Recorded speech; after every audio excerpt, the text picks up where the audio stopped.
We will wait a few minutes, I guess. I'm just going to fill out the notice and all that. Well, 1, 2, 3, 4. We don't even have Cicely here. Al is sick. 10:30. It's pretty foggy up there. Yeah.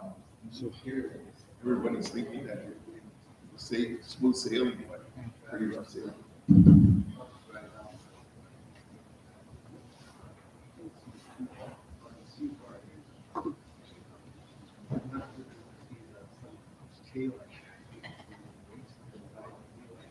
my life.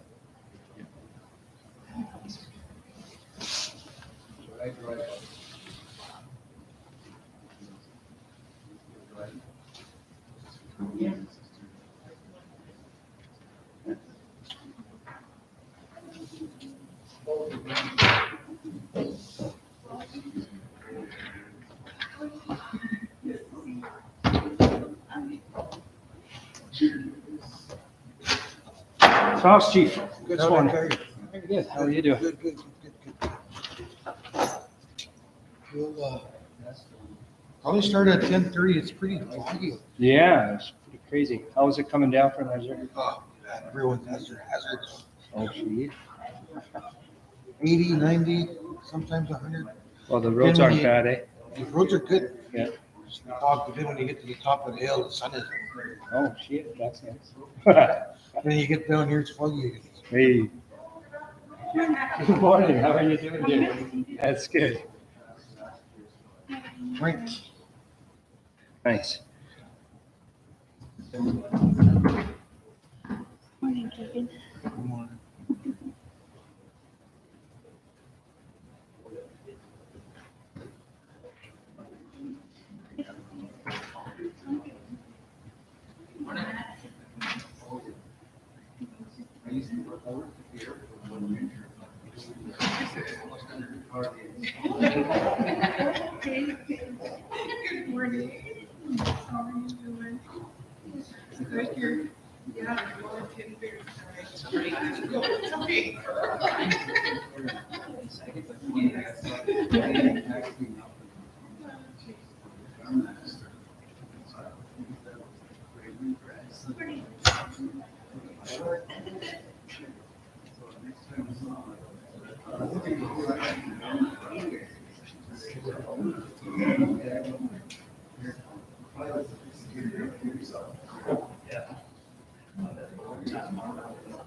Hey there. Do you have the link? Yeah. Text it to me.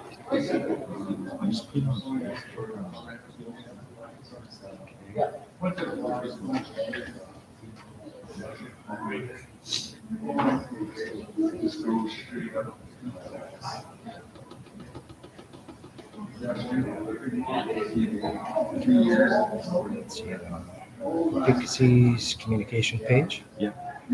92 members. Peepeekisis. Am I registered? What do you put a survey on? The governments. I don't think I'm on that page. Yeah. T Dedemy.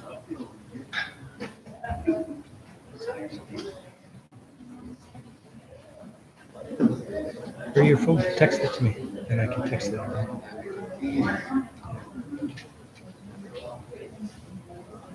570-447.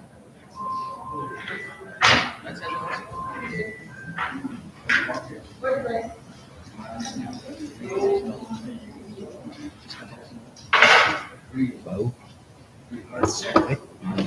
There we go. Which one? Oh, yeah, okay.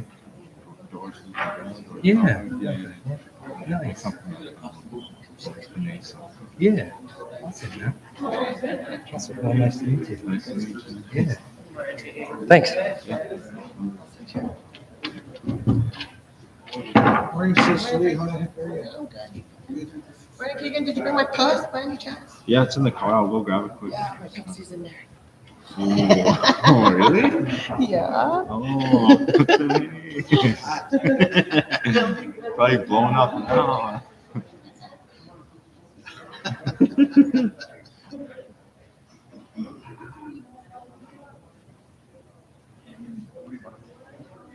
Oh, good morning, Counselor. How the hell are you doing? Yeah.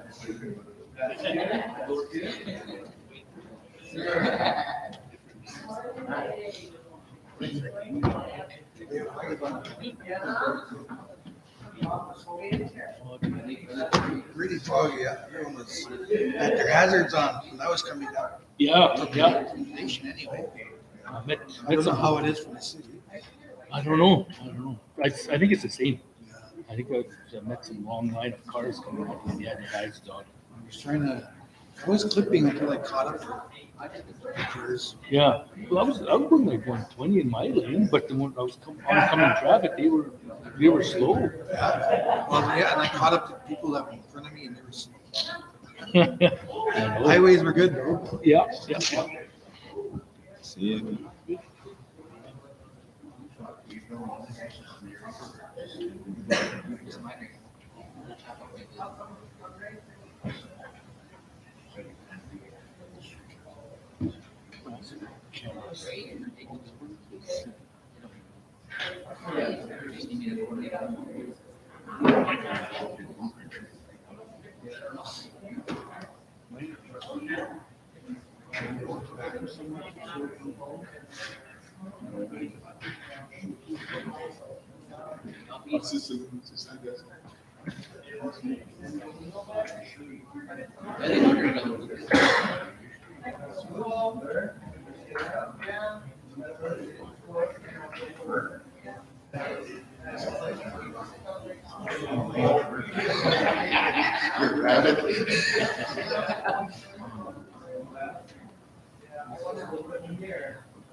Y'all go get right now. Very old, it's not like cute. It is a cat. That's what I said, Frankie said to be still.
Oh, man.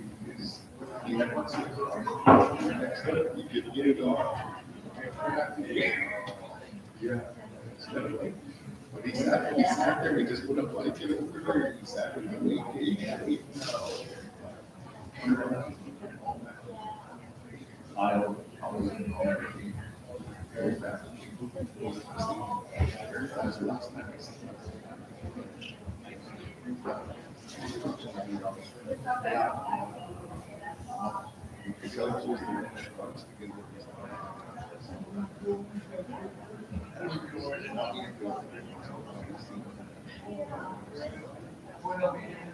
These beaches, these have all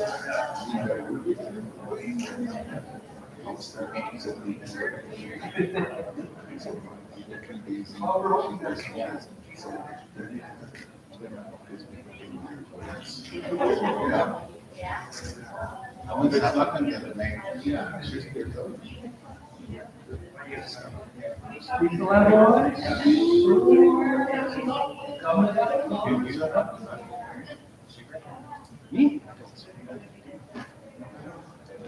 No.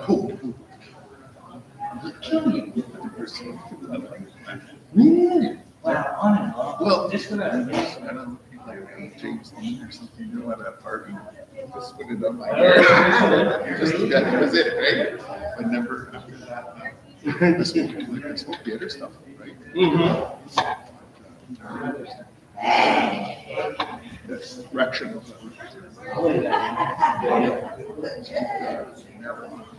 Because I heard it though.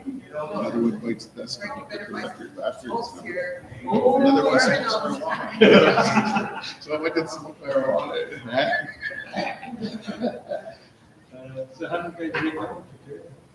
Oh, I lost in the beat final to Sicily's kids, but I couldn't get down. The last 6 games, man. there was like, Joe, Yeah. Charlie, and Tris, their family got 8, but they beat Sharon. Brian, Sharon, the boys, yeah.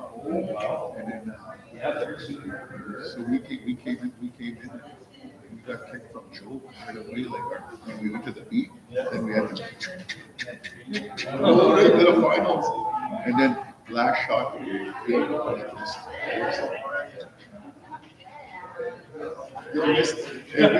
he hit it, it moved in. We would have tied and we would have had to go back there. So right in the 6th and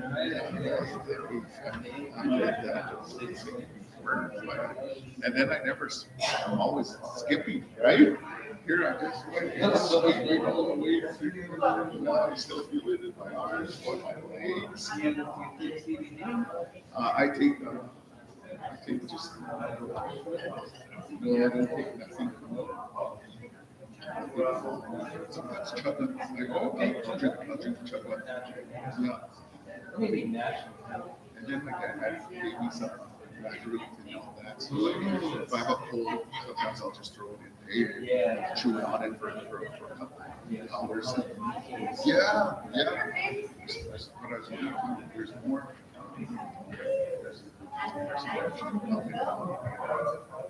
Start teaching natural medicines, right? Just wanting to get into that. Yeah. Yeah.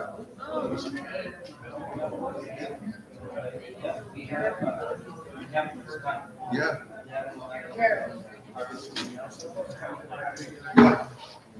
I know that.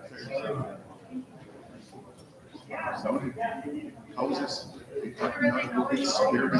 Oh, yeah. Yeah, it's nice.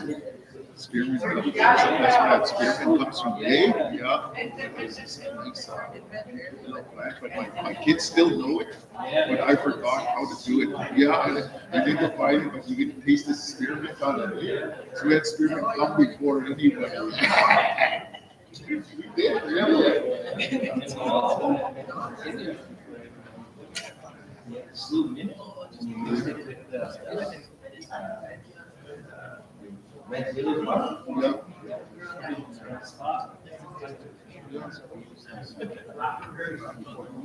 Yeah. Into that we were in Six Nation. We ran into those hills, those millionaires.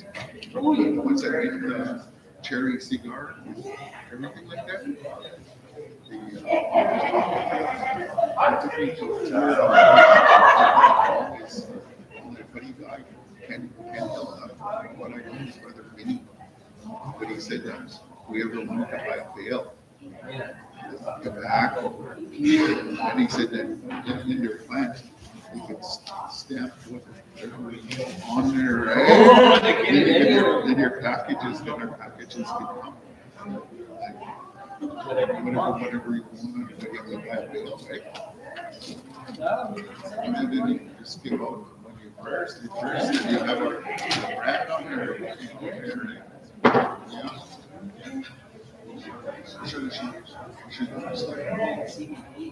Yeah. I heard that it's really good for the arthritis. I took my dad on it 3 years now.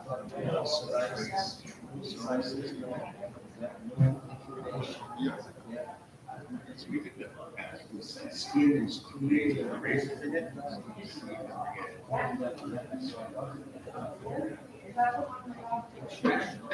So Yeah.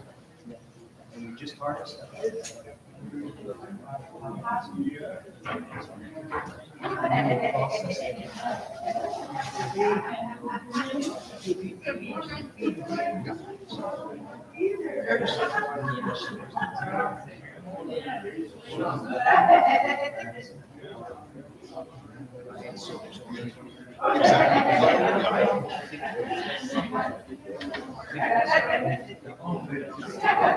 So they're getting their.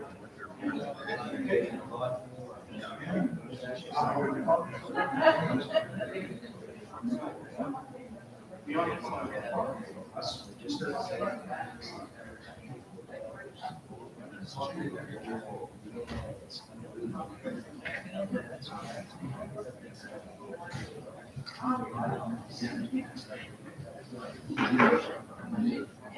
you ever have that base, it's a Toby base? There's a base that came out, base, base guitars, same Toby. Base. I think it's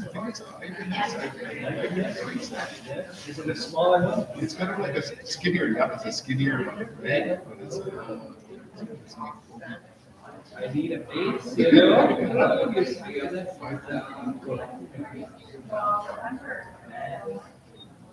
All the batteries.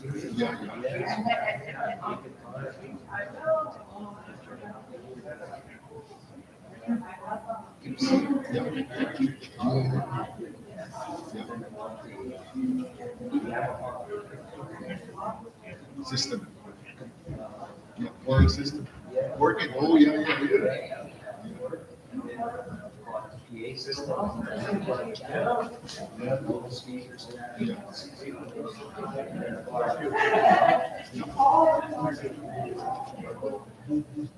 And then acoustic. Yeah. And then the last one is Base.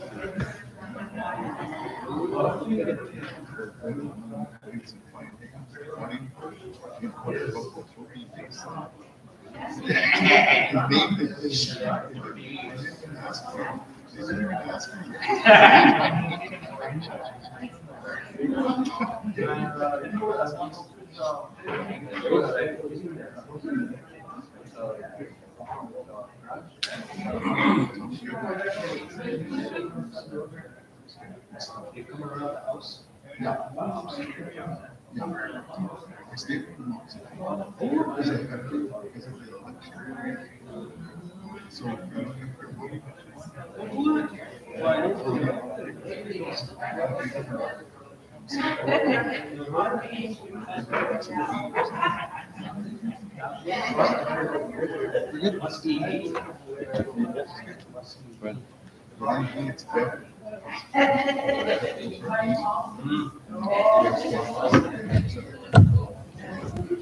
Okay, good morning, everyone. It's 10:30. We're gonna get started. We thought we would give a little bit more time for the ones that were coming down. It was pretty foggy coming down from the nation.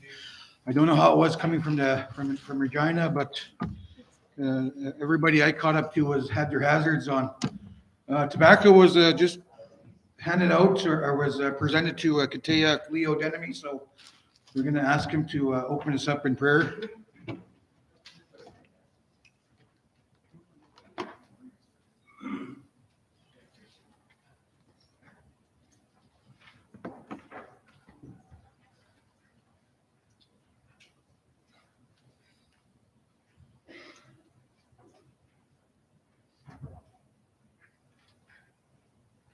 Good morning, everybody.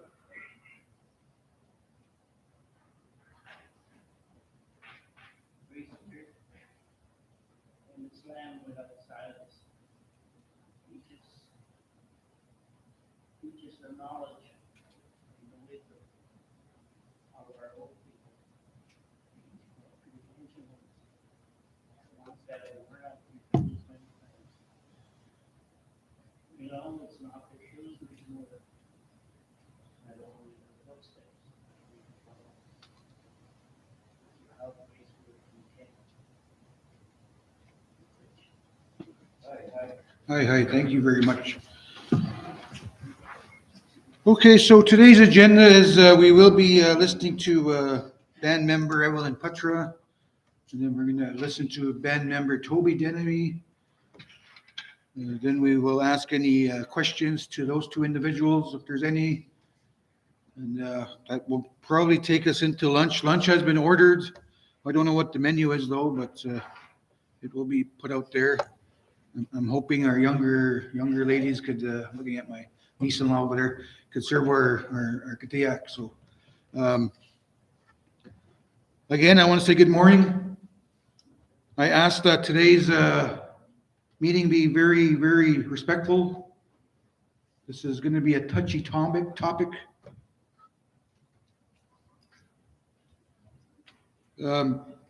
Back on October 11th, we had our very first council meeting, myself with the newly elected Edmund. I had band member Evelyn come into the meeting and asked to be asked if we could listen to her out, and I said sure. And she wanted a follow-up meeting, and this is one of them. Again, if there's any more follow-up meetings, I'm hoping it comes from this floor, right? So with that, I'm going to turn it over right away to Evelyn. Let's be respectful again, please. And good morning to the people on YouTube. We're going to try this platform out, and if it's good, then we'll stick with it. If it ain't, then we'll find another platform. So it's something new, and it's something we're going to do from now on. So, Evelyn.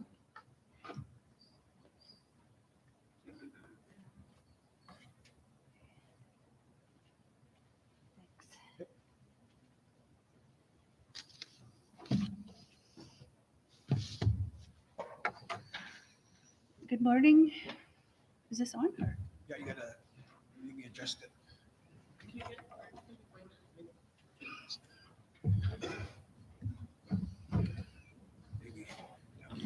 Oh, okay. Thank you. Good morning.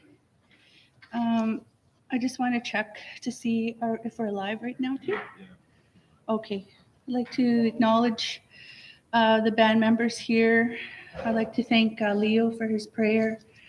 And I'll also acknowledge the band members that are online. And I want to thank the ones that facilitated the online broadcast as well. So, pardon? Can't hear. Oh, okay, You sorry. can't hear. You have to get closer to her or something. Okay, sorry. Can you hear me now? Yeah. I might just have to speak a bit louder too. Yeah. Okay. So I have a document here. These are just some notes that I put together. As Chief Dieter said, that my family and I, myself, my brother Bana, my sister Angie, and my mom are here this morning as well. But we asked to meet with Chief and Council on October 11th. And so I'm going to read the letter that we presented at that time. But I would also like to share some notes that give a bit of a background to this. I made a few copies this morning. I don't know if I can request, more copies to be made. And if anybody, wanted their own copy, then there's some that are by Mom and by Angie at the back there. And also I'll ask for patience for the ones that are online because I have to send that off to Joshua Fraser Brass so that he can post it online as well. There are two documents that I have this morning, and I also want to say that as Frank mentioned, that this would be the first of other meetings, hopefully, for this topic. And what I would request is that I would prepare a little package, an information package that could be distributed and maybe at the Christmas dinners, just so that people can have access to this information also. And that I would also like to, I think, probably include probably 2 other letters to the information that I have here today. And sorry I didn't include them today, but this is where I'm going to start. And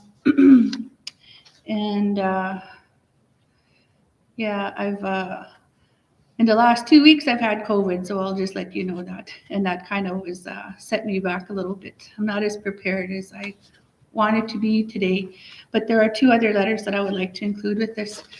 So maybe I'll start with the letter. Okay, so dear Chief Leader and Council, I acknowledge the recent Peepeekisis election and that I was also a candidate for the position of chief. In my campaign, I would be asked at times if I intended to separate the reserve. I believe that members could have been told this as a fear tactic without an understanding of the larger or deeper issues related to this. I would answer that I was concerned with the land issue and that I had initiated our claim originally as a claim for the placements as I had been advised to pursue. If our claim was rejected by federal court, and it was, by late Chief Michael Kutchicum and our lawyer then, Tom Waller.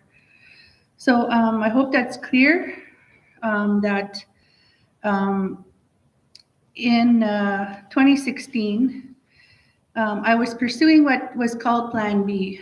And this was from a meeting that took place in 2010 when I was on the claim committee for Peepeekisis. And I was in a side meeting. And I know that there was Waller there, our lawyer, and there was also late Chief Michael Kutchicum there as well. There was, I think, maybe 2 other people that were also there. But at the time I was sitting in there and I asked about the placements. This is a question that was asked before as well. Just because of the way that the claim was originally proposed, I would look at it and I would say the same question, what about the placements? That was really my question for, some time. And so what I was told different times is that, when the claim is negotiated, then that's when we deal with that internally. That was one of the things I know that I was told. So I think they didn't want to rock the boat. Meanwhile, they wanted, we waited for so long for this claim to come through. And so they didn't really want to, talk about any separation, but also it's the numbers, the numbers of altogether of, the originals and the placements or the new members. So I'll just mention those things. But this is where I was first told about this Plan B. And the Plan B was that, again, if our claim was rejected by federal court and the appeal was lost, and that did happen in 2016, that Plan B was that the placements could do their own claim. And so this was what I was told, and this was what I was doing in 2016. So when I found Gowling to represent us in 2016, I brought this forward to the chief and council then. Our chief was Francis Dieter then also. As you know, I was not privy to any other negotiations with Gowling since. When the settlement agreement was offered in 2020, I addressed issues that we had with this in writing and in a presentation at the information session I attended in Calgary. In particular, we were concerned with a release clause. Our request to address this matter was never answered to. We also requested legal representation for the placements, as we saw these issues as separate from the originals. This was denied with the comment that these were external costs. I asked if placements were then external to Peepeekisis, and this was not answered. I remind of these concerns now, because it shows that any further land question for the placements has been deliberately shut down by the Gowling law firm. This has been supported by chief and council. They will not address any land issue for the placements. What is offered for land compensation in the current settlement agreement shows only compensation for land that was displaced from the original band members for the development of the Foul Hills Indian Farm Colony by the Indian agent William Morris Graham. The placement claim opened the door to make our current claim possible. It also opens the door to any impending claims as we originally secured the services of the Gowling law firm that the band still uses. Moving forward, the land issue remains outstanding to us today. If we will not be supported to pursue this, then we are left with no option but to take care of our own matters. This is the issue of separation. How else are we able to at least ask our own question of land issues? We cannot go to a law firm that has already proven to deliberately shut our matters down. If we cannot go to our own band, then we are left to seek our own new band, as we have the grounds to do, to seek our protection and to answer our land question. The division that exists today in our band is related to off reserve and on reserve. This was a priority issue in the election. How many off reserve members are descended from placements? What I do know is that the election has made the division deeper. If I had been elected chief, then the importance of land issues would be among my highest priorities. In 2004, my late father went to see a lawyer with 3 other band members. One of these members was an original, and their purpose, I would find out years later, was for separation. There was mutual support for this endeavor. They worked together. I would have tried to seek that mutual support for our distinct issues. I publicly stated this in my speeches. We ask to work together with you now. We ask for that mutual support. What we offer is our own assistance for land matters, as the band has not secured any land compensation yet. If you stand for sovereignty, as you say you do, then what we offer should be of interest to you. We have stated this interest before, and there was no reply to what we offered. Yesterday, a band member sent me copies of information related to new band development from the Indigenous Services Canada ISC website.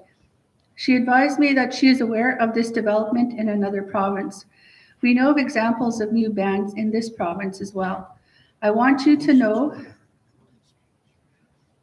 Pardon? There's people asking. Sorry? There's people asking how to get up to the Zoom link. Okay, just a minute. John's post separate. Like, John both Facebooks, plus Ken's posting on the government page. Yeah. And yeah, People are asking about the Zoom link. they're posted on both Facebooks They're posted on both Facebook sites and yeah. and the app. Does that help? Should have. But Is- Okay, and is this recorded as well? Yeah. Okay, this is also recorded, so you can post it later, right? Yeah. Okay, so it can be posted later as well. Okay.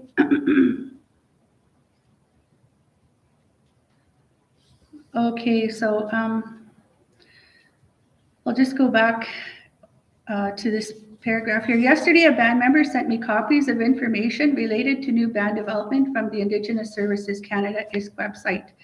She advised that she is aware of this development in another province. We know of examples of new bands in this province as well. I want you to know that we are not the only ones who want to pursue new band development. Unfortunately, the division is strong enough to warrant this. Therefore, we ask for support for new band development. We also ask to work with the band for their own land acquisition, as we have interest in a band to get this right, and to be protective of treaty as we need to be. In the land back movement by the ISC Minister Mark Miller, or that the ISC Minister Mark Miller has stated, is at the heart of reconciliation. There is a need for a model that works for treaty people under treaty. We cannot be forced into options that threaten this. This would be illegal and against the honor of the Crown. My final request is for support to do another documentary on this process, the Fall Hills Colony Part 2. In 2000, I independently produced my documentary for $180,000 that I raised on my own.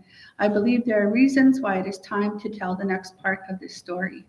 So all my relations, Evelyn Putra, and that was the letter that we presented. I want to go into the timeline now. Some notes that I quickly put together to give some background on this. So in 1898, William Morris Graham develops the File Hills Indian Farm Colony on Peepeekisis with residential school graduates from LeBret, File Hills, and Regina. 1950s membership review, 25 families that are placements or new members had their membership on Peepeekisis reviewed and were determined to be Peepeekisis members. Several families left Peepeekisis at this time, not knowing whether they could stay or not. 1979 to 1981-82, FSI Chief Saul Sanderson is developing land claims process in Saskatchewan. He approaches Peepeekisis Chief George Patra to request permission to research the band for potential claim. In 1986, Peepeekisis Chief Enoch Patra and Council submit claim for the File Hills Indian Farm Colony. And this next one, I don't know the exact date, but Peepeekisis Chief Eugene Patra requests the services of Frida Kutchicum for research on the colony claim. I saw a note that Frida had as a member of the trust committee, so this is what I'm referring to. And I would ask for Frida to confirm this information here. 2004, there was an Indian Claims Commission report. And this report is actually being available online. I don't know if it still is, but I know I've been able to get a copy there. There's a quote from that report from Commissioner David Laird, who was commissioner at the time of Indian Agent William Morris Graham. And what he said is that the File Hills Indian Farm Colony should have had its own reserve, but they did not for financial reasons. In 2004, George Patra and 3 other Peepeekisis band members seek legal counsel for the purpose of separation. Saul Sanderson advises that Peepeekisis is an amalgamated band. And so that means 2 or more bands forced together. And I want to say here too that keep in mind that the colony is one of a kind in Canada. So I think people want to refer to other things that may not be related to Peepeekisis, because again, we're one of a kind, and so we don't always fit into the molds of whatever is out there, including other amalgamated bands. I think we can look at them, but we always have to keep in mind that Peepeekisis is unique. In 2010, Peepeekisis Chief Michael Kutchicum submits the claim to federal court. After deadline to take claim out of abeyance and make choice to number 1, do nothing, number 2, submit to new specific claims tribunal, 3, submit to federal court. The family heads consensus, as they were consulted with in this room here, was to submit to federal court. The specific claims option is rejected due to the $150 million cap and also no land. So the family heads did not want this to go to the specific claims. They wanted it to go to federal court for that reason. So in 2010, continued at the File Hills Colony Claim Committee meeting in 2010 at Peepeekisis lawyer Tom Waller's office in Regina. A side meeting takes place with Waller, Chief Michael Kutchicum, and Evelyn Patra, claim committee member, former head person. And I ask, what about the placements? And I'm told that the ideal option is that this is internally negotiated when the claim is successful. But if the claim is not successful in federal court, then plan B is that the placements make their own claim. In 2016, the federal court has ruled against Peepeekisis, and the appeal is also lost. In October 2016, I meet with Chief Francis Dieter and counsel with a letter drafted with the Gowling lawyer, Paul Seaman, regarding representation for placements. This is Plan B. So it is very clear when I approached Gowling that this was the purpose, and it's in writing. And that's one of the letters that I would like to attach to this, like to an information package. And if that can be distributed later. But again, this lawyer, I met him here at Treaty 1 to 11 gathering that took place in Fort Capel back at that time. And then I followed up with meeting him or with emailing him later. And he was interested in this. And he knew right away that he would refer this to 2 lawyers in the Gowling law firm. And that was Jeremy Bouchard and Robert Weinegren. But at the beginning, when I was writing this letter, drafting a letter to bring to Chief and Council, Paul Seaman was actually helping me to draft it. He was helping me to revise it. So I want people to know that they were very much involved and they understood clearly why I was approaching them. And so now when I brought this to the table in 2016, I went to one meeting and I never heard again what was happening. I know that Gowling was approached. Gowling became our lawyers. And then again in 2020, the Fall Hills Colony claim is negotiated with Gowling legal representation, and Plan B is never discussed. Nothing is said again about the original purpose of why Gowling was approached. So I want that to be clear as well. In 2022, the letter that I just read was on behalf of George Pacha family and is submitted to the Chief and Council with the request for a new band and separation.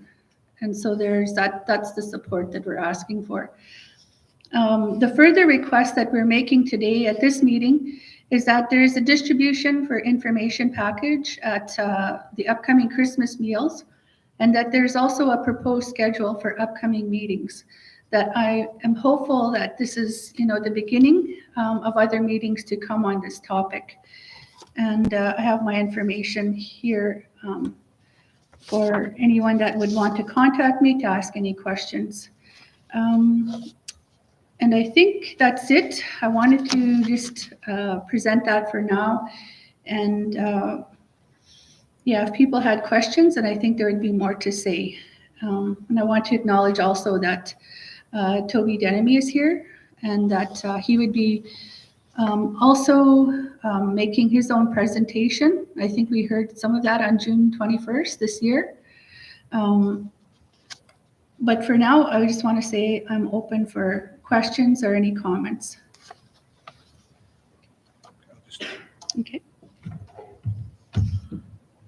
Okay, thank you, Evelyn. I just want to clarify, 2016, I was not chief. I was still a head person along with Headman Blaine, Headman Alan Bird, and former Headman Bill Denemy. Evelyn did bring the Gowling Law Firm to one of our council meetings. Former chief, late chief, my uncle Bill, Mike Kutchka was sick, so, but he was still chief. He was still Chief Lynn. So they did come. They did do a presentation to us, and again, I thanked Evelyn. I'm going to thank her again for bringing Gowling, Jeremy Bouchard, and Robert Windegron to the meeting, and we signed on, and we signed on in 2018 it was, and I think it was 6 months later we were in negotiations, and in 2020 we finally finalized that specific claim. So just to clarify, I was not Chief Lynn. I was chief, got elected back in 2018. So with that, I'm going to ask if there's any questions. Now is the time. Any questions for Evelyn? And again, please be respectful. Our audience on the YouTube or whatever, are they allowed to ask? Can they ask? Is there any questions? Not at the moment. So YouTubers, or I don't know what you want to call them, band members on YouTube. If you have any questions, just type it out, and Keegan here will read it out to us. So again, any questions on the floor? Holy cow, it's a tame meeting. Okay, Headman Blaine. Thank you for the prayer this morning. Thank you, the Creator, for the beautiful day He's created for us. Thank you, Evelyn, for presenting your letter to us. The question I have is, can I get a meaning of what's a placement? Do you know what a placement is? Okay, I'm going to offer my my definition. It's kind of I think it's before Graham and after Graham, basically. 1898, Graham came to Peepeekisis, and he started his development of the Fall Hills Indian Farm Colony. And so he gathered residential school graduates to start to farm on Peepeekisis. And so these became called the placements, but actually I think are other new members. There are people that came on after he started his idea for the colony. And so to me, that's a general way that I look at it. And I think if if we're familiar with Peepeekisis and growing up there, then we kind of have an idea of who identify as originals, and also who understand that they came on to Peepeekisis as part of the colony. And I apologize for the mistake that I made by like 2016. I was calling Frank the chief, and I'm sorry, but at the time, yeah, there's some confusion. I know we had a deputy chief too at that time, and but also that our chief then was late Chief Michael Kuchikam, and yeah, he was not able to be in office due to illness for the last, I don't know, maybe 1 or 2 years. So apologize for that. I should have. Thanks, Frank, for clarifying that. Just to help you out, clarify over here, replacements come under the Department of Indian Affairs wording. When you look at the documents that they submit, they have replacements on there. So in the vocabulary they started to use within the document of the claim process, they also use that in there to refer to the ones that were displaced, basically. Whoever that guy was. Thank you. Any more questions or comments for Evelyn? Anything on the? Yeah, there's some online there. So could you read that out, Keegan, please? Just use the mic clear. Thank you, Evelyn. Okay. Okay, we'll take the comment on YouTube or on the. The question is, are we talking about separating the reserve, or are they going to go and pursue some land for themselves?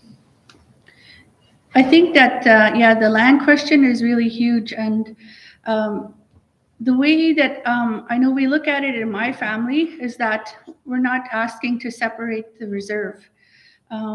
We're asking to, be able to pursue land for a new band. And that would be something that would be separate from Peepeekisis. That's how we see it.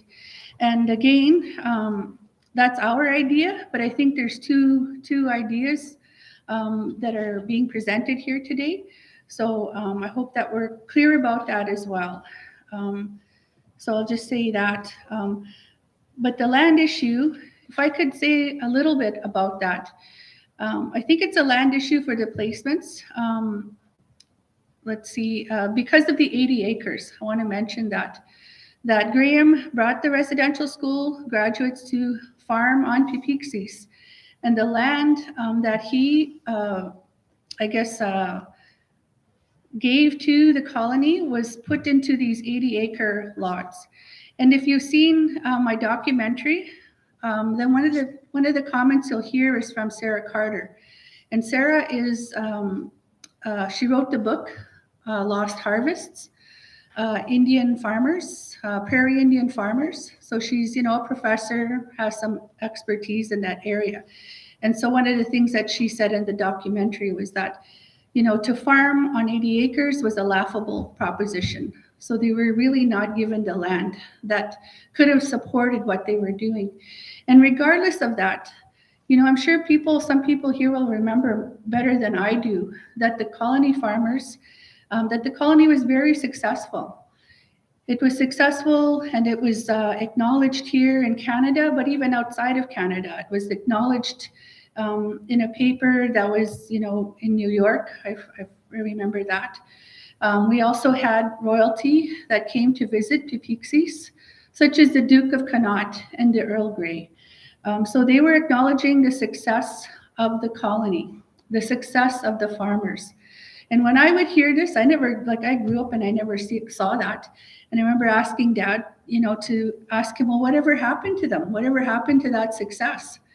And so he explained, one of the things he said was that there was, the membership review in 1950s.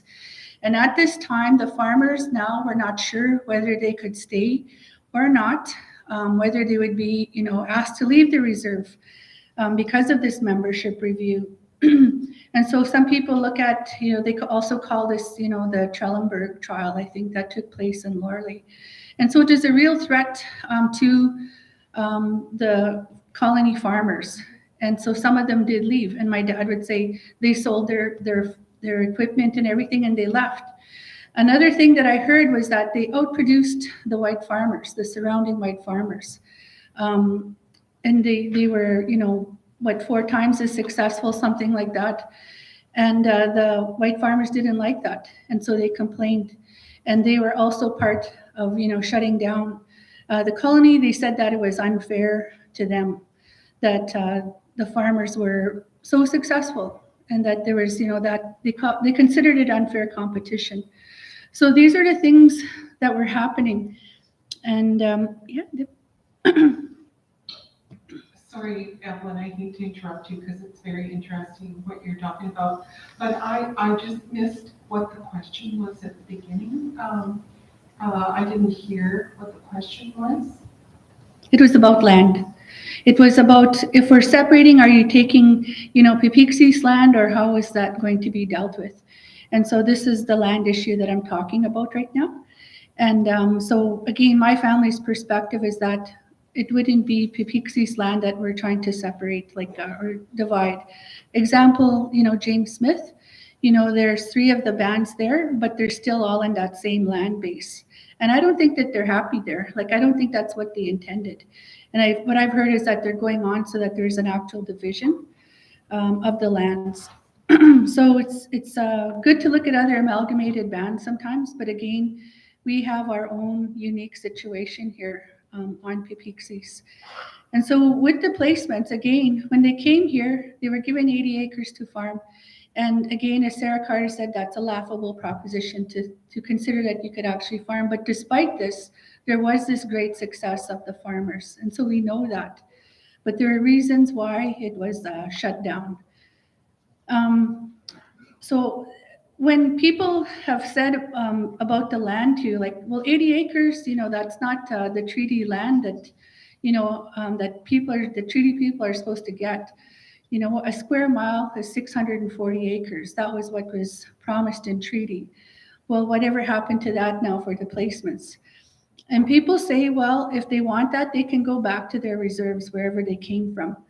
And I remember hearing Gregory Brass talk about that at one time. And he was saying, well, that's not always possible. Because again, the people that were brought here, sometimes they're brought against their will. So don't forget that. And the other thing was that, let me see, some of these bands don't exist anymore. That was one thing I remember Gregory Brass saying. So it's not always possible for people to go back to their reserves wherever they came from. This has happened in, I think, a couple of, maybe 1 or 2, I think it's 2 cases that I'm aware of that people returned to their own band. So there is that question then again, that if you've left your reserve and maybe your reserve doesn't exist anymore, then you can't go back to say your land is there. But the other thing that I've also heard is that there are, let me see, 2 cases that I was referred to. And those 2 cases are saying that when band members leave an original reserve, that they lose their interest in that original reserve. So they don't have a claim to it anymore. Basically, that's what I understood. And so this is the thing where it's not always possible to go back to wherever we came from. And so again, maybe some of the people were brought there too against their own will. But I also think that some came because they wanted to become farmers. And but they were, I think, promised something that was not, it was kind of like a false promise. They were promised something, but in the end, they didn't, they weren't given that opportunity that they thought they were going to get when they came to the colony. So I want to mention those things as well. The land issue, I think that, for the placements, that has to do with that. Those are the questions that I have. And it's a question. I don't know the answer to it, but I do think that it's important to have that chance to ask that question about the land for the placements. Because again, what they got when they came to Peepeekisis is not under treaty. It was what Graham decided, 80 acres, and it was not enough for them even to farm. And despite this, many became very successful. And then they were shut down. After their work to develop things, they were shut down. And I know that placement families have their own stories of what they went through and why they left. Many are off reserve today. But again, they had that feeling, I know some had that feeling that they were forced off the reserve as well. So these are things that were never dealt with. They were never discussed that I've ever heard. And it always comes back to land because, if there's a question of land, sorry, can you hear me? This way, somebody's having a hard time to hear me. Did we turn it up over there?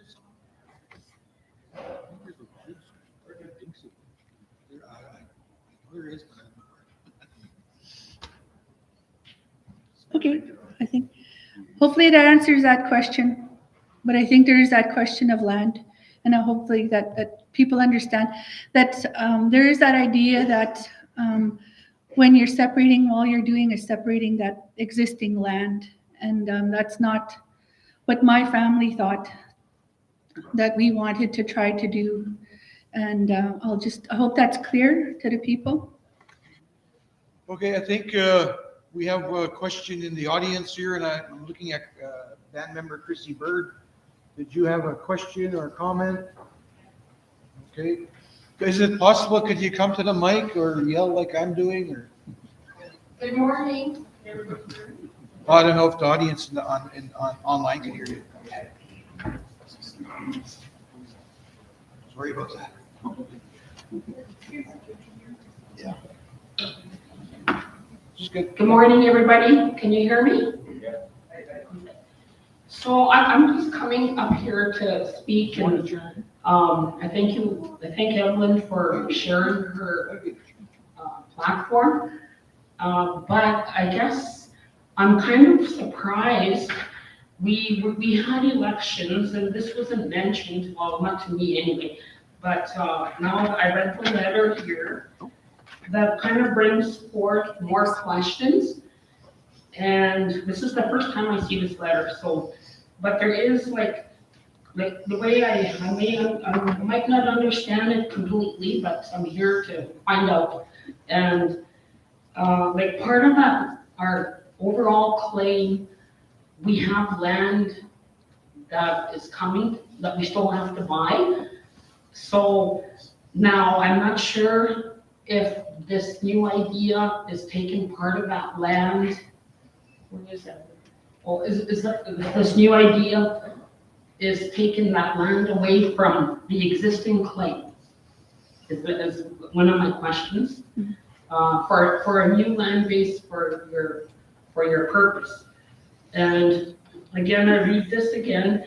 It looks like you're asking for support for this process, which is understandable, but how many, is it just like one family, or have you got numbers to say, 80% of the reserve want to leave?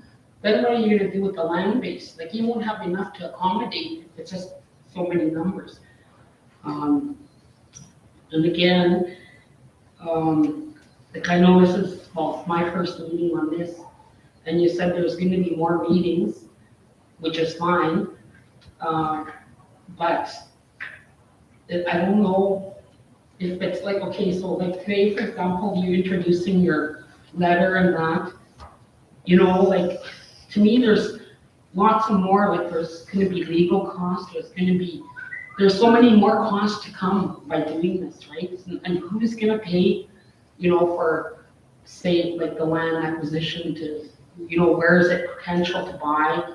Like, who's going to pay for the separation is basically a concern.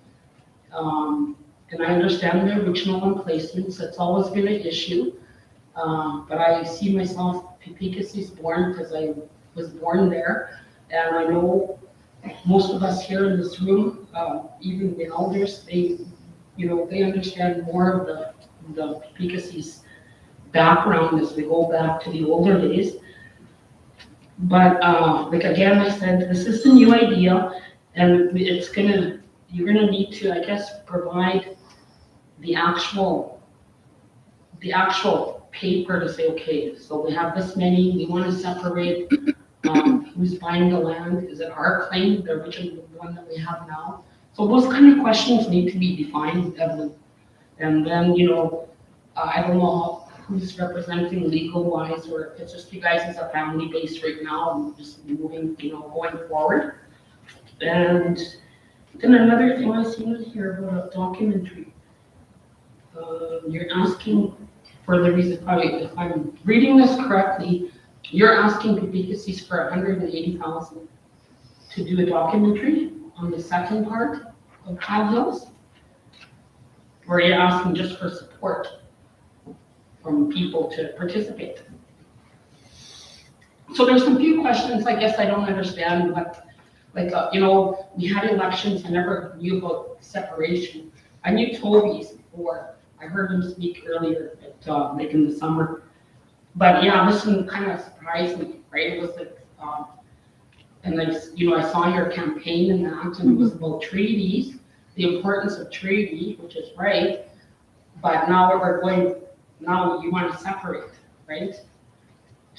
For whatever reasons, you're not satisfied with, I don't know, Peepeekisis' claim that we had. But anyway, thank you for everybody. That was kind of, I need more information, right? The cost, who's paying, because I don't think it should be Peepeekisis' claim paying for Peepeekisis people, right? It should be divided, I guess, their own way. Okay, thank you. Thank you. There's a number of questions there. I can try to answer, but some of the, again, as I said, there's a question that I'm asking as well, and I don't have the answer to. But I think it's an important question to ask, and that is the question of land, whether we got all of the land that we should have got. And from my understanding, the compensation, the land compensation that's in our current claim is to compensate for the original loss. It is the land that they lost to the colony. So that's a compensation for the original members of Peepeekisis. That's what I understand. And so the idea that we had is that we would be seeking, our own land, basically. And again, we're not looking at separating Peepeekisis in that way. And I also want to refer to White Bear right now, that when they were separated into the 3 bands, nobody was forced to leave White Bear. They were told that if they were, on White Bear, they were raised there, that they could stay there if they wanted. But if they had a tie to Pheasant Run, they could go to Pheasant Run. If they had the tie to Ocean Man, they could go to Ocean Man. And that was their own decision. So that's the way that I see this as well. And my family, again, with writing this letter, that would be our decision. And again, the family of my late dad, that's specifically who I'm talking about, because I can't speak for my aunts or my uncles in dad's family. So just to be clear on that, but I think also the questions that you're asking, some of them I don't think they could be answered today, but they're good questions. Let me see. I hope that's clear about the land, though, that we're not trying to seek, a separation of the existing Peepeekisis land. Also, the land compensation that's there. I don't know what the band plans to do with that. I don't know if they've started any planning for that, but we also didn't see that we would be taking land from that either. We believe that the placements or the new members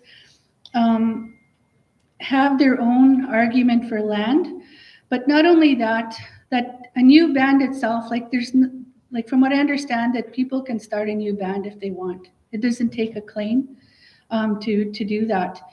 And the very best case or situation for that is that we're working with Peepeekisis chief and council for that. That's why we came and we said, we're asking for your support and to work with us. And I also want to acknowledge that when Dad went to see a lawyer in 2004, that one of the 3 people that he went with was an original member. And so they were supporting each other. There was that mutual support for what they were doing. And that's what we're asking for now as well. I also want to say that I read a letter to explain some of the things that you're asking. And I read this letter to the band membership from Calgary when there was an information session on the settlement agreement at that time. And if people remember, there was 2 hours. And I think that, there was a lot of, information that was given from Gowling and then from Deloitte. There was some time left at the end of that session where people were able to ask some questions. And I know this is where I got up in Calgary and I read this letter. And I also submitted that letter to Chief and Council. That's one of the letters I would like to put in here to remind people of what we had said at that time. And how we explained, why we explained we were saying no to the settlement agreement, because the issue of the placements was not dealt with. That this, that we had pursued this Plan B, it was, it opened the door to Gowling, and from that time, the door was shut on us, and I think that, to me, there's a question of, how that can be done, by a lawyer. Like, there's a question of ethics, at least. You come on with some kind of, false pretenses, and then, they wanted to come, that was the door that was open to them, to Chief and Council after that. And from there, well, the door is shut on the placements. I want people to know that, because it's, really, it means that there's a question here then. It means that, we're shut down and that there's a conflict of interest now with Peepeekisis because of their legal counsel today, Gowling. Gowling has shut this down, and of course, there are lawyers that used to work with specific claims. They know that that system very well. Oh, excuse me. They know that system very well. And so this is what they were going by. And if you go back again to 2010 and the family head saying they did not like that cap of 150 million, and they did not agree with specific claims because there was no land. And I remember going to these information meetings and I would be asking about land. What about the land? And so I was happy when they did offer some land compensation after all. But at the same time, there's the cap of 150 million there that the family heads didn't agree with, like back in 2010. And so again, there's a question of land. And even when I was campaigning, I was saying certain things to people. And of course, I don't think I could come out and say, hey, I'm all for separation. I couldn't take that position as a chief. If I had been elected, I could not take that position. It would be about sitting with the people. And I think going back to this, because that is a very serious land question. And I think that if that land question is not answered or supported, then that, whoever's in leadership is not doing their job. I mean, it's a very serious question. And I think that has to be answered, however you want to look at it, whether you want to say, well, it's only about separation. No, there's a question here of land. And again, it goes back to the placements and the reasons that I was talking about here, that if all we got was 80 acres when we came here, well, no, that's not according to treaty. And again, people that came against their will, but also that in the 1950s at the membership review, there were families that felt that they were forced off. And those are the off reserve members today. Many of them are off reserve. And you know what issues there are today between on and off reserve. And it's always that feeling that off reserve numbers are taken advantage of, for elections only or for the claim. And I think this was one of the reasons why they would say, don't talk about, don't shake things up, don't rock the boat, don't talk about placement separately, because they want all the numbers. They want one group of numbers. And so this is, what happened. And so they would say, go along with it, don't rock the boat. We're supposed to deal with it when the claim comes through. We're supposed to have that negotiation for one thing. That was what I remember hearing and being told. But I want to keep coming back to the land because to me, that's a real big issue. And to me, it's a very important issue. And I know that people are not, they're not clear on our history. They're not clear on that position. I know a lot of our younger members, they're not aware of certain things. They're not aware of our history, but that's because we're not discussing it as well. This is your history, you need to understand it. And I think if we ignore that and we keep saying, you know, oh, we're one big happy family here, you know, there's no issues here, I think that we could be, not answering that question of land. That's one thing. That's one big thing. But also that, you know, I think it means that there's something here that was not dealt with. It hasn't been dealt with in our history, and it's still not being dealt with. And I really think that it has to be dealt with because it's coming up. It's been coming up before. It's not my bright idea. It has, you know, been discussed in the past. And for sure, it means something when I know that my late dad was a part of that, when he went with 3 other members to seek that in 2004. And they did that at a time when it looked like the claim was really very close. We were supposed to be very close to having the claim resolved at that time. So I want to mention all of these things, but for me, it comes back to land. And we've been, I think we're clear, as clear as we can. And I know we'll just try to offer as much information as we can to explain what our position is. But for me, it is about land. Okay, thank you, Chrissy, for your questions, and Evelyn for your response. Just to clarify the land issue, in our agreement, we have that ability to purchase up to 18,000 acres, 18,000 plus acres. We are looking at a few parcels of land just outside the city of Regina. We do have some people, an active consultant that's actually looking at it, doing our due diligence. And we're not going to move until he gives us the green light, right? So there's another issue there I was wanting to touch on. And now I'm blank. Son of a bugger. Any questions online? If there is, could you please speak into the mic? No questions online. We got a question in the audience. Cliff, band member Cliff. In the agreement, was there land in the agreement that Canada right now for the replacements? This agreement that we passed, or that the nation passed? Yeah. So again, this was a specific claim. And it's loss of use for, the way I look at it, it's for originals. So I have to agree with Evelyn, but I do have to consult with, I don't know what law firm she's going to use, but I'm going to have to bring it back to the law firm currently that we're using and see where that goes, right? So, oh, no, I know what it was. The cap. We had no choice but to take the cap, the governing council of the day.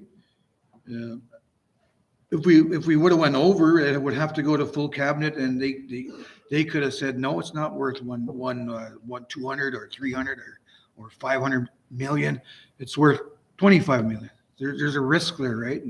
And that's the risk we didn't want to take. So that's why we stuck with the cap. We stay with the cap. Any more questions for Evelyn? I noticed their room is getting full now.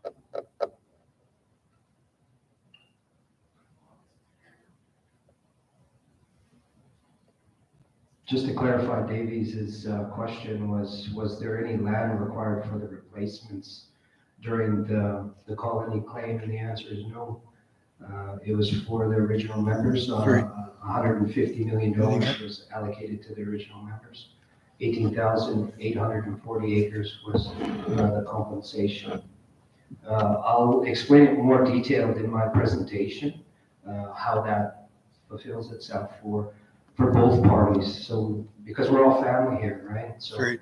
we're gonna continue to be family. It'll work itself out. Oh, we got Linda. Linda, could you come to the mic so the people online could hear, please? This is for Evelyn. Hello? Yeah, I have a question, like, where does it say in the agreement that the claim was for original members? Does it say that in there? It doesn't say that, in there, but that's just how it reads, right? Because that was one of the questions we asked our lawyers at the time. I asked that, and I said, it sounds like this is for the originals. So, and he says, no, it's for everybody. So that's a question, again, I could get in writing when we meet with the lawyers this week, right? Yes, that would be a very good idea, Yes. because I think the claim was for everybody, not It- just originals. The way they worded it, yes, it was for everybody, so. The way that it's worded in the actual claim, I don't have it in front of me, so. I do. I have all the documents from 3 original submissions in the Telemer cases, all 3 from Laurier, Melville, and everything. And yes, it is for the original members. It states that in there. For the original members of Peepeekisis band, and that's what the claim is put through. The Canada wouldn't even approach it if it was for everyone else. It is a compensation for the original members. Any more questions? I see something here I want to answer to. Okay, 11:30. There was also a mention of 180,000 for the documentary. And what I did was I stated that in the letter to say, this is what I paid back then. This was in 2000. I had to raise this much money on my own to do the documentary. And what I also want to say is that it's a low budget documentary. I know some people they're kind of, putting their exclamation marks there online because they're kind of shocked at the cost. But that's actually low budget, and back then as well in 2000. So it was free to the band though, because I raised that money myself. And one of the things that was done with the documentary was that a copy was given to the Indian Claims Commission. And so I know that they were using that for their research at that time when they were working on doing the report that they released in 2004. So I want people to know that as well. Like, what's that worth to the band? I really don't know. But what I can say is that it was free to the band then. I'm not in a position right now to have the time or the energy to be fundraising again for that amount of work. But I want to say that there was about 50 hours of material that was gathered at that time. And that's in my own archives, because I remember asking for the band to support a culture center back then as well, because I was wondering, what do I do with all of this material that I'm gathering now? The interviews that I did with the elders back then. So those originals are things that I've had to take care of on my own, because there has been no facilitation for that from the band. So I want people to know that. So when I'm asking for that, and I know some people are saying, well, that's a lot of money. Well, that's a reality of the cost to make a documentary. And if you're going to go to that much time and effort, then you should do it professionally rather than going around, with home cameras or whatever. It's just not worth the time. And also, if you're speaking to elders, you really should be, doing that in a way where their words are being preserved, rather than, taking that chance that, your material is not going to be, there's going to be issues with it, and that you're, wasting the elders' time as well. So I want to mention those kinds of things. There are professional standards. And my documentary back then was also broadcast nationally on APTN. And it was broadcast regionally on SCN at that time. SCN doesn't exist anymore in Saskatchewan. But there has to be standards, broadcast standards, for them to consider to do something like that. It was also used for several years by Saskatchewan Education in the schools. And so I want to mention all these things, because, I mean, it's an investment. And I'm not sorry for, taking that time then to speak to the elders, and I'll never forget that. One of the things I want to mention too, though, is that I did speak to Harold Cardinal, late Harold Cardinal. There are different people that I talked to because, people know about Val Hills Colony. They've heard about it. They're aware of it. And so I talked to different professors at that time. One of the people that I talked to also was Harold. And he explained that 80 acres idea. I just want to go back to that for a minute. And he talked about that as 80 acres and a mule. And I don't know if people will recognize that, but that was something that was given to the slaves in the United States. That when they were given support to come out of slavery, this is what they were given, 80 acres and a mule to start their farming. And so he mentioned that to me because I had no idea of where this idea of 80 acres was coming from. How did they decide? How did Graham decide, that this is what we were going to be given here? So I want people to be aware of that also. Yeah, and I want to go back to this thing, this idea with Gowling that they resolved this, which is wonderful, within 4 years or whatever. But at the same time, I approached them for a specific reason, and this is in writing. This was for the placements claim. And so it came back and they negotiated something on behalf of the band. They shut down anything to do with the placements. And the release clause that I'm talking about was that when you accept that settlement agreement, that means that you cannot make another claim. And so I was surprised when I heard about the cows and plows after that. But they had ensured that they had already filed for that before that, so that there was no effect on that. But I'm sure that they were aware that they were closing down, opportunities for the placements themselves. And that was the reason that I approached them, and in the first place. So again, to me, there's a conflict of interest there with the interest of the placements or the new members. And I know that's something that my family is, talking about.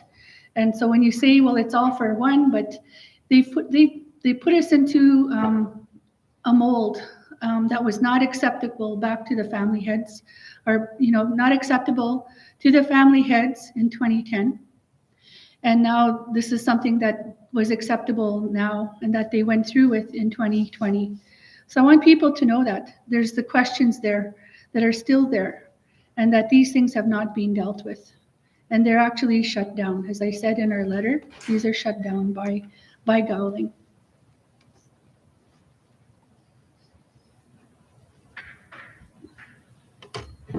Okay, any more questions or comments for Evelyn? There's a question for you.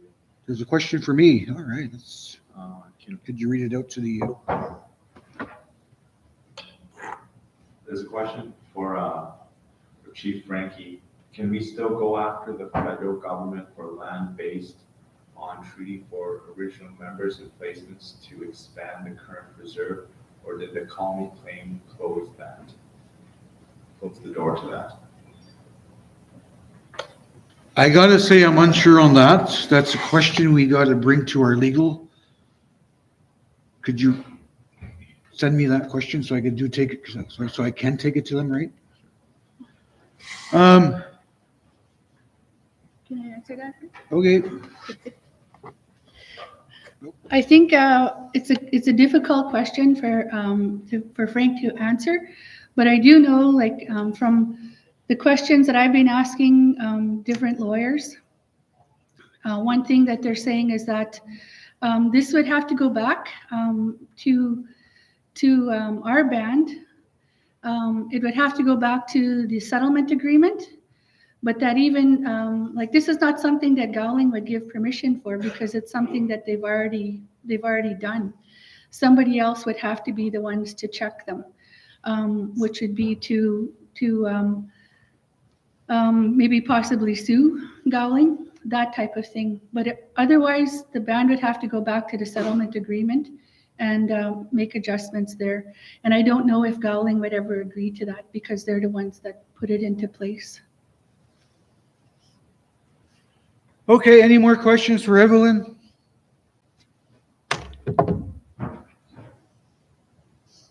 If not, I'm gonna close this part of the meeting. Oh, we have one more question.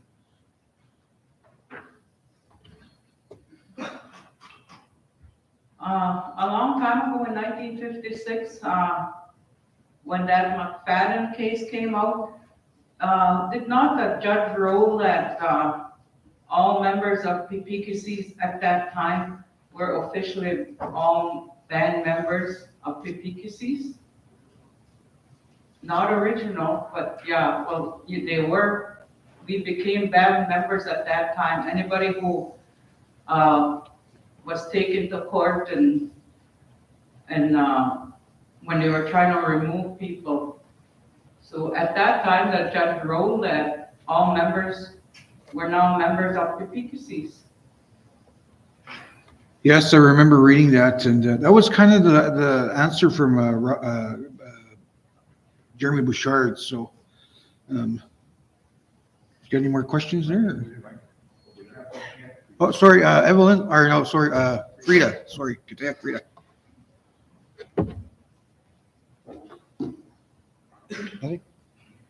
Yeah, with regard to McFadden, when he made his decision, he was very iffy about his right to make that decision, because what he said was, if I have the authority to make this decision, then this is what I decide.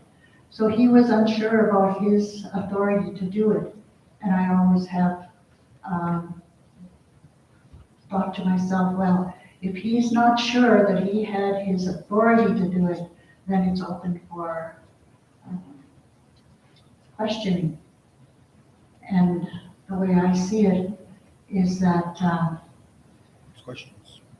no one has ever really taken the federal government to task about what they did here. You know, like, it always comes back to originals and placements, and that's not really true. It's the originals, the placements, and mostly the government. And they're always abdicating their responsibility for what they did. And I think the sooner the people of the Peepeekisis come together and really talk about it and know that what they did to the original people was an atrocity. Because they took away everything that they had. They took away their land. And over these 100 years, the originals have been hated for some reason. A reason that I don't really understand. Because every time land issue comes up, right away it's, oh, those originals want, want what? We just want to be treated fairly. We have hosted the placements for 100 years. And so what I want to see is this to stop. We need to start fighting the government. It doesn't matter what they said or what they say. When the minister came out, he made an apology. But there has to be some action to his apology. We can't let it go. And this is the ideal time to say what it is we really want. But we won't get anywhere if we're going to start fighting one another, calling each other names. That's not right. We need to put everything aside and look at the real enemy here, which is the federal government. Thank you. Yes, thank you. That was, I actually had a sit down with Frida a week and a half back, and that's the talk we had. We need to know our history, our personal history. I know my Dieter side. I don't know the Putcher side. I don't know the Mongrand side or the Denemy side, Panay side, Stonechild side, Kuwaitan side. We need to know our history. And then take that history back to Canada, right? This is what you've done to us. The fight's not here in this room. It's with Canada, and I agree with Kateak Frida. So, with that, is there any more questions for Evelyn? Kateak, Elma.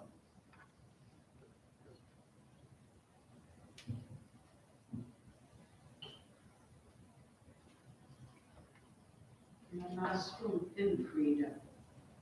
My last one thing. I really appreciate what Frida just said. It's the government that we have to deal with. And to tell the truth. And that's all that I think Frida's talking about here. Is to tell the truth, the real history of Peepeekisis. Since I've been there, since 1962, I got to know the older people, the older ones, the grandparents, the great-grandparents when I first came. And they spoke their language. You know, they were very humble people. If you thought you got healed, you know, basically that's the, you know, once we started to lose those, when they started to leave, that's when all this started to come up because it was never dealt with properly. I know I'm from Treaty 6 area myself, but also married into Treaty 4. I've seen a lot, you know, and I know there's a lot of hurt, a lot of people, you know, that are hurting from the past, from what Graham, that Monial did to the reserve. That never happened to other reserves. I'm not, you know, to see that. But I know the Peepeekisis has a lot of good people. But what's separating, that's where the separation is because of what was never really dealt with. You know, that's still bothering people, and people become defensive when, you know, it's brought out.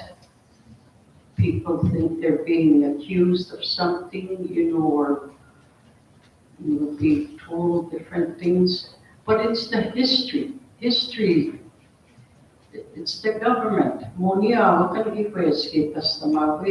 Those are the ones that did this to the people. And a lot of our old people, your old people, they left with sadness.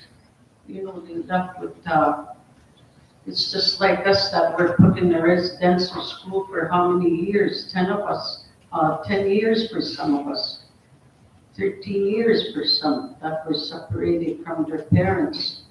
A lot of their parents, our parents went to their grave brokenhearted. You know, they couldn't talk about what happened to them when their children were taken away. It's the same thing that happened in Peepeekisis.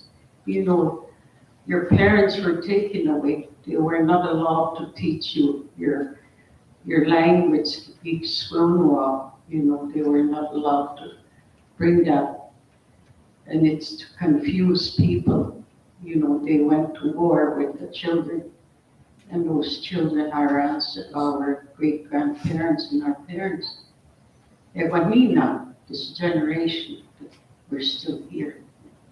Frida and Donald and the older people. You know, we went through that. But the people on this reserve, I think they went through a lot. And it has to be dealt with. I thank Frida for that, for bringing it out. It's not there to fight amongst ourselves.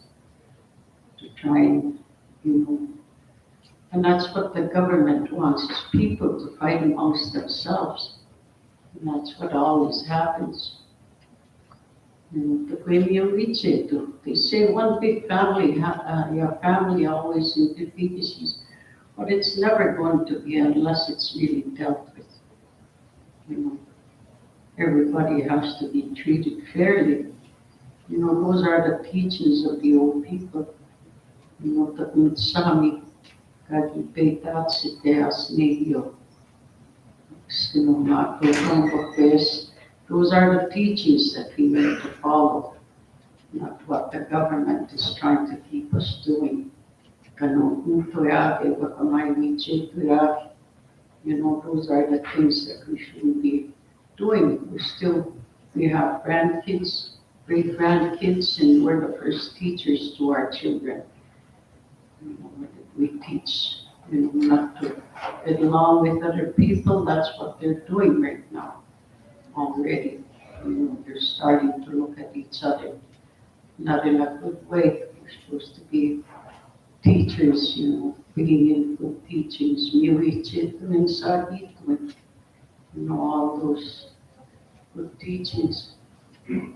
That's all I wanted to say. I just want to thank Frida for her words, and that's the truth. That's the truth. Thank you, Katia Kelma.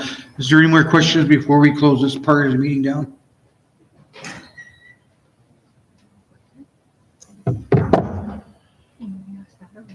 If not, I'm going to close it down. I'm going to say thank you, Evelyn, for your presentation, and I hope we could have more meetings like this.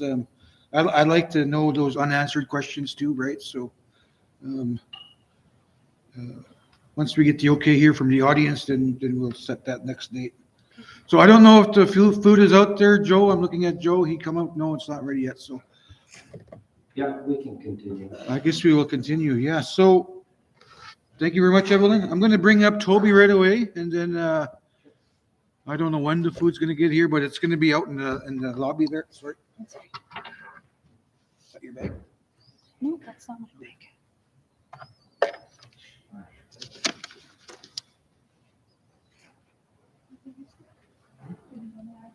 So again, I'm going to ask for respect when Toby comes up here, and please be respectful with questions. Thank you very much. Say hi, hi. Thanks, Chief. It is 10 to 12, so it's 10 to 12. As soon as the food gets here, I'm going to go take a look. We might just stop at 12, so we got some elder here that are diabetics, but they need to eat, right? So you're going to be mindful of them. So we're going to hand it over to Toby right away. Thank you. Can you hear me up there, Joe? Good. 5 minutes for the food? Okay. Well, I'll just do a brief introduction of myself first. My name is Muskigi Masquawasis. I come from the original band of Kana Ashapiu. Jimash Kush is Peepeekisis' father. Kana Ashapiu was Peepeekisis' uncle. Peepeekisis was a young man before treaty. He was the same age as one of my grandfathers. During treaty, he was only 15, so he would now wait for his uncle to pass that hereditary line to him. I'll go over my research. I've been researching this for 20 years. My father had given me the responsibility to research our family as the family knows it today. So in my archives, I visited all my uncles and aunties and got most of their, their testimony of who our people is. Then I verified it through many, many, many sources, going back to 1627. So you will get a history of Peepeekisis, where it comes from, who the people were, how Graham treated our people, all of our people, not just the ones that were from Gana Ashapiu at the beginning of 1874, Well, when they displaced the other natives that came here, and one of the provisions was that the other natives would be First Nation as well. That was one of the provisions grandfather Louis also put into the word with the other old Indians in the big bush, is that they had to be Indians that came here. So that means they had an original reserve and that they were a part of treaty negotiations in some territory. So that was one of the provisions. So look in your hearts and you'll see that we're all Neheo or Assiniboine or what have you, Stony. Remember that. When I go through my presentation, it is just to solidify what the federal government has done to us and how we as people now with information. Remember when the department started now pushing our people around, we weren't able to hire a lawyer that way, 1950 that way. So we had no ability to fight them. We had no ability to hold our story straight. So these are the accounts later that now we can put our story straight now through the Department of Indian Affairs, through Freedom of Information Act. Remember that, because that's how I got all my information, is because I have to get that information from the federal government through a Freedom of Information Act release. For band pay lists, for everything that the band did to us, it is in those letters and lists that I acquired over the 20 years of my research. I started doing this research because of my father. Sorry, I'm too tall for this mic. Oh, let's do this. Jeshua.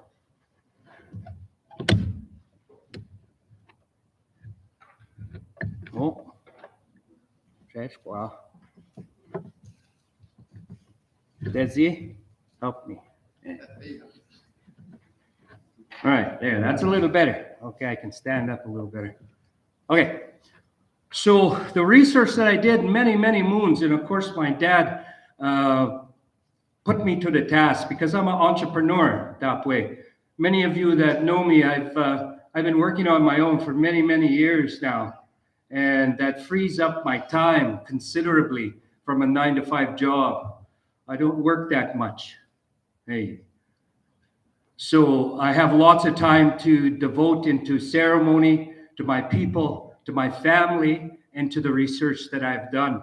So most of the research isn't, I would say, the word of our people, but more of interactions with the federal government and interactions with our people. So I wanted to keep it more on the Muniao level, so you understand that this is not conjecture between one family or another family.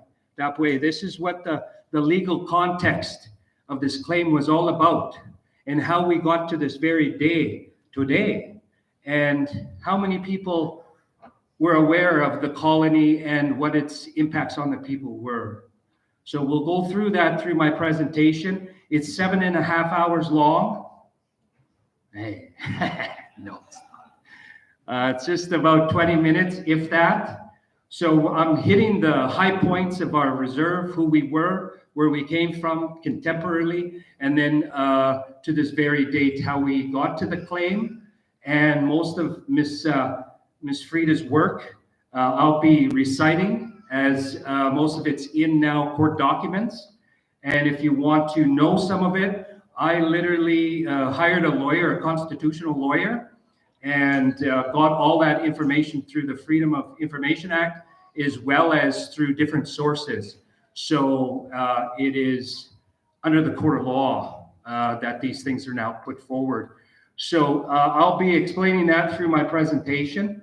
And then, of course, the history of Ashapio and Chimaskus, and of course, Peepeekisis, and where they come from, and the hereditary people from that line of people from the Pauline Lake, or they're from the Round Lake.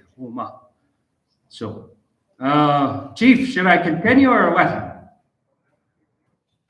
In 5 minutes, 4 minutes. Ooh. All right. So when I was 12, hey, I don't want to get too far back, just remember, relatives, we're all relatives here. And I call each one of you my relative for a reason, as my family is a very big family. And we married into most of your families back when the pass and permit systems were there on Peepeekisis, where our families couldn't leave the reserve, but were only to marry each other. And this was an opportunity for the ones that were brought in to liven our band up with new possibilities of people. And so that's a positive. This is why Peepeekisis is one of the outstanding bands in Canada to this very day for post-secondary officers and post-secondary graduates. This is why, because they, through this colony, which was bad, and it was very, very terrible for our people, but we can't live in that past. We can't live in that hate. We have to look to the new generation. And this new generation is educated. This new generation understands what happened to our people. We need to bring them back to the blanket, as our elders, our Kiteyak say, bring them back home to help us. And this is what the recruiting of a band is to bring back your young ones, bring them back to the blankets. So they don't want to come back because they believe that they don't belong. This belonging has been severed, and to two nations. I'll explain that through my presentation exactly, the Tuttenberg trials and in Lauraleaf, and first was in Melville, and what the outcomes were for them. And Auntie also mentioned Chief McFadden's decision. And Ms. Kuchakam was, yes, McFadden knew he had no jurisdiction under administrative law to make any decisions on behalf of Indians, federal Indians. He knew that. He knew that at a court judge in Lauraleaf, knew he didn't have the position to rule over a federal jurisdiction of the Indian person, which is free from any administrative law. He knew that. So he couldn't do much. He could only make his opinion. And that was his opinion, to say that he couldn't find any information about it. He couldn't find the documents with respects to Peepeekisis when they admitted the first 11. And I'll go over how many they brought in. But without getting too specific, that's what Judge McFadden, I do believe, was saying is, I can't say anything. I can only give my opinion because I am not the Governor General of Canada. Thank you, Toby. I'm going to stop him right there. It's 11:59. I know some of us are diabetic. I'm newly diabetic, so we got to eat. Food's here. Before we have an episode. Food is here, yes. So Hedman Matt had tobaccoed Kiteyak Frida to say grace. Did you want to say grace?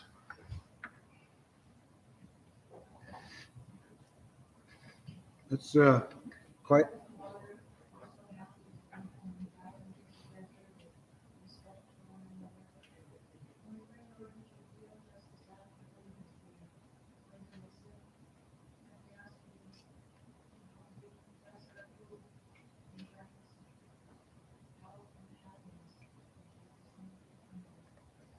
Amen. Thank you very much. Okay, food is out there. Could I get the younger ladies to, and men if you can, to serve our Kiteyak? Billy. Gene. We'll continue on at 12:30. We'll do a quick lunch here, and then it's enough time to eat and go out for a cigarette. Those online, they could stay on if they want, or log off and come back at 12:30.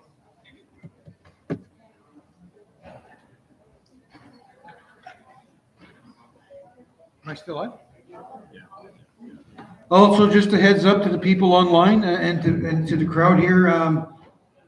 There is an application form on the Peepeekisis app. Please download it, fill it out. It's for the $250 distribution Christmas payment. So, according to the email I got, funds will be dispersed through EFT and check form starting November 15th. Or is that what it says? I gotta look back at my email, but. So all the lunches are individually packaged for access. So some of the Scapio will come around to the Giteac and pass it out to them. Also, we'll just break here for about 30 minutes or so, as Giteac don't like to sit too long. I know my dad is reaching around old age, younger. So we don't want to keep them waiting too long. So we'll, as soon as you get your lunches, I can start again, and you can eat lunch and enjoy my presentation of the past. Okay.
No, I can get my own.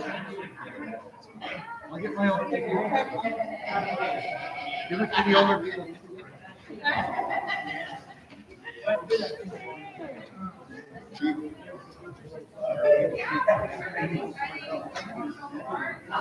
We're serving the elders.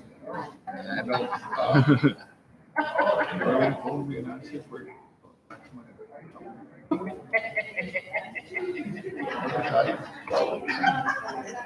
No, come on. Maybe next time.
That's right, in 1868.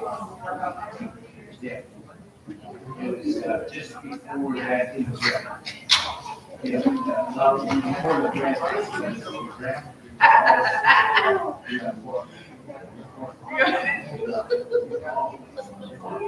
Yeah.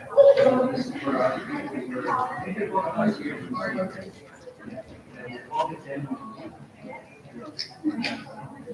very.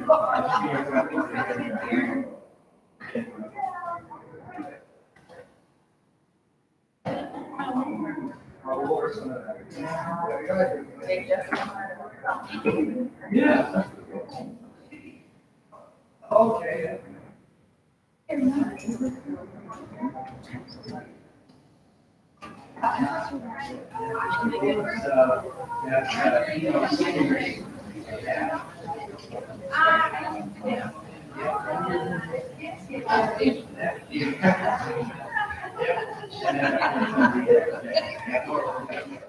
All of us.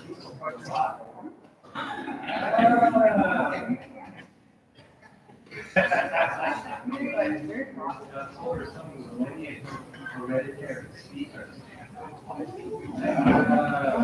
of those questions that I asked you to bring up, have them before the, or you can email them.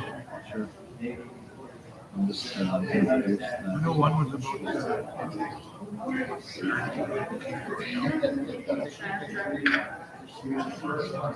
Maybe. Oh,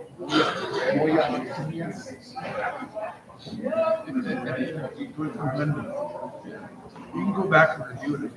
Yeah. And then email it to me tomorrow. I can present that to you. I'll take my.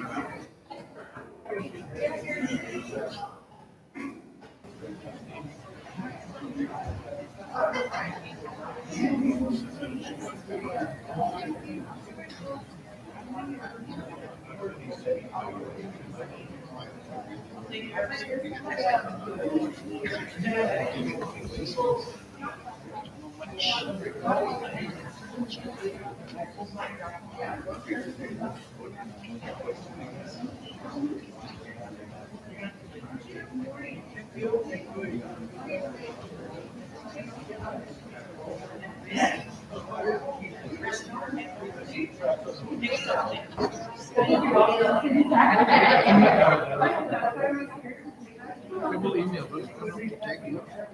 Yeah, I just posted the Facebook.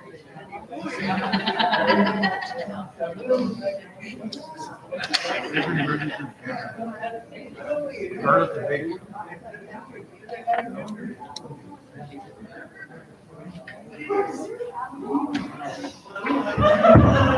Actually, touch base with civil authority.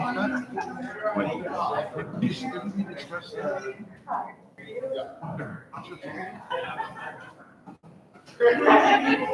being registered?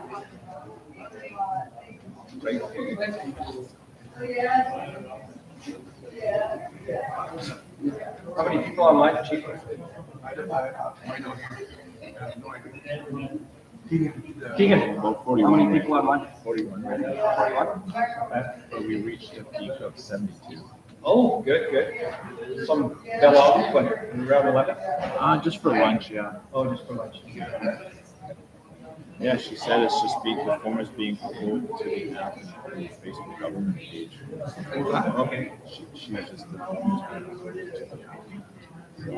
So I just thought, okay. All right, that's good.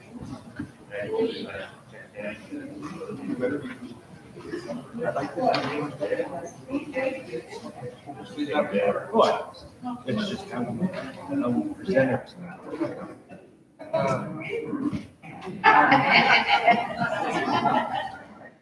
Well, good. Yeah, I know this is just, you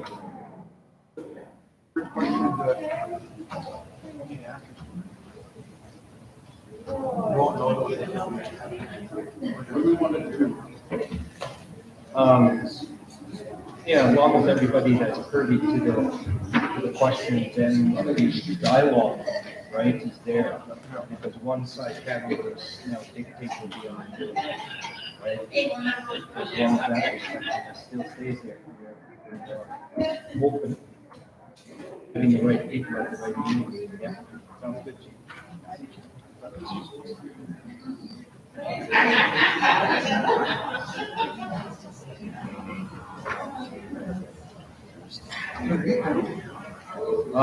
eat once a day. From 6 to around 8, 9. I fast and feast. I've been doing that for almost a year now. That's kind of how I am. I don't eat bread. I don't eat breakfast. Yeah, it's almost the same kind of thing. Yeah. It's just I got so into it because, I'm all over the country. And most times you can't eat good. No. You can't eat, there's nothing there, so I got into fast food. Food until you actually eat the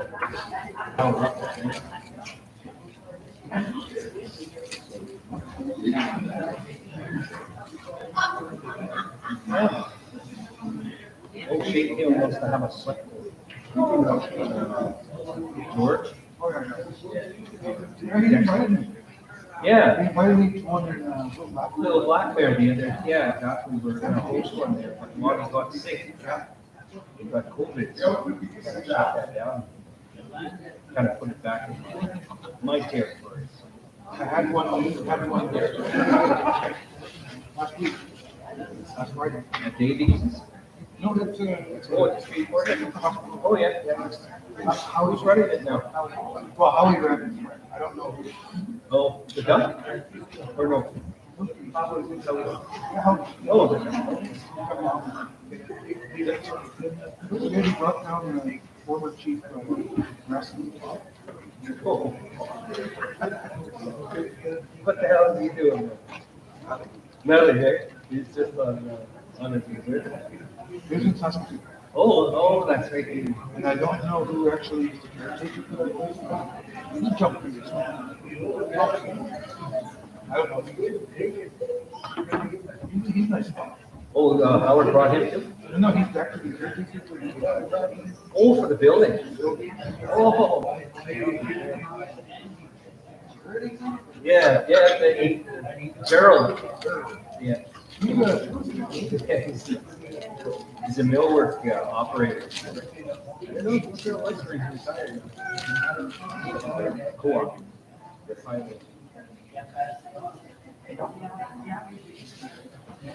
Well, that's good. That's good.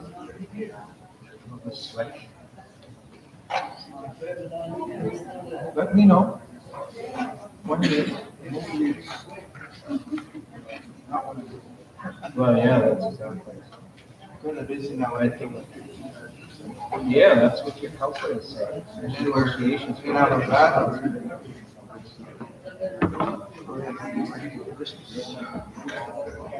Yeah, that's gonna be down. And then there's a appeal. How's that process? We got till the 27th. And then It goes through the yeah, we'll try to. Oh, do they still have? I never, I don't know, I never been in this closet.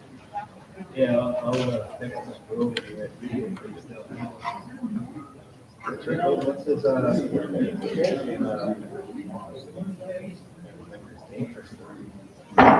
Little Pet? No.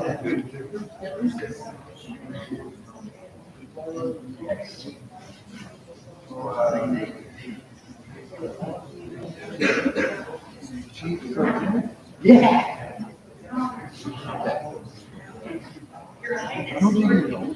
He should. He's the CEO. He's not the chief. No, that would be the trust. The other ones. I don't know who this is. Carlos.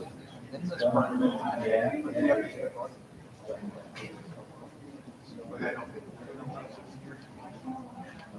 Gerald.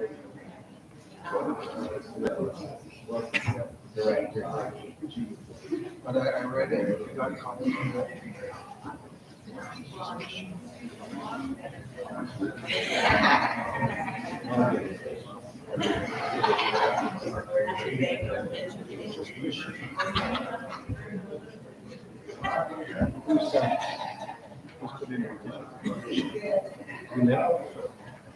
She was how many? What was the difference?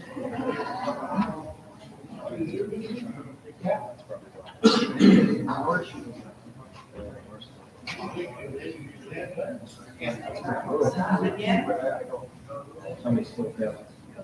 I don't know, I wasn't, I went and voted.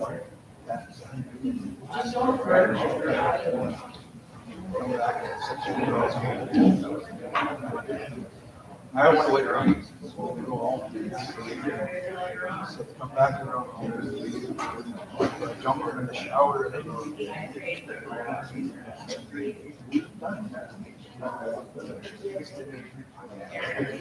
Oh. Yeah. Since I've been around for 27 years. My daughter not in the shower door. Bathroom is there. Well,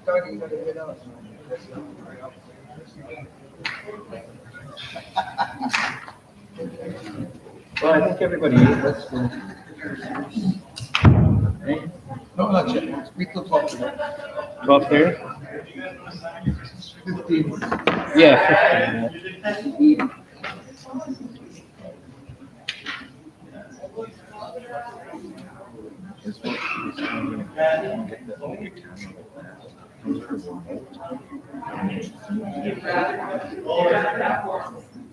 Not closing them.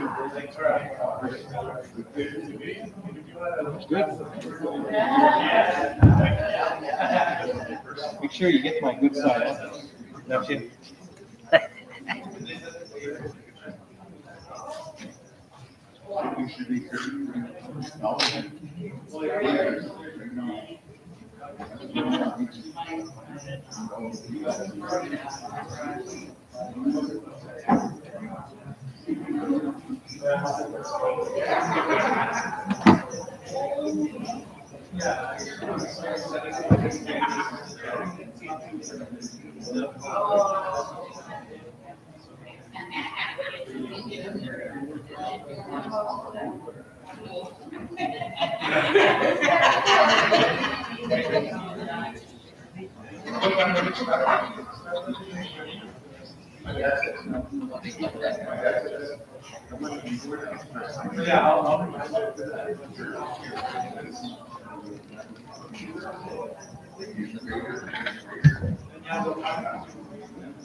I read it. Yeah?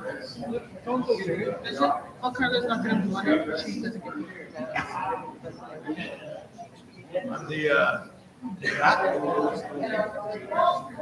That's, I mean, Matt's on the right track, she said. Yeah, that's all. Yeah, she doesn't get paid. No, she's not bad. Sure. She's not doing I'm not getting paid. I said, hi, sister. I'm gonna see what's up there. I get caught up in the traffic. Like they, like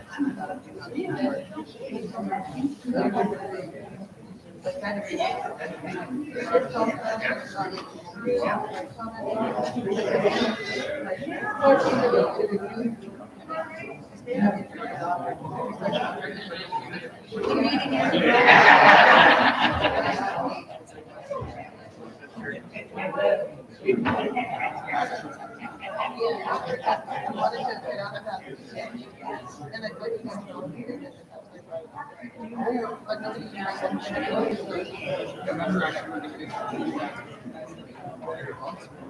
I think, I didn't hear you say that, but I just think we need to do a little bit sooner because now she's saying that we have an agreement, right?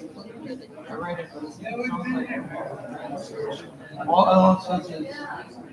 We have a contract with the parents that which is 90 days.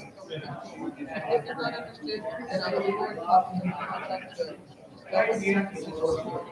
Then I agree with that.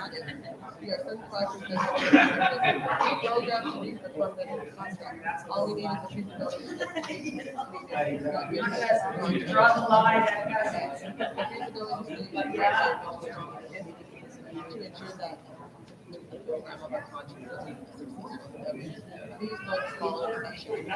They were like, the nation will do the best efforts for the entire program, best efforts. When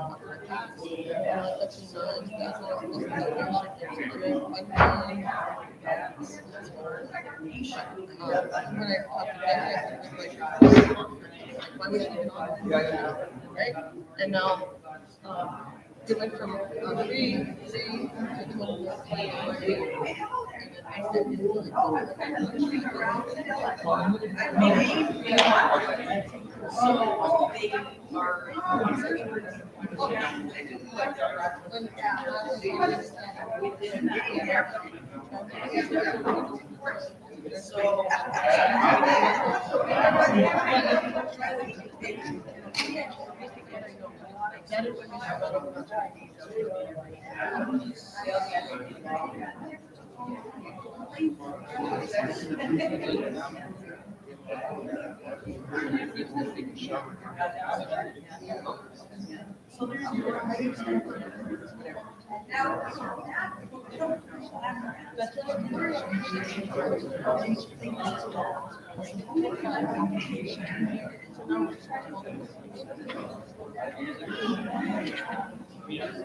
We have the money. It's money that's coming. It's like reimbursement. We'll see. I'm not worried about that. I'm worried about, I'm just tired. Well, because we're not supposed to make shit when it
They're supposed to be, I think it's canceled. Try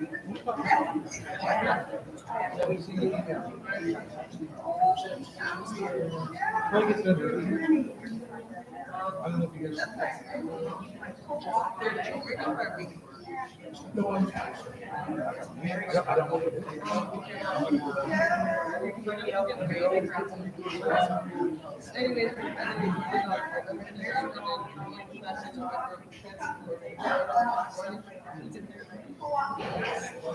Yeah.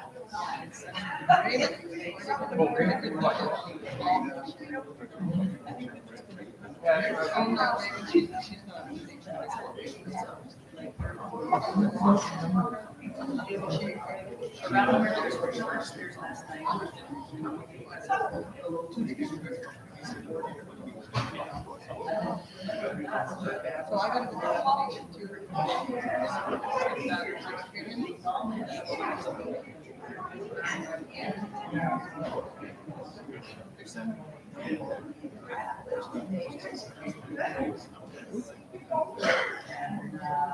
learning there's lots of ways the more I discover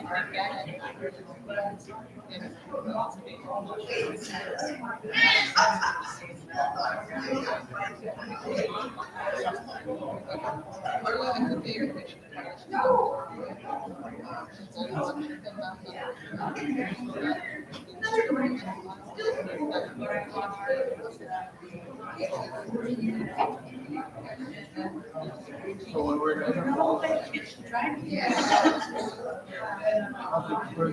I always eat. Of course, it's sure.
In the letter there, you said the person just nursing through.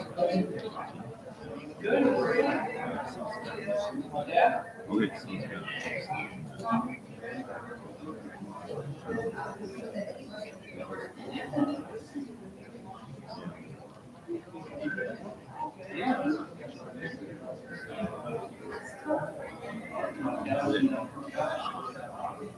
Okay, it's 12:27. We got 3 minutes till we resume, so 3 more minutes.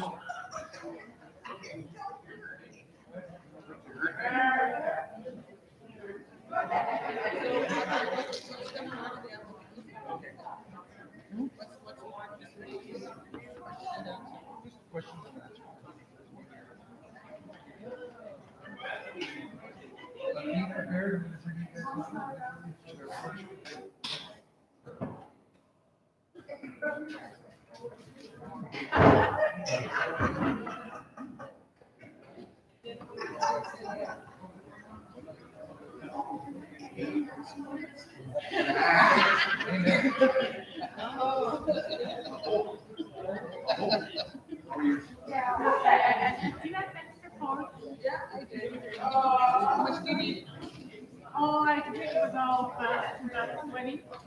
No, just kidding. I got one, but I can go make some more copies though. Yeah, I need one for Ashley and my kids. Let me just go get some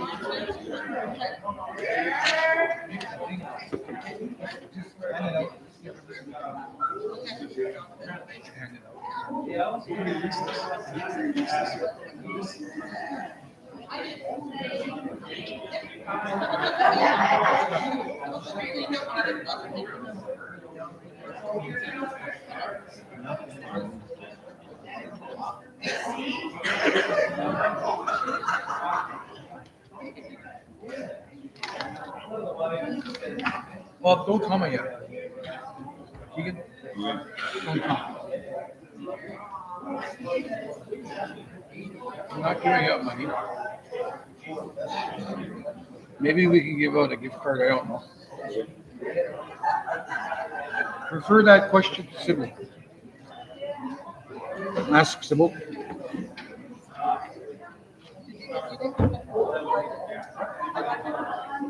Well, they're just questions for me, and are we giving money out?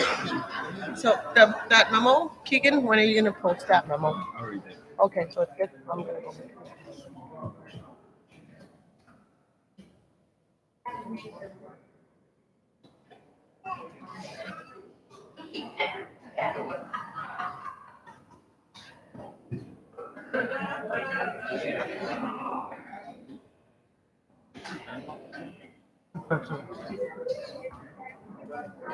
Actually, give her a quick text. You know, I'm gonna don't call me. I'll call her.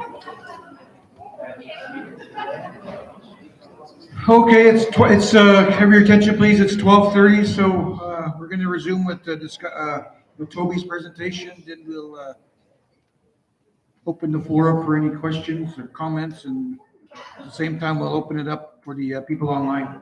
Toby? Excellent, Oma. Hi, Unaskaman. Thank you, Chief. Welcome.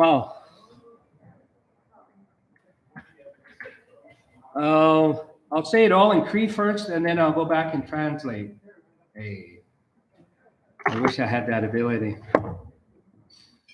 Okay, so we're going to continue on, like I said, with the presentation, and just jot down your questions as I go, and then at the end we'll field some questions and go from there. All right. So my dad,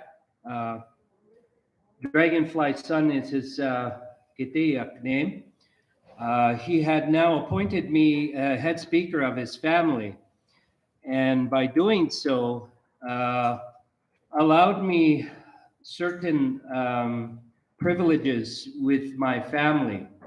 And this family is the Vera and William family. So we'll talk about that. Counselor, you want to just shut the door behind you, Counselor? And we won't get people coming and going. All right, so let's start the presentation off right now. If you don't even need a microphone, really. Could you speak in the mic for the people? Oh, okay. I guess I do need the microphone. So I like wandering around. I don't like standing behind the podium. So we go back into time, the Denemy people. Those of you that know your history, like my cousin here that sits on council, our family goes back a very long time prior to treaty. And the presentation will stay within that parameter of Treaty On, all right? So we don't bore you with the rest of our family. So my name, of course, is Muskigi Musquaw Wasis. For those who don't speak Cree, it's Medicine Bear Child. And I received that many years ago.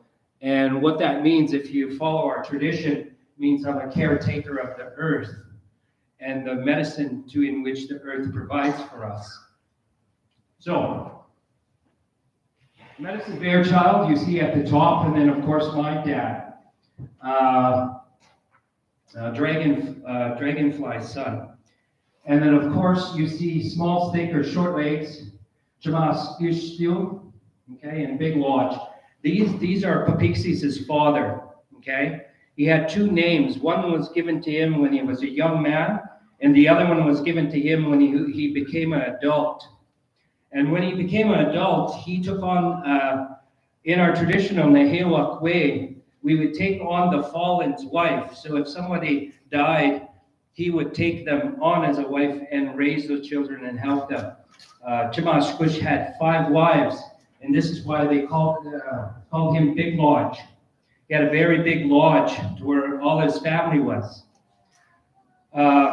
During this time, okay, this is prior to treaty, okay? Chimas Kush would also be a very big supporter of the Nehewak Confederacy. Those of you that know what that is the Iron Alliance. And we'll talk a little about that as well, because it's very significant within Treaty 4. You can't throw a stone on any of the reserves without hitting an Iron Alliance member, okay? That's very significant. So, Wakutawak, to my relatives, I welcome you to my presentation of Treaty 4 and the Indians that live there. For the purpose of my presentation, I'll start in 1874, okay? So, we begin. We start with the signing of Treaty 4 by hereditary chief Ashapio, uncle to Peepeekisis and brother to Chimas Stew. Peepeekisis' his father. Chimas Stew passed away November 15, 1873, prior to treaty 1874. His death and his people would ask his younger brother to bear the responsibilities of leading them to their new land based under treaty. And this is according to Gitayak Beria Heneku, elder and knowledge keeper. Most of this knowledge that at the very front of treaty, before treaty, is all passed down through the Kiteya in our ceremony. So when you want to know the true history of our land and our people, you don't go to the Munya Homa for it. You go to our ceremonies. Our ceremonies, this is where you can't speak a lie. This is where the truth is told. This is where these stories are continued through our lodges for hundreds and hundreds of years. That way. Barry Hennekew is one of those knowledge keepers, and he knows very much when the chiefs met through his people. Barry Hennekew, most of you may not know, or some of you do, what a Hennekew stands for. And a star blanket. This is the relationship that all of the people had in the land in Treaty 4 prior to treaty. Relatives to them from the Star Blanket Cree Nation here, that the ones around Round Lake were settled. Jamaskew would be the leader of 10,000 to 30,000 followers and families until his death. This number was based more or less on the time of year and the food shortages from the winter cap. Barry would say we would have 2 buffalo pounds for our people. That's how many people were following Chimashkush at that time. There was 2 buffalo pounds. We know where those buffalo pounds are. We know the land in which Chimashkush comes from, and our people, where they come from. This is a land claim waiting to happen as well. I'll go further. Chimashkush, or what we call him, Chimikatio. Is that how we say that, Auntie? Chimikateo. Chimikateo. They are learning Cree just like the rest of us youngins. Chimikateo would be part of the biggest alliance in our territory and would span throughout Treaty 4, Treaty 6 in areas to the Chippewa Cree Nation, in which our great-great-great-great-grandfather from the Turtle Mountain area was a part of. Would be a part of the biggest alliance in our territory. This alliance would bring my family together with the Assiniboines, Plains Cree, Métis, the Sioux, and the Stoney people, or which we would call the Lakota, Nakota, Dakota of North Dakota. Ganacha Pig had many followers under his leadership following treaty signing, but most splintered off after his brother passed away in 1873. Followers of his family, some followers stayed with him, and some family members stayed with him. His band at the time, and we'll go over how many people were actually with him in 1874, when Chimashkush signed treaty on behalf of Peepeekisis, or Chimashkush. Wakutawak, meaning relationships. Traditional relationships wasn't just from woman to man and blood. They would adopt people into their band. And this is how a lot of us, other people, were adopted in to Chimashkush's band. This would be now Wakutawin. Kanaashapu would challenge the government for his own land. His 30 to 36 families would follow him, and that's where our family comes in as well. And we'll go over some of that. This would be the transfer of 1880 to the new territory called the Five Hills. The Five Hills were named because we had a particular stone that sharpens steel, and we know what kind that is, that sharpens steel. That's why they called it the Five Hills. Okay? We also called it touchwood because of the chaga, uma, on the black. Popular, chaga. Uma, skima. Chaga, the medicine, touchwood. That's where that derives from.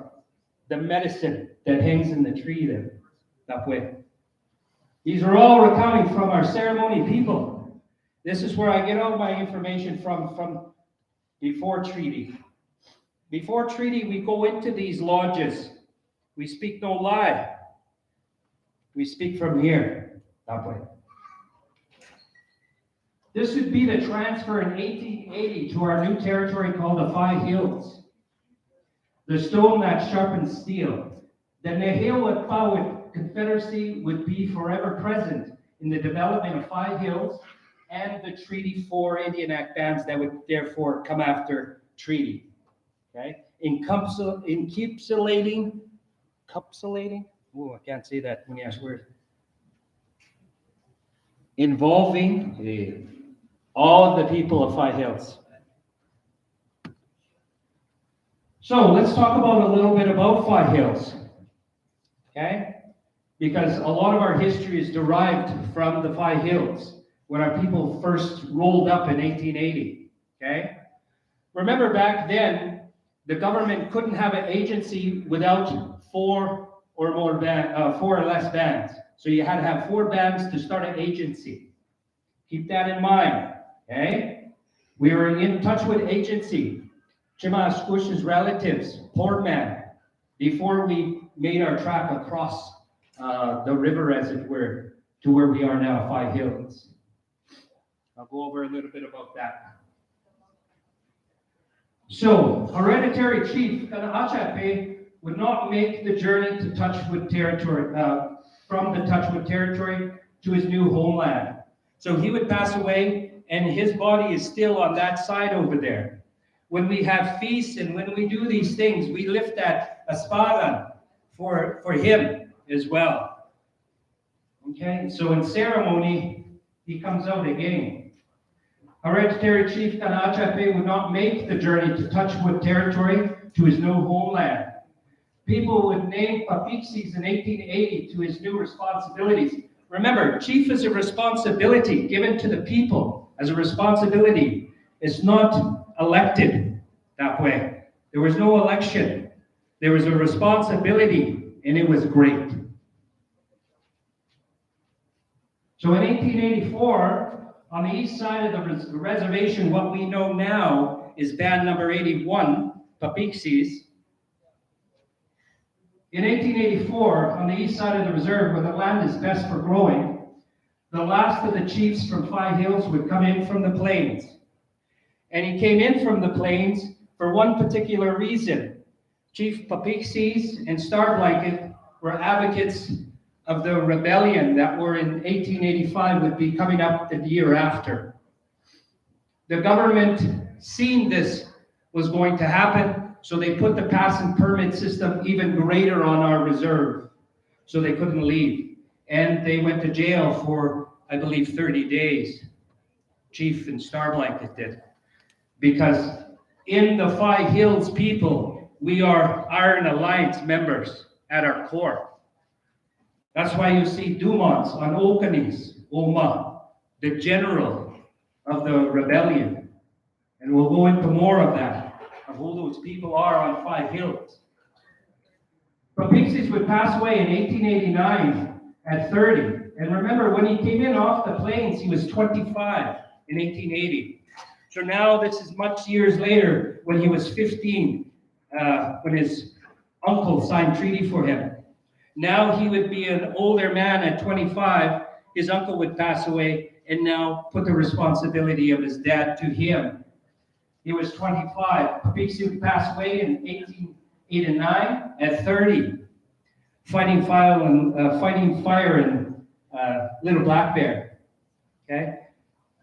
The letter to the interior goes something like this.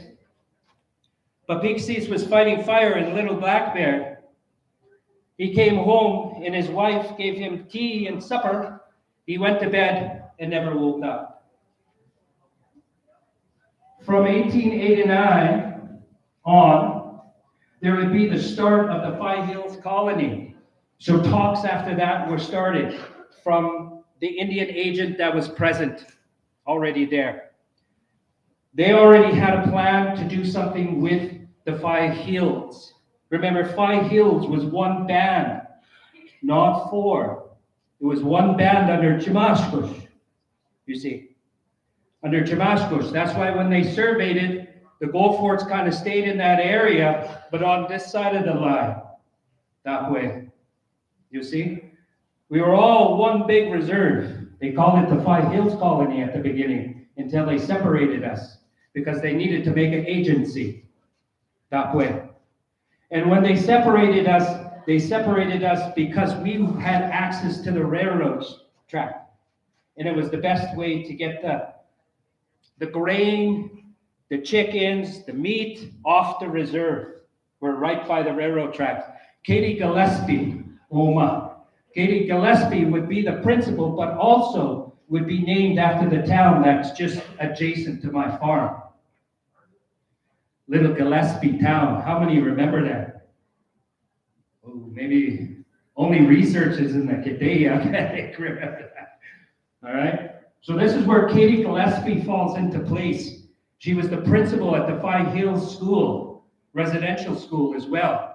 She would have great power on selecting who was to come on to the scheme, as well as Father Huguenot would also have a big part of that. Katie Gillespie and the superintendent in Regina Industrial School. So, in 1989, our chief passes away and confirmed that these lands would be withdrawn from the Dominion Lands Act in 1893. This is potent.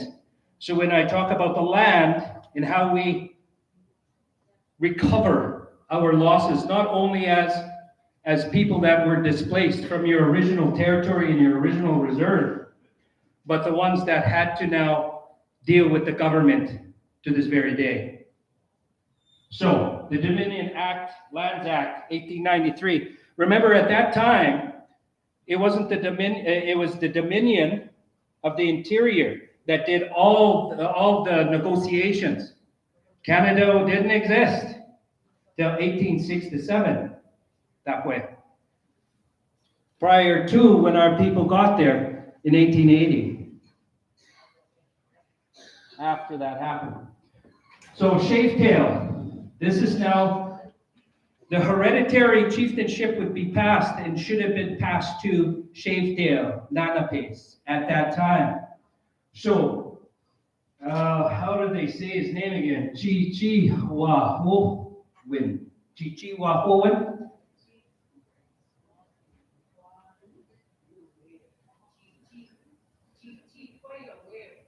Chichiwahowen. Ooh, all right, I'll get used to saying those. So from 1898, when our hereditary chief passed away, his son, Shavetail, should have resumed that responsibility passed to him. So, Indian Claims Commission proceedings, Shavetail's complaint, 1912. It is from Shavetail, who wishes to assume his deceased father's Chimaskistiu as chief of Peepeekisis band, but had not approached Inspector Graham in this regard. He deemed such a course to be an action of futile, because as he explained, I know he won't listen to me. Shavetail continued as follows. If you cannot get me the position, I intend on leaving the reserve and go to another, because I don't own anything on my reserve, especially when Graham is here. I can't get no help of any kind from Graham. I have built a good house on my quarter and broke about 40 acres, and Graham took this farm for his own use. Therefore, I am out of farm, and I have no means to restart myself again. It is funny way when I see parties not been in treaty or farming on a reserve, and treated better and helped by Graham. I hope you will do all you can to help me, and do what you can for me. In 1925, Shavetail would move off the reserve, and either to his Ogamau, which is Sagame, or he who recites by memory, which is Ochapawes. Remember, all of the reserves in the south, the north, east, and the west are all from under Chimashkush, that way. Okay? Keeping that in mind, we're all family here. Not only on Peepeekisis, but Treaty 4 in general.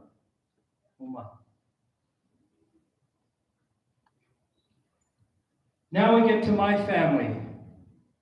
The earliest ones I have recollection, and every man, woman, and child for close to 400 years we just start from 1874. And here we go. Hereditary Speaker, Grandfather Pierre Sr., Chippewa Cree French, was born in 1725, and with Mary Mother, I just know her by English. She speaks a little Cree. That's what that means. Lasette Indian. Keeping in mind that there wasn't a European sphere of living, all mixed heritage was born into an Indian way of life in the 1700s. Nobody hardly ever spoke English or French. It was Cree in their native tongue. It was a way of life of the land, the hunter, fisher, gatherer way of life. The Menominee Band of Wisconsin, and this is now where our people also come from, and where our name is derived from. Wild Rice, Algonquin, Menominee. We still have a tribe down in Wisconsin area. And this is the Menominee Band of Wisconsin. Tribe affiliation is Turtle Mountain Band of Chippewa Indians. This is where grandmother lives, Pierre's sister. And we'll go over that family lineage. Pierre Sr. would have 2 children with grandmother Lisette, Assiniboine Sioux. The first would be Pierre Jr. in 1808, and his sister Julie, or Betsy Josette Denemy. Both would carry the family name, and both would self-identify as Indian hunter-gatherers when the transfer came in 1874. Lisette Stoney called snaring people, Shuswap, Father LaValle, Rocky Mountain House, and Mountain Crees for their affiliation. When we look at Treaty 4 in 1874, my grandfather was very young at the time. Grandfather Louis would be Pierre Jr.'s son and named several times in the colony claim. In 1874, this is where the Confederacy gets its name from. It's Chief Pipot. Chief Pipot was a general of the Iron Alliance in our area, and one of his sub-generals was Okanese, Uma. This is the Powhatan Confederacy, or the Iron Alliance. This was based on Pipot when he was taken by the Sioux and lived with that community for many years. And when he came back, he taught our people how to make this relationship with them and peace. And this is what the Iron Confederacy was about, or what we would call the Powhatan Confederacy. And these are all our treaties that are represented, therefore, within.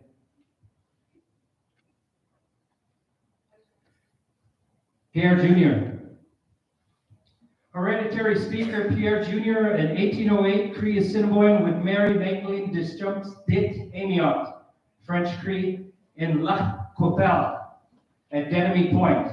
At the point, Father Lebret wasn't there. There was no Lebret. Before that, it was called La Coupelle. Why? The Calling River people at that time. And of course, my grandfather settled right on the peak where Wapimustus is now, as they were kin to us. Lac Coupelle at Denemy Point was now Wapimustus Indian Band. Grandfather would sign a 99-year lease with the church. That would come up in 1982. In 1982, my other Nishtau, Noel Panay, was the head of the Federation. And that was the first land claim. So they claimed our land back so it would never get taken away again. So Denemy Point is now Wapimustus. And lucky for that, that's my brother-in-law. I married into Wapimustus. So now I can camp there whenever I want. So, that's pretty good. So Wapimustus Indian Band, Nihil Powhatan members as well. Denemy Point was across the lake in a quick canoe ride to the fort. Pierre would have a camp of Indians visiting from Round Lake and areas, doing which most of the Indians now were one band back then.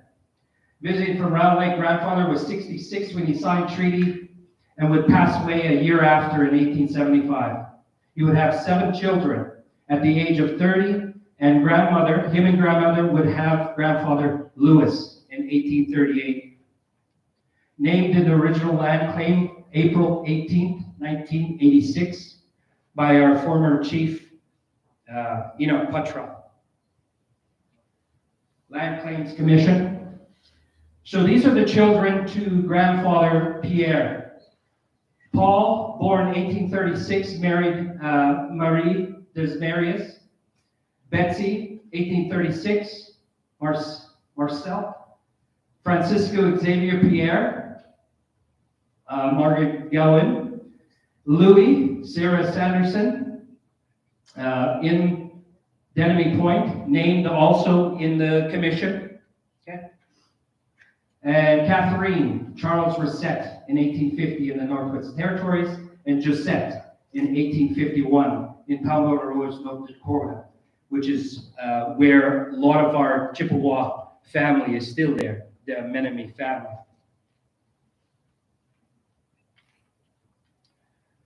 Grandfather Junior would also show up in the Scottish Earl of Celtics, okay, in 1850s. He would guide him through our territory, Treaty 4. This is why you see a lot of Denemies wearing this Scottish chapeau, and why we can reclaim a lot of Scottish sayings. May every puppy drink that's old enough to swallow, may he become a hound. This was grandfather's word whenever you'd have a toast. This comes from Lord Earl Celtics, okay? He guided him through that in 1850s, all right? Pierre Jr., prior to treaty. Also, treaty, signer, as well as witness and interpreter. He would speak as a lead speaker for not only the Confederacy, the Iron Alliance, as a member, but also into Chimashkush's band. So he would represent and make sure Chimashkush has the best deal possible for our people moving forward. There was a few of them. Grandfather in 1874, Pierre Denemy, interpreter, signs his X on the paper. This is Pierre Putra in the middle, and the other signatories, okay? Pierre Putra was also a witness. Grandfather standing right alongside him like that and pushed Pierre in front. He's to sit there inside and take the picture.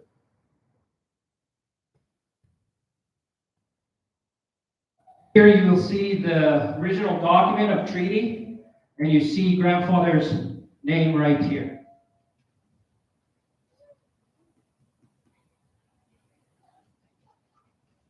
Xavier Davis is also on there, and we'll talk about who Xavier Davis is too as well.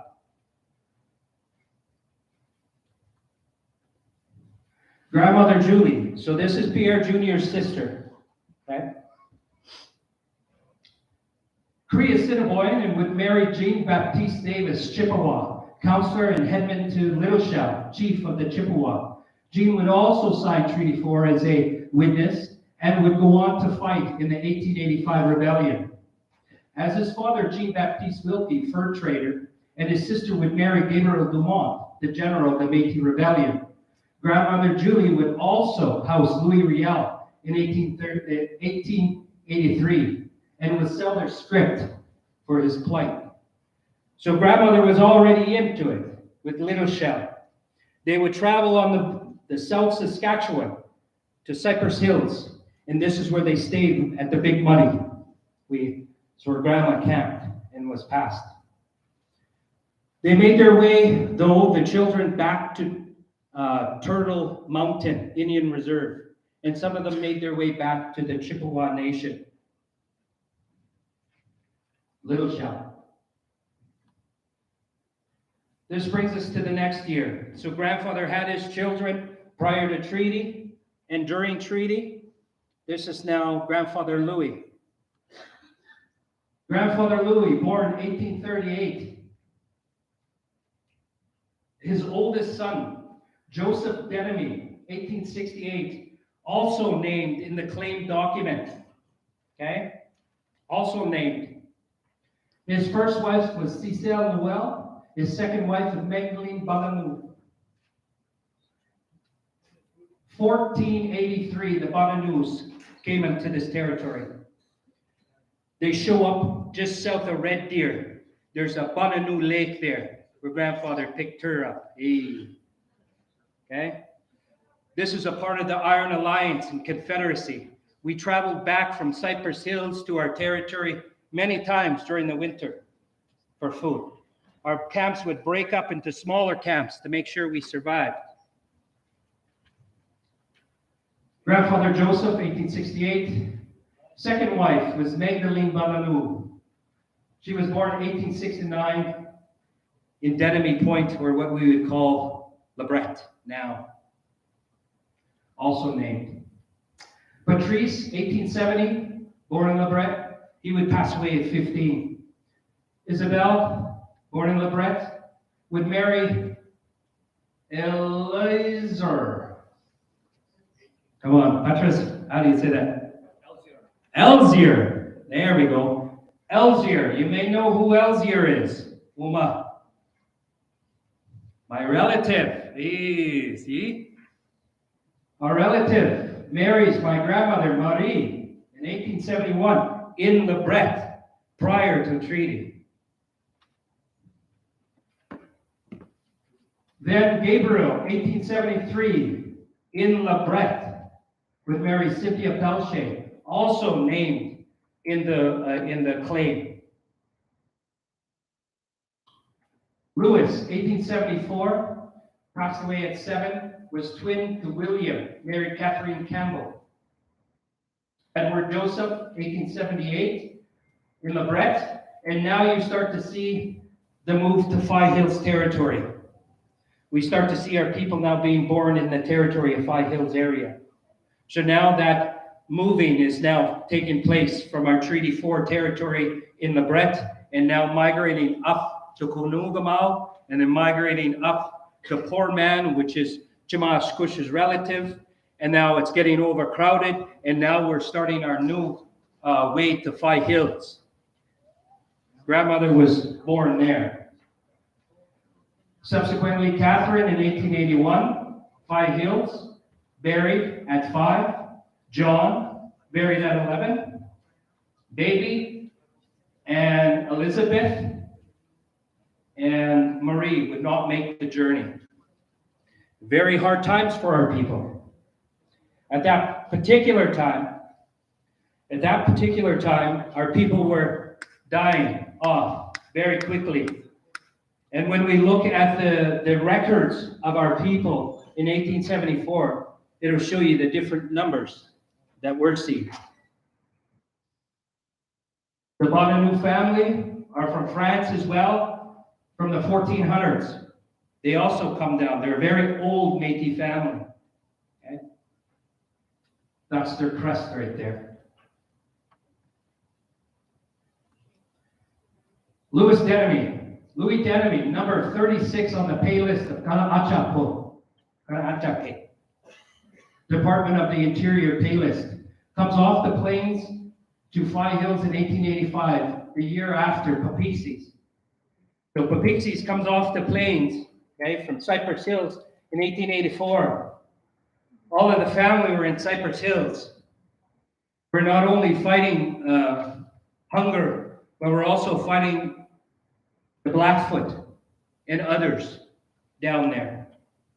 Okay.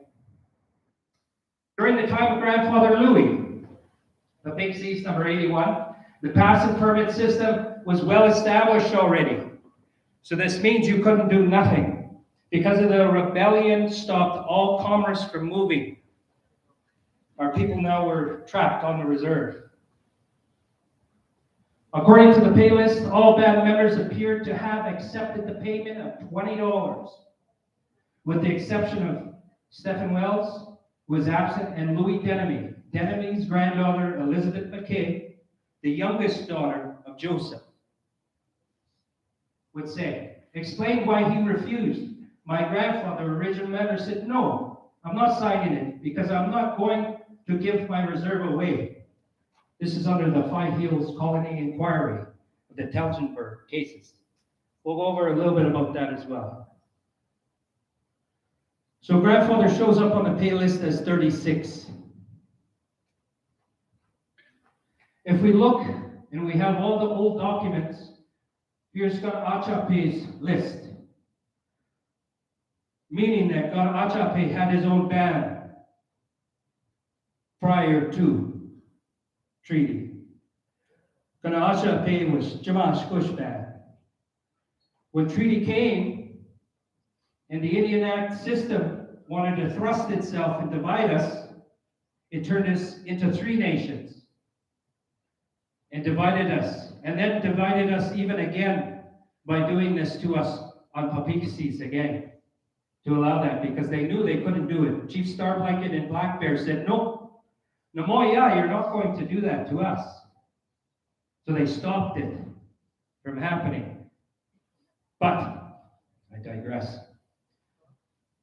Here is the Department of the Interior pay list. Women of Kana Achapyu. Pay list number 25, 26, 27, 28, 29, 30, 31, 32, 33. Grandfather would show up at 36.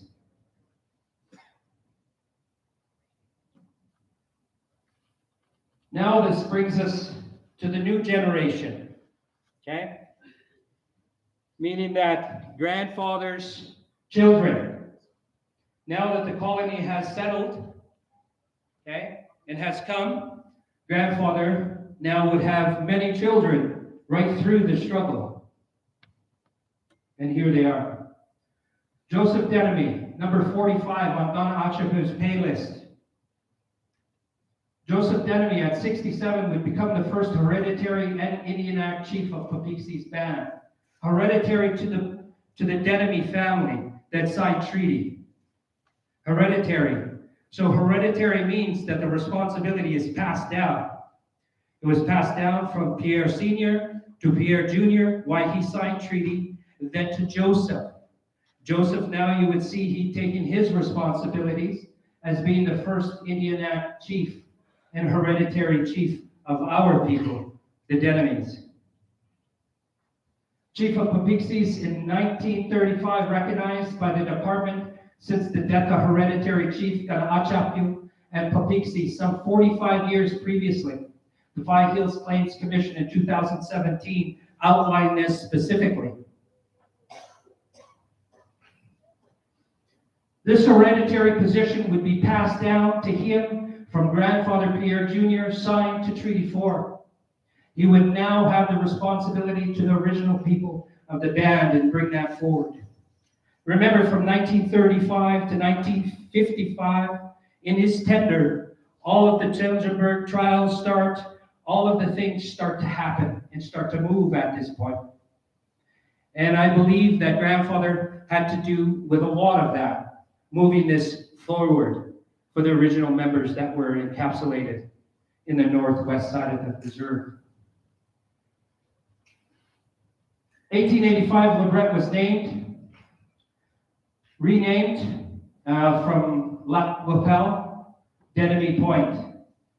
They're starting to do, my brother-in-law is starting to do research now on Wapi Mustos, and they find our grandfather Pierre Denemy there at that exact time. Also, the land was sold to grandfather from a Patra. We're trying to find out what Patra sold him that land at that time, but that's where Denemy Point was allocated and was. Most of the Denemy family know about Denemy Point. This is a picture on the LeBret grounds, 1835-ish. Joseph Denemy, 1868, Indian Hospital on Five Hills. This is where most of his children would be born now. Marie married Noel Panay. In the old traditional way, when grandfather Joseph passed away, he would pass that hereditary lead speaker to now the oldest daughter. Why? Because we're a matriarch society. They hold the responsibility of the family. So, hereditary speaker would go to Noel Panay.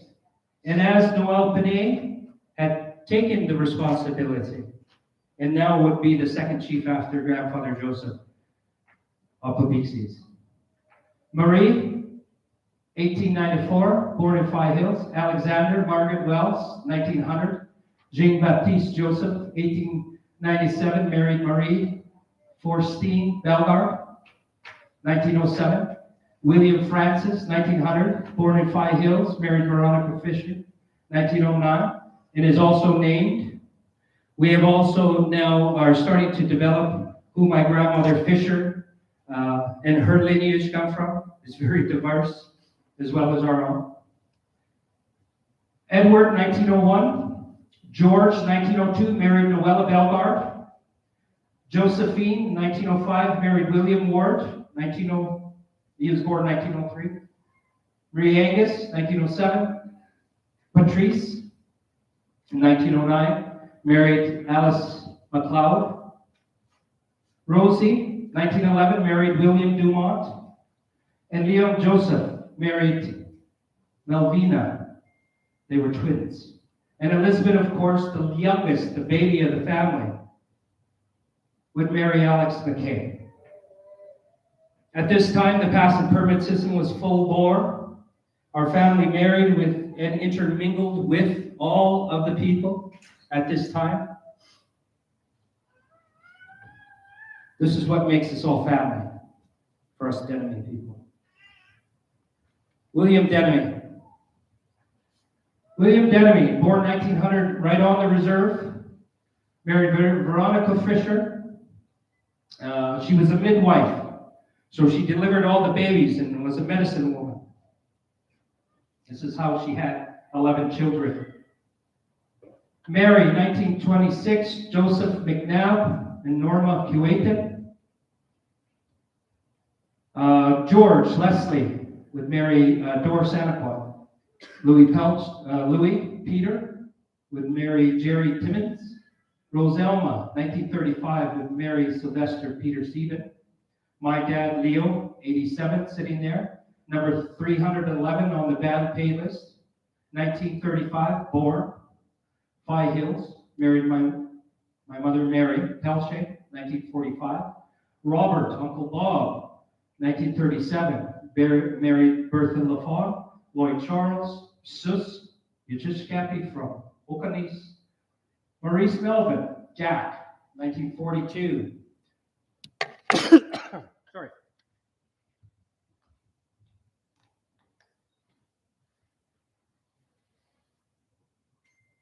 Deanna Borden and Beverly May Jacobs. Helen Flores. Florence. 1946, Norman Maddox. Sorry, I'm saying that wrong. Monique. Marjorie Elizabeth, 1948, Norman Fosted. So these are the 11 children of grandfather William. William would also be named in the Tilgenberg trials, which we will go over a little bit. You forgot Uncle Pat? Oh, yes. Uncle Pat is under my dad, and my Uncle Pat married Doris Anaquan. Oh, yeah, see, my mom is Evelyn Bird. That's right. Clarification, sorry, Uncle Pat and Auntie Doris, and your mom, George, on the other side, sorry. Clarification, thanks. Anyway, that's them. This is at, whose wedding? I think it was their anniversary, right? Their 50th anniversary. Yeah. Okay, and then the last one, of course, is my dad. Let's go over that. Dragonfly son, Leo Gilmore Denemy, number 311 on Peepeekisis, born. Okay, those are my 4 siblings and my wife. Okay. Myself. These are my children and my people, very diverse people, married into my family. Lead speaker, of course, myself, born 1973 in Orion, Alberta, from Hereditary Chief Joseph. My first wife is Brenda Bear, Hereditary Chief from Ochapoways. We have 3 children. They married a lady, Kim, from Fishing Lake, Dakota Sioux. Samantha married Brandon from CPK, Dakota Sioux. And then Fawn married Brandon Thompson from CTK as well, Dakota Sioux. Then my second wife, Charity Starblanket, hereditary chief, Urban Starblanket is his daughter. Nehewak Chief, hereditary, that's her Indian name, and that's where Chief Starblanket's hereditary comes from. McKenna, our daughter, 2010, was born. This is my family up to the left side. You see me wearing that headdress, and a lot of people ask me about that. Where did you get that from? Right? And I get that, and that's good that people ask and ask questions. That traditional responsibility was given to me by the hereditary chief's wife, Margaret, when he passed away. So the day he passed away and we were putting him in the ground, my mother-in-law came to me with that bonnet. So I wore it for him and I danced him in and sent him to his happy hunting ground. This was a reminder of the responsibility I have to Chimashkush and the original people of Peepeekisis. I should actually be wearing it right now as I speak about these old people in our way of life. I should be. But most people don't understand what that responsibility is and where it comes from and why you do things like that. They think it's for prestige, power, trying to be someone. It's not about that. It's about your responsibility. You speak the truth when you wear that. I should be wearing it. But I brought our traditional staff of our people here that sits with the Ogama, our leader. That's our representative. And I brought my Ogama bonnet as well. So, cha go so ga ha go pit. Mike says it better than me. Okay? Wapi Mustus is one who has the stars for a blanket. That way. Okay, moving on. Original members request for a review of membership. Now we get into the meat and potatoes of the claims and all these other things. This is to verify who my family is, where we come from, and why I'm standing up in front of all my relatives right now. It is not because of my ego, retribution, or anything of sort. I have a responsibility to that man right there. That's what I'm doing. So when the Crown decided to create a farming scheme on Peepeekisis Reserve in 1898, it breached the term of Treaty 4, in which my grandfather signed. This is a great significance to our people. It was always in our family. We always talked about it, but we never said anything. Kiam was the word. Kiam. Kiam. Let them do that. It's okay. Live in here, not in here. Not in here. Uma. The treaty provisions of the reserve land can't be sold, leased, or otherwise disposed of, only to the prior consent of the Indians, original members entitled to it. The words of treaty are to be given the sense that the word nationally has had for two parties, which was the Crown and the reserve, or our leaders, The Crown intended to disposition when they created the scheme that is necessary, giving excessive use and control of the reserve to the non-banned individuals. There was no evidence that Gray received prior consent of the band before establishing the scheme on the reserve, and this is the claim. Okay, this is now the actual claim, 2017. This is the preamble of it. right? Further, in 1902, Peepeekisis was divided into 96 lots, 80 acres. And what everything Cousin said is absolutely true. And we'll go over how we can reconcile some of those things for us. The four bands during this time, 14 new members were settled. In 1903, 1904, 11, 1904, 1, 1905, 6, with 12 family members, 1907, 1908, 1909, and then 1911. After this, non-members weren't consulted at all. In 1910, colonists outnumbered 84 to 64. Remember our heritage of the Denemi people, okay? There's 13 family members that grandfather had, 11 that Joseph had. We made up 2/3 of the band at that time. That way? There's only 84 of the original members, outnumbered 84 to 64, pardon me. In 1945, 307 to 64. You see how that number jumps.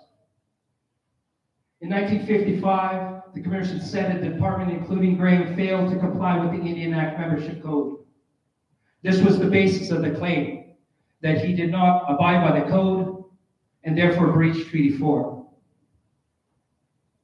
The colonists per capita shared from their band was not given, and this is now to my cousin. When Graham brought them on, he couldn't do that, you see. He couldn't bring on the entitlement of the person that he was bringing on because he was Kimush. He was doing it on the Kimush. You see? Hereditarily, their land, let's say from Okanis, would travel with them when they transferred. And they would have now a hole filled. They wouldn't take from us. They would now be given, because now it follows you, that treaty at that time. That's what people forgot.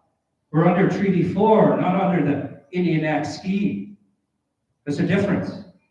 That's for another day. So, in 1955, the Commission said the department concluded Graham failed to comply with the Indian Act code, the colonists' per capita share, and their land was not given, nor was stated in sections 140 of the Indian Act, which is very, very clear. This is what Alma, right? No. Evelyn, sorry, Alma, love you. Evelyn, okay? This is what Evelyn's saying, and she's right. She's absolutely right. When they came, they didn't bring because Graham was doing this behind the department's back. It's easier to get forgiveness and do it right now, and that's what he did, okay? And the government knew that. So now, the other band was not given, nor was seated on sections 140 of the Indian Act. Compensation of $20 was coaxed to the original members and admitted 50 more instead of stopping. They invited 50 more graduates to come. My grandfather Louis and other original members would refuse the payout of that $20 as a protest to the government that he would not give up his reserve. Kanaacha pay list, original members. In 1884, there was 108 of us following Kanaacha appeal. 1875, 22. 22 men, 29 women, 61, 112. 1877, 1878, 1879. You see the numbers are kind of holding steady there. 1884, 142 members within the 34 families exist. The height of our membership was 142 members. 34 families within the Peepeekisis. And remember, these are Iron Alliance members that way. When we settled Treaty 4 and didn't want to fight, grandfather didn't want to fight in 1885 rebellion, not like his sister's husband that went and fought. We stayed on the reserve because grandfather signed treaty, and he would uphold that treaty because we used What did we use as the communicator? La espada. Okay? We don't go against those things. 1885, 1895, 129, okay? Down to 76. This was a bad year for our people. 1885 to 1895, we would lose almost half of our people. Back down to 79 people once again. These are all in the documents that I have, and if you want them, come and see me. Hey, remember Candy? Huh? Old way. All right, the band population was 78 in 1897 when Graham would come. This would be primarily a lot of my people, my family. We started farming on the east side of the reserve because that's where the land was. It was really good there. Grandfather mapped it out almost immediately. Grandfather Joseph would start farming there for Louis. And when the colony came in, they took that plot of land. Grandfather moved to the south end of the reserve, the next plot of land that was the best farmland. And Graham followed him with the next 50 students. Grandfather would say, Tiam, no more am I going to move. I am going to now hold my ground. I'm going to stay here. And this is why now we're right in the middle of the colony, Uma. And this is why later we were named in the colony, because we're right in the midst of all of them. We would not move. Grandfather would not move again. Once was good enough for him. Elizabeth McKay, Denemy, said, there was no such thing as black bear, star blanket, or orkneys out here. No, there wasn't, because they roamed up and down, and she's referring to Chimaskush's band. According to Elizabeth McKay, her brother didn't belong in the colony he was from. They just got him married, and then they put him there. Indian Claim Commission, affidavit, his grandmother McKay. Leo Gilmore Dinnerman, affidavit. As grandfather stated, Joseph, we were from one band before we got split up. This is why my dad would step back from the colony. Grandfather William, farmer, his whole life, would step back from the colony business and be self-reliant. We didn't ask the band for anything. We looked after ourselves and the other Indians that would meet in the big bush. Our family always had a big garden. We always looked after the people. David Byrd would be the first to come in under the 50 plus in 1911 agreement. Alice Sangways, granddaughter of Chief Peepeekisis, daughter of Shavetail, when questions further about her thoughts about Shavetail's undertaking of the distinctiveness of the two groups, Ms. Sangways stated, it was two reserves. It still is a colony in Peepeekisis. She stated this in 1945. There's two reserves going on one reserve, and nobody's taking action. Grandfather's daughter, Joseph. The protest in 1947 to 1950. This is the original members' request for the Royal Commission in 1947 to 1950. The Royal Commission. Goforth takes upon himself to represent the original members. He would name 25 as replacements. Telgenberg inquiry into membership 1954 in Melville. Leo Telgenberg would include Goforth as well on the list of 25, making Goforth 26. The first hearing in May 1954 in Laureley, Goforth appeared on his own behalf, and a protest member, David Byrd, and Francis Dumont, who protested the case for those protesting Ernest Goforth, and 11 members who were protested themselves or were appearing on behalf of the protest members. At this point, nobody really understood and had access to information. They didn't know who was who and where was where and what is what. Remember, in the 1950s, you weren't able to hire a lawyer. You weren't able to access information. So a lot of it was just pointing fingers at that time. And a lot of bad hearts came out of that era. Okay? Because nobody knew. The first hearing in 1954 in Laurie, Goforth appearing for himself. The council list did not include Mark Ward, who was one of the first 25 protests, but Goforth would add William Denemy and widow E. Patra. So I'm thinking that's the widow of Eugene? I'm not sure who that would be. Widow E. Patra would later be confirmed to be the great-grandson of Louis Denemy, which we'll have a look at. Alleged officer of the compensation, alleged offer. There was an offer alleged of compensation from Canada. No documents exist as Goforth's house burnt down under the Claim Commission affidavit. In 1962, Edward Panay testified that Goforth received an offer of $60,000 and 8 new houses for the protested original members. But Goforth turned down this offer at the time. He was ill. And he said so because he didn't want to share this money with the original protesters. So Elwood Panay would say. Stuart Couchcom, Ernest Goforth's nephew, also agreed that the offer was turned down. So that means at that time, the Canada already knew that they were in breach of Treaty 4 and that they were willing to compensate at that time. Okay? But that offer was turned down. Second hearing of Bethune Advisory Committee of 1955, the one of the 26 that were protested against. Okay?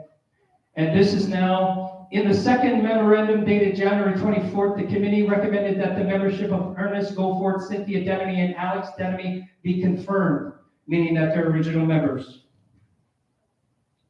The first memorandum dated January 21st addressed the other 23 members protested, owing to conflicting evidence and an inability to determine what is correct in many instances. And this is what Judge McFadden decides. So he kind of copped out of it because he knew he didn't have the jurisdiction or the wherewithal to represent federal Indians. He was only a small cog in a wheel of administrative law, which he had no basis to do. He was just to do a review of the ones that were there, in which he did. And he couldn't find any conclusive evidence because there was no evidence with respects to how the replacements were brought in. There was no documentation. So they couldn't verify. Only ones they verified was Goforth, Cynthia Denemy, and Alex Denemy. And we'll go over why. The first memorandum dated the 21st addresses the 22 members. Okay. Number 1, without voting is required by the 1898 legislation and at the time went on, with the vote of some original members supported by the newcomers, and then with the vote only of the newcomers, and this is that 50 plus. Register of Canada under the Indian Act, protested by Goforth, Alex Denemy, December 13, 1956. This is the grandfather, Alex Denemy. As you know, our lineage, Alex married, we'll just go on. Register's decision. He is the grandson of late Louis Denemy, admitted to Peepeekisis in 1885. Payless shows Louis Denemy under the number 36 as a member of Peepeekisis band. Joseph Denemy, Louis' son, was a member of the band, appearing in the 1898 pay list as number 45. Okay. Evidence of Fred Dieter. Joseph was a member of Peepeekisis when he became a member, therefore, in 1903. Dieter would be from Okanese and would be one of the first ones. Fred Dieter would be the first admitted to Peepeekisis from Okanese, just across the street. Protested by Goforth is Cynthia Pelche, married grandfather Gable, Denemy, 1973. register's decision. Her late husband, Vero Denemy, was the son of late Louis Denemy, who appears on the Peepeekisis annuity list in 1885. Concluding that without any doubt, the Denemys claimed to be one of the original families of Kana'achapé, band of Indians. Here are the first 50 that came into the band. There was 149 total, taking 3/4 of Peepeekisis, starting farming on the east side and pushed to the southwest.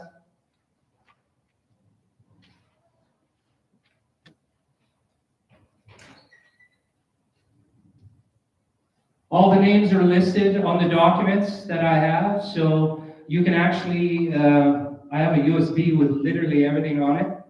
The more we understand about this claim and our people, the more this will stop hurting, and we can start to move into action, which means there's a lot of things that we have to do yet to get reconciled with the state. Okay. A specific claim for the original members of Peepeekisis 81. It started in 1986 with our former chief, Enoch Patra, our relative, as the Patras, as I say, married into our family in 1868 before treaty was signed. And therefore, this claim was very valid coming from Enoch. Preamble. B. The most fertile land was given to the newly settled. This is now the preamble to the claim that was accepted for $150 million, with 18,840 acres to be reconciled to the original members. The most fertile land was given to the newly stated graduates. In some cases, the original members were forced off their land to make way for the transferees. This is word for word in the preamble. It states the original members right in the preamble, okay? There is no guessing about that. This claim was for the original members. Placing 3/4 of the reserve acreages under Treaty 4 to the possession of industrial school graduates from other bands. D. Community division and animosity between family members continues to live with the legacy of the colony scheme to this very day, which we see that in our community to this very day. I lived in my community now since 1997. My father since 1982. When some of us didn't even have running water for our bathrooms. After decades of denial, Canada accepted the Five Hills Colony specific claim in 2017. Conclusion, compensation was $150 million. Rewarded to the original people as compensation for the land that was taken from them by the federal government breaching their fiduciary obligation to keep the land safe. This fiduciary obligation was now compensated by $150 million, and the land that was originally taken was 18,840 acres, to be now reconciled to the original members to buy land for themselves, to make them whole again.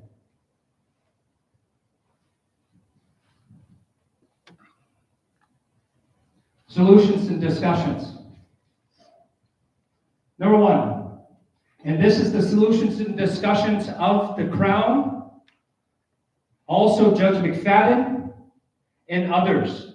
This is what they're trying to resolve this issue because they didn't want to start kicking people off the reserve. We're too much a part of one people now. That's just not an option. As you look at my family, during 1874, you see how many people I'm related to here. Huh? I can throw a stick and hit a relative. So that's not our position at all. Our position is to hold accountable the federal government to what they did to our people. There are two distinct nations here now. Absolutely, 100%, and we all know that. It's time for us to band together. And how do we do that? How do we reconcile? Leave the original members and their descendants, the area now occupied by them. And to the newcomers, the ones that were displaced from your own original bands, taken from your family, and on your own here. To them, to the newcomers, this subdivided portion to in which now is occupied by you. No, keep it in mind that the future claim for behalf of the replacements are the ones that were displaced, as the colonists' per capita share from their own band was not given, nor was stated to them under sections 140 of the Indian Act. But to be able to do this, we have to separate and have two distinct bands for this claim. You have a claim. You were disproposed from where you are to where you are now. So have we. That way. Does this make sense, my people? There is no question now of how we move forward. Number two, constitution of a new or reestablished band. Remember, Ganaachape's band was valid and my people were from it. You understand? We want to reestablish our old man's legacy. Ganaachape. Constitute a new or reestablished Ganaachape band with the original members. And to our relatives that are so close with us, that we married in, we leave the legacy of Chief Peepeekisis, do you? To in which now you call home.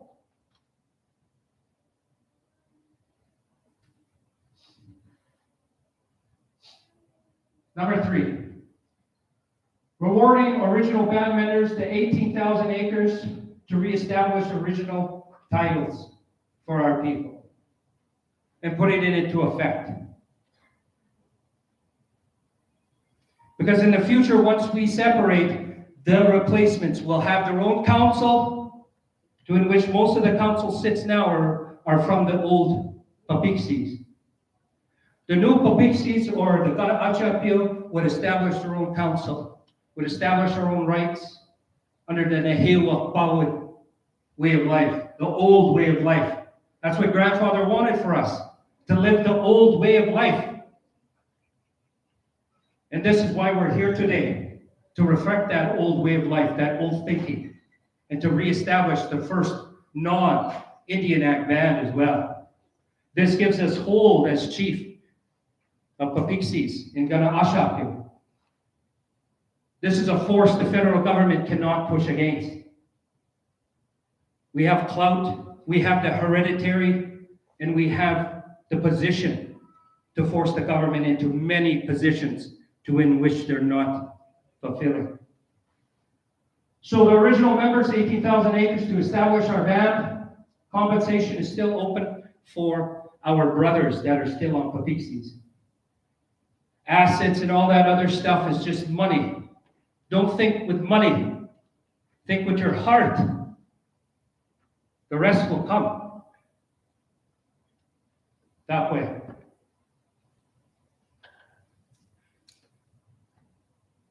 And I thank you. That's it. Yeah, you can clap. It's okay. Nobody will fault you. Thank you very much, Toby. Is there any questions for Toby at this time? Any comments? That was a very interesting history lesson for me. I think we all need to go that route and do our history, right? Like I said before, I know where where the leaders come from and whatnot, and where my mom's side of the family comes from. So I'm going to open the floor up. Kateak Frida has a question or comment. Could you please turn on your mic so the people online can hear? Thank you. I just wanted to make a comment. You said that Stuart Kuchkum was a nephew of Goforth? No, that's just on the Telsenberg trials. So they must have got it wrong then. That's verbatim what's on the document. You mean on the Indian Claims Commission? Correct. Okay.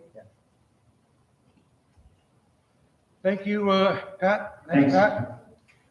All the information that I give you is basically on those claims documents. That's what I'm saying, okay? You want to know the true history is because the claim had to go through all of Peepeekisis and find out all this information to make sure that claim of $150 million was valid. You see, this is not conjecture of me. This is basically what is written. So I have all those documents if you want verification. Not a problem. Pat? Yeah, go ahead, Pat. Hi. One of the things that I didn't come prepared with all of my notes. I am writing the history of Peepeekisis. One of the things that I want to explain about our reserve is that it's very well written about by scholars and historians and all kinds of people, because we were very much people of the fur trade. And so the Hudson Bay clerks wrote about old Short Legs being the original chief of the Collie River Cree, and they talked about his battles with the Blackfoot, and they talked about his son Loud Voice. And Loud Voice was our Treaty negotiator. And there's lots of written about Loud Voice as well. Loud Voice was also the father of Peepeekisis and Ochapways. I know that when I first went over to, I do work with Ochapways, and the chief there told me that the Peepeekisis and Ochapways were brothers. I said, I knew that in the research that I did. And she said the Peepeekisis actually was going to have land by Ochapways because him and Oakneys were brother-in-laws. He decided to settle over by Oakneys. Oakneys, by the way, was his father was a guy by the name of the Fox, and the Fox was the leader of the Rabbit Skin Creek. Like I said, they're really well written about because they're all documented by fur trade clerks, by explorers. Everybody wanted to know who were the big shots in the 1800s as they're coming out here, and so our people are very well written about. Even as we settle on the reserve, Graham was telling everybody that, oh, the Crees are disappearing. This is a dying race. These people are no longer going to be surviving in the future. So then a whole bunch of people came to our reserve as early as probably 1901, and the anthropologists from the United States, and they started interviewing our older people. David Mendelbaum was one of these people. He wrote a book called The Plains Cree, and it's available if anybody wants to study anything about our Cree history. But he actually interviewed, I think, about 5 or 6 people from the Fall Hills area, including the Feather, and this is in 1934. And these people also talked about who our hereditary leaders were. Those documents are available online, all the interviews. One of the things that is also written about is a famous battle that the Ready the Bow took part in, and Ready the Bow, Daystars, and Little Black Bear in 1866 took part in a battle where the Blackfoot were coming into their land, and they were going to attack this Cree gathering. They thought it was a small group, and they did kill a couple of the women, but all the other people came out, and in the end, Ready the Bow led a war party, and they killed 600 Blackfoot. It's commemorated in a plaque, and it's in Elbow, Saskatchewan, and it actually names Ready the Bow, Daystar, and Little Black Bear as the leaders of, I guess they must have been the war chiefs of Loud Voice. And so you could actually go and look at that plaque today, because that's where our territory was, up by Elbow, Saskatchewan. Like I said, there's lots written about our people. There's lots of material that's available online. All of our band lists from 1874 to 1909 are available for any band member to look at.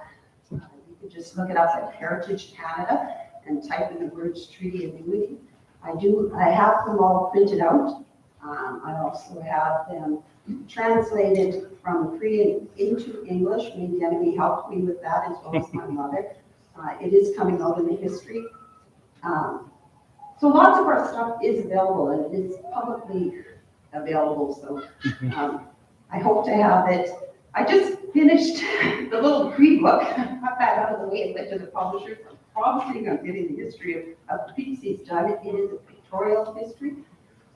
It's not to talk too much about Valley Hills claim. I want to talk about who we are before the claim, because my grandfather was born in 1880. In 1880, he was the grandson of Chief Oakley's, and his something happened to his mother, and he ended up being raised by Chief Oakley's. And Grandpa used to keep a lot of stories, and one of the things he used to say is that we're all related, we're all one people, and that's something that he used to tell us that over and over again. So we never really heard a lot about the claim, the colony, that that's a placement, that's a colony, because it didn't matter to him. It was, we're all one people. We were always one people. We were always related. And so that's something that I think we need to keep remembering, that we're all Crees, and that even the Métis and even the Assiniboines used to live in the Loud Voices band. And yes, we did get divided.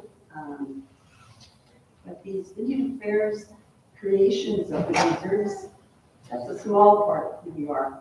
And the Valley Hills Colony was a very small part of who we are. Like I said, it started in 1901. Probably Graham was the Indian agent only until 1918.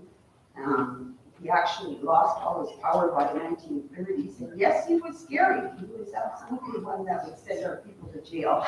But like I said, I'm hoping that in the future that we can actually put on something about our kinship, because I think our kids do need to know where they came from, who their original bands were, and how they are related.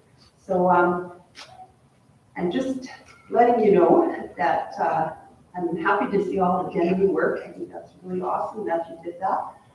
It would be nice to see, I think I've done a lot of the theater work, and I've shared that with as many relatives as I can, but it would be nice for all of our community members to know where their families came from.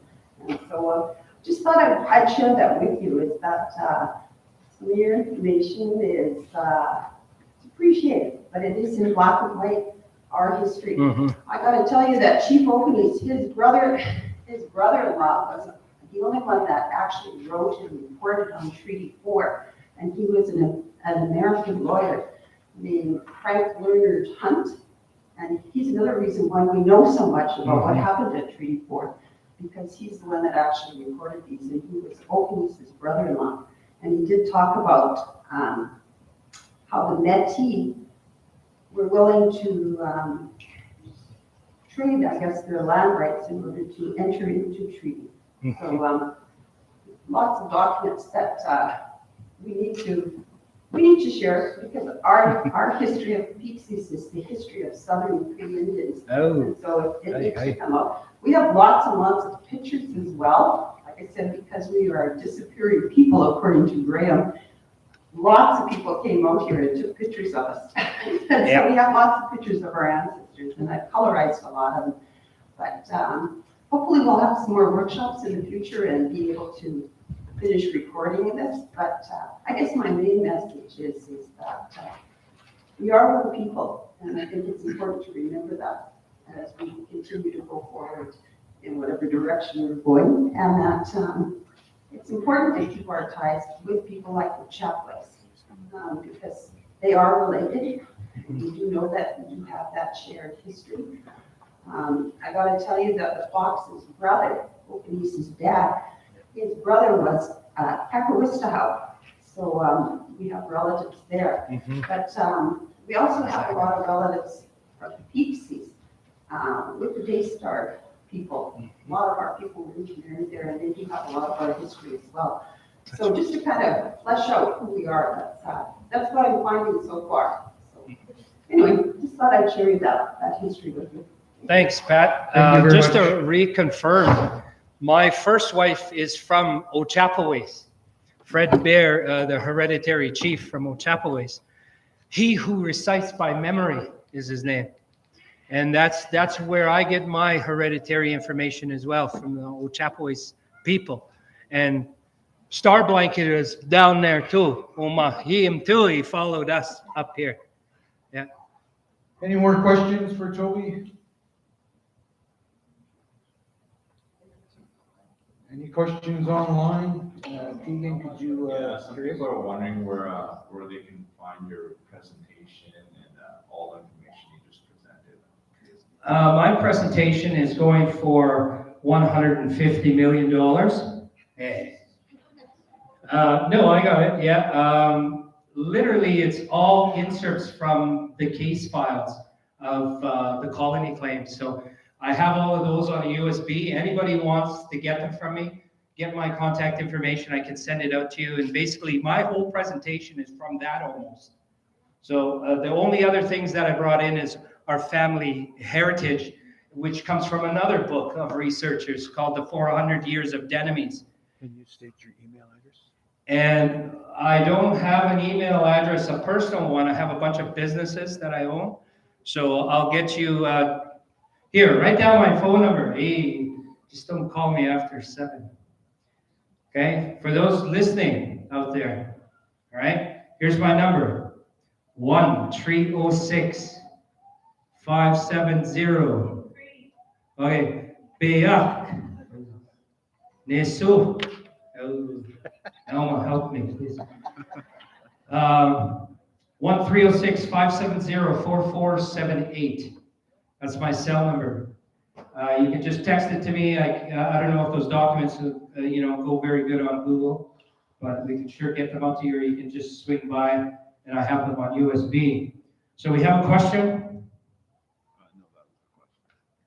Okay. Elma. I just want to thank you for such a good presentation that you did. I tell you, did a lot of research. What I wanted to say was when George came and talked in Onion Lake, he used to talk about 5 hills all the time. He never said Peepeekisis, Peepeekisis, little black bears, or starland. He used to say 5 hills. And when I went to Pie Pot later on, when I came this way, people in Pie Pot asked me, where do I come from? I said, Kiskimanati. Yeah, that's what the name is, Kiskimanati, Yeah. 5 hills. 5 hills, yeah. And then separate, that's how other bands, the ones that spoke Swedish, looked at that reserve as Kiskimanati. And I even saw that on a paper placemat in Abernathy. I think it was in 2014 when I was having lunch over there. There was a paper,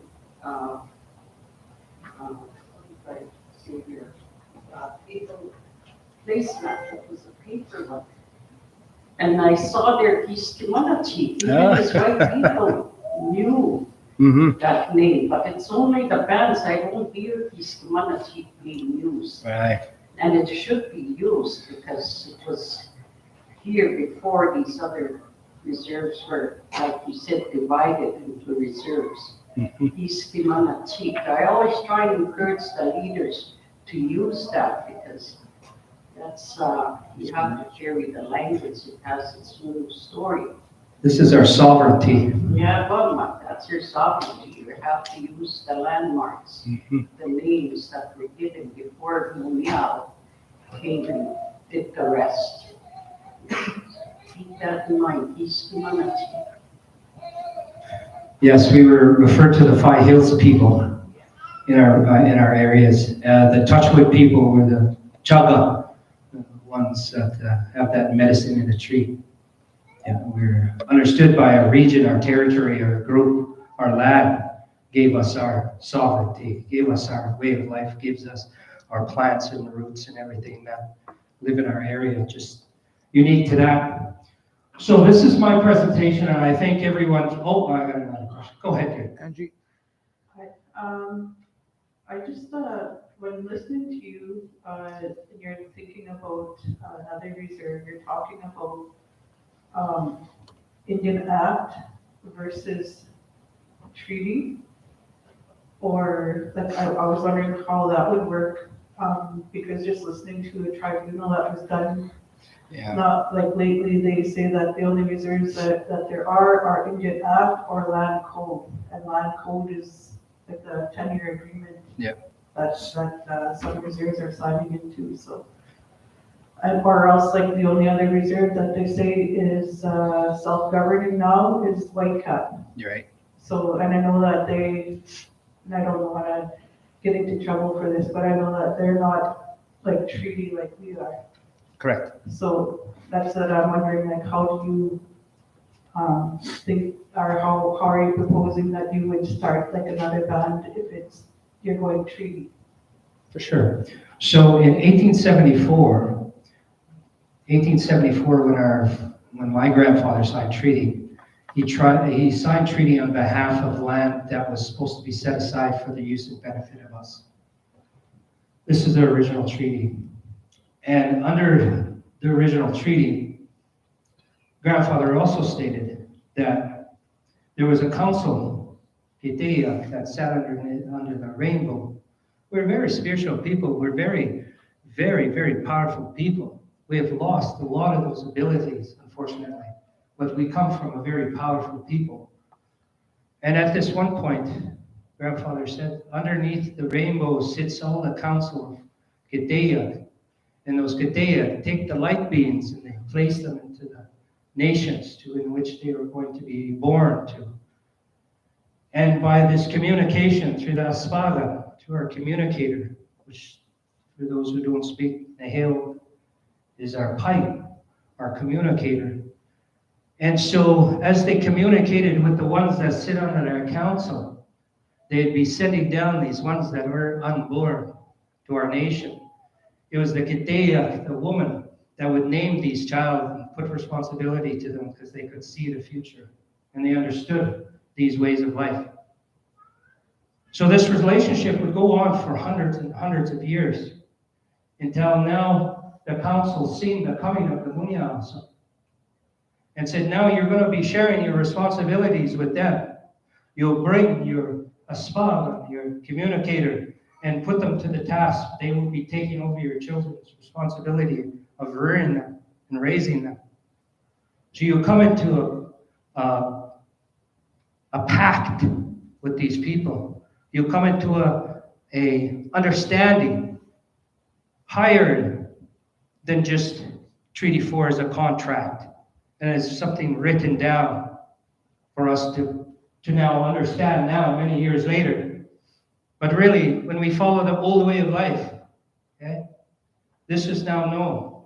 Grandfather would tell this story on occasion. When that third party came into existence, we now call that the spiritual intent of this relationship we call treaty. This is a spiritual relationship that we had with the Munya, our nation, in the council that brought us those children. When we go to ceremony, we're told that we're suffering because we are now stepping over the laws. Those of you that don't even know the laws, don't even know that you're stepping over them daily. And those of you that don't know your language, don't understand the meaning behind this and the cause and effect it's doing to your children's children's children. This is what Chimash Kush has opened my mind to. So, when we talk about Indian Act systems, they're like this, Oma, this thing here. We were before this thing, Oma. We are sovereign inherited to this land, that way. And anything subsequently after that, we have the right to question. If we can show our hereditary leaderships past the 1867 agreement of stealing our land from the colony, which I have done extensive research now on that as well, how to develop a band, a true Nehewak way of life again. I put $25,000 of my own money, and I did a tobacco call out to all the Katea in Treaty 4, Treaty 6. We met for 2 days in Saskatoon with the Katea, and we found out the laws of the Nehewak laws and how they are and who they are. They sit at the highest level of what we call the smoke lodge. The bear lodge, you have to do it so many times before you get to the smoke lodge. These are very old ceremonies that most don't know about. From there, I had to go to Minnesota to actually now participate, and they put one on for me. During that week I was there, they taught me the old way from the Boreal Forest Cree, how to reestablish a true Nehewak way of life again, without the Indian Act. So because of this, I have now put a note in December when the claim was accepted in 2007, and then now re-ratified in 2017, I put a letter to the Department of the Interior, which holds the responsibility by the Crown. I also sent a note to the Governor General, and I also sent a note to our elected officials that represent the Indian Act system. And through that system, we have now stepped up the original people of Peepeekisis and hope the other original members come. And so now we can join together with the others and put this right again. So how we do that, it's already been established. The tobacco has already been given. The ceremony is already done. These things are already done, the old way of life. We do these things first to make way for good things later. This is 15 years in the making. This is now just when my dad said, it's time now, Toby, you now move. This is why I move. Actually. Hey, Uncle Alfred Swanson. Yeah. Yes, good afternoon. For you that don't know me, my name is Alfred Charles Swanson. My father was Old Doc, and I'm glad to be here today. Your presentation is very interesting. You've done a lot of work. I'm just wondering, this is the first I've heard of any of this. Now, what is your hope for the end result? And isn't it, sounds to me like it's going to divide the people again, just like Graham did. Thank you. Thank you for your question, Kadeyak. And it's a simple answer.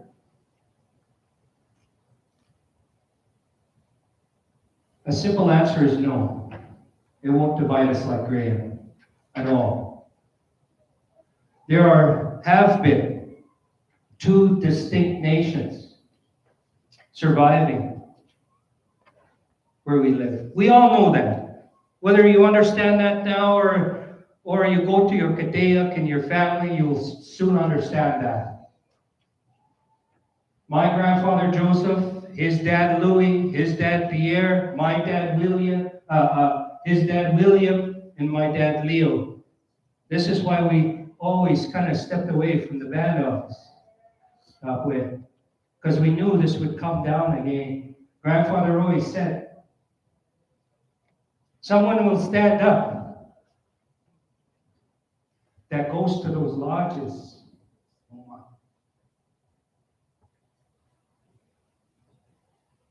This will be the truth.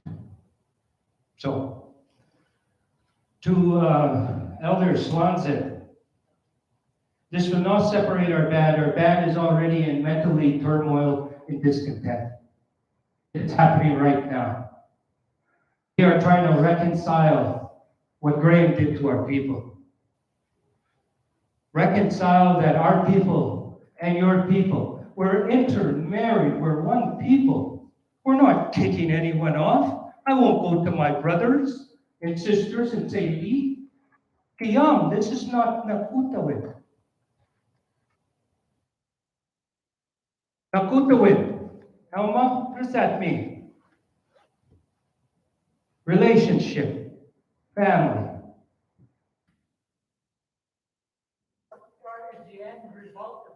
The end result is the replacements will have more land to buy because you were robbed of your land when you come here.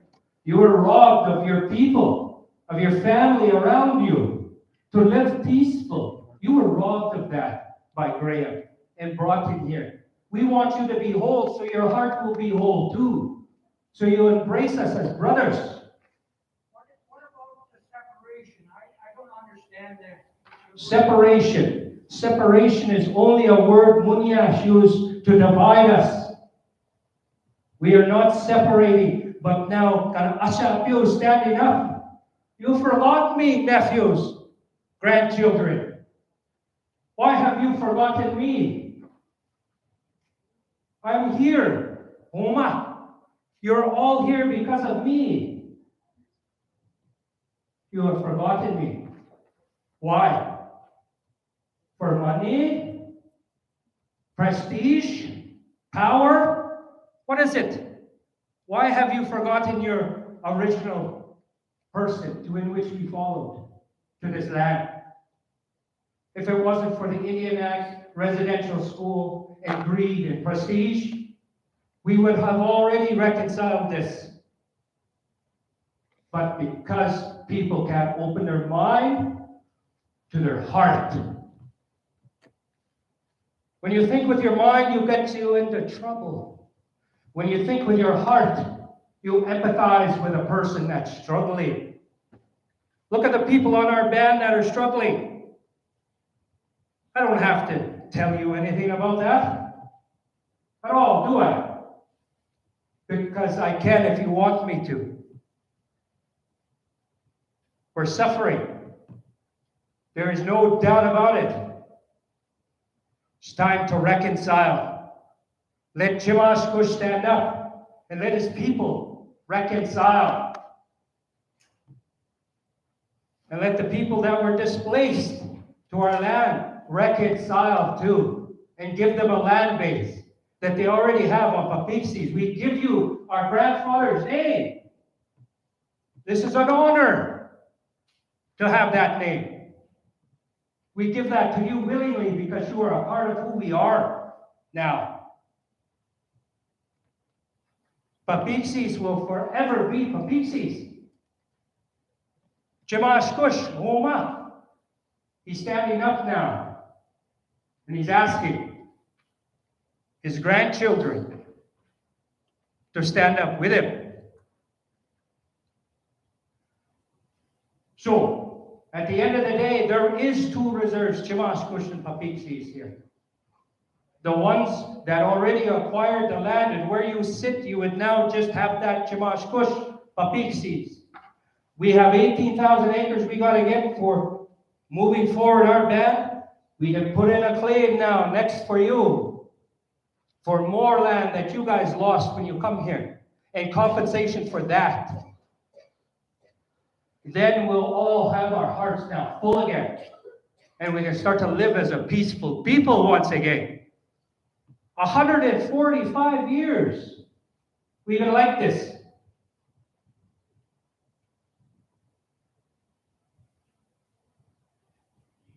It's time for change.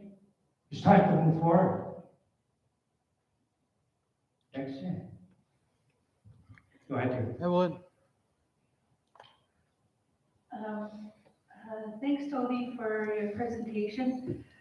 With regard to Alfred's question, I know people are saying, well, it's, I think there's a concern about like divide and conquer. So today you already hear like the idea of, you know, what my family was proposing, but that was related to the placements, to the new members. And then Toby made his presentation, and now this is something that is related to originals. So those are two different things that were being introduced here today. And so I hope that we have that chance to be, you know, to be discussing more and to hopefully clarify more with the membership. But I think right now, we have a band membership, and I'd say about a quarter of our population is on reserve. 3/4 of the population is off the reserve. And we know that off reserve, want that opportunity to come back. I've heard that different times, and I know I've heard that from elders that want to be able to return home, but also others that say they don't have that opportunity because the land is already divided, to the families that are already there. So there's not enough land. And so what my family, what we think is that, again, land is at the heart of the issue for us. We want to be able to seek land for a new band. And that is, I think, related to the placements. And so that's the idea. And then, again, for those that see it as dividing and conquering, but at the same time, there's just not enough resources for the population that we have right now. And there's not an opportunity for off reserve as well to come back if they want it. And I know that some do want that. So hopefully, there's, I think it's an expansion of our resources. And that's the way that we see it. But again, it's really about the land, securing land. And I think what I hear Toby saying is that, the compensation that's in the claim right now, there's a land compensation that is for the originals, to compensate the originals. That's what is there right now. There's no other land in there. And so I think he's saying, well, he wants to have that compensation to purchase land for like a band that's for originals, and saying that the Peepeekisis would be left to the placements, I guess.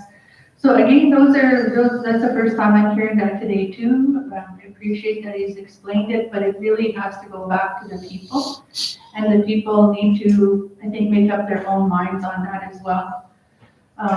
And same for us, we presented an idea, and I know what I've heard from some people is that when you're doing a new band, then you don't need a permission either. Like you have a membership list of 100, and then you go and you apply for your new band. And I don't know, if that's,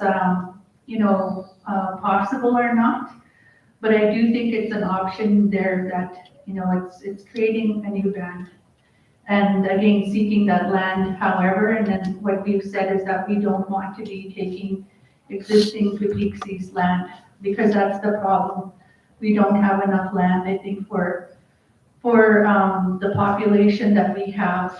And it's, I think we also have that opportunity though to be seeking land. And I think that's very important. Like we can't just go and say, well, we want land either. There has to be some kind of a reason for it, I think, to make that argument as well. And so I'll say those things for now, and I hope that helps a little bit. I don't think that we're seeing it as separating, but for myself, I know that we're looking at 3/4 of our population off reserve, and hopefully land resources that, that they can have access to sometime. Thanks, Evelyn. Yeah, to the point to where if under your proposal that a new ban would have to be stricken as viable, so you would have to, under the Indian Act, it's very clear how to start another ban. As for our family, Ashapi's original ban, we predate the Indian Act. So we won't go back to the Indian Act to validate who we are or a new ban. We are who we are, and that's who we can only be. So we just validate that by standing up and not asking for a vote, not asking other people, but as original people, we stand up and assert our authority of treaty. And this is what I'm doing. I am asserting our authority here today with our Nehewak symbol. And my Nehewa responsibility. As people of the plains, as people as Nehewa, these are our traditions. And when we speak to our people, we bring those traditions with us. If we don't, then we're Munyao, we speak the Munyao way. I know law just as well as anyone. I can write it, I write it all the time. And I know exactly that I don't want to be a part of the Munyashini in that system. Us and many other traditional Indians are moving past that. I've met them from coast to coast. In my job of being the first to develop a national organization called the Indigenous Center for Occupational and Public Safety on privy to 634 First Nations collectively in Canada. And we know exactly how to assert our hereditary rights. And this is what we're doing today. We're asserting our rights. We're not asking, we're asserting. And now the original members will also stand up and assert their rights. This is the beginning of a talk of now an old way of life. Chimashkush, when you feed these old people, how many of you go to ceremony, which we call the feast? When you go to those old people and feed them, well, they talk to you and they ask you to reconcile some of the things that they've left here on earth. And this is one of the things that keep on coming up in ceremony for myself. It's a sun dance. Rajman. These come up all the time to me. I'm driven by spirit. I'm not driven by ego. I'm not driven by prestige, but by responsibility. So, this is our way of life. And if you don't understand the Nahilic way of life, please look into it. It's a very, very, very, very special way. And so, splitting the band isn't what we want to do at all. You're all my relatives. Whether we fight and scream like kids against each other, doesn't matter. We're all here. The land that you sit on was Chimashkush's to begin with, all in Treaty 4. So no matter where you get your land from or where you go, you're always on Treaty 4 territory, which is hereditary to all of us.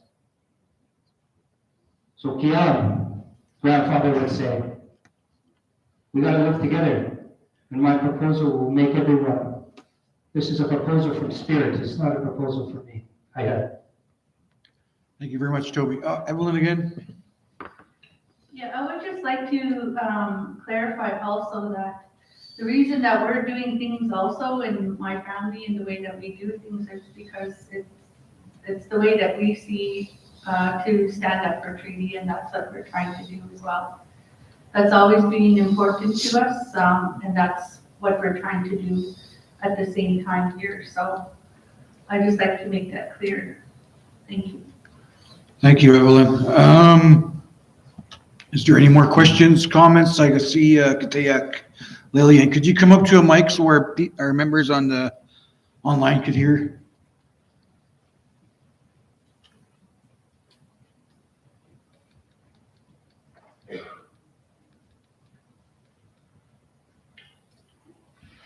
Good afternoon, everyone. My name is Lillian Stevenson. I was Lillian Petra. And I got married to a Stevenson. I moved off the reserve in Peepeekisis. There was my family up there. And when I was in Peepeekisis, which I was born to,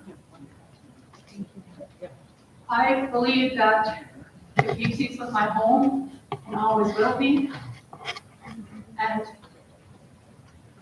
I've also come to know that we've never had a unified community ever. And all my boys, I'll say 70 years I was living there. And somehow it just seems to divide, get bigger and bigger, that division. We can't seem to agree on anything. If we don't agree, then we're not talking to one another. We're not working with each other. So how are we supposed to become a community that we are proud of, a band of people that should be coming together, working together. I found that the only way we can do it is by actually putting action to the words that you speak. So when you start doing something for the Peepeekisis community, like volunteering your time, giving your time, helping one another, instead of pointing fingers, looking for fault.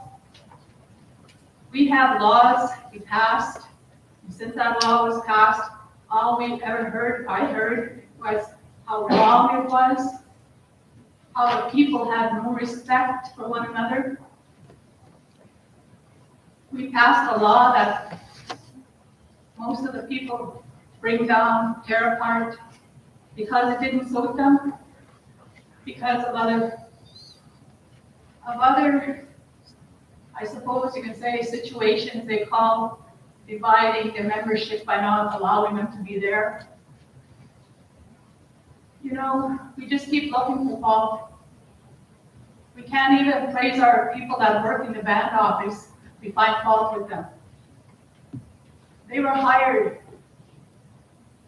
not because one person put them there. They were hired by a group of people. The Election Act was put forward. People voted. They spoke. And now we have this, what would you want to call it? They're bringing up fault with what the law has been passed with, our Election Act. So we have put leaders, new leaders in there, not given a chance to show us what they can do. And the people spoke. Isn't that enough?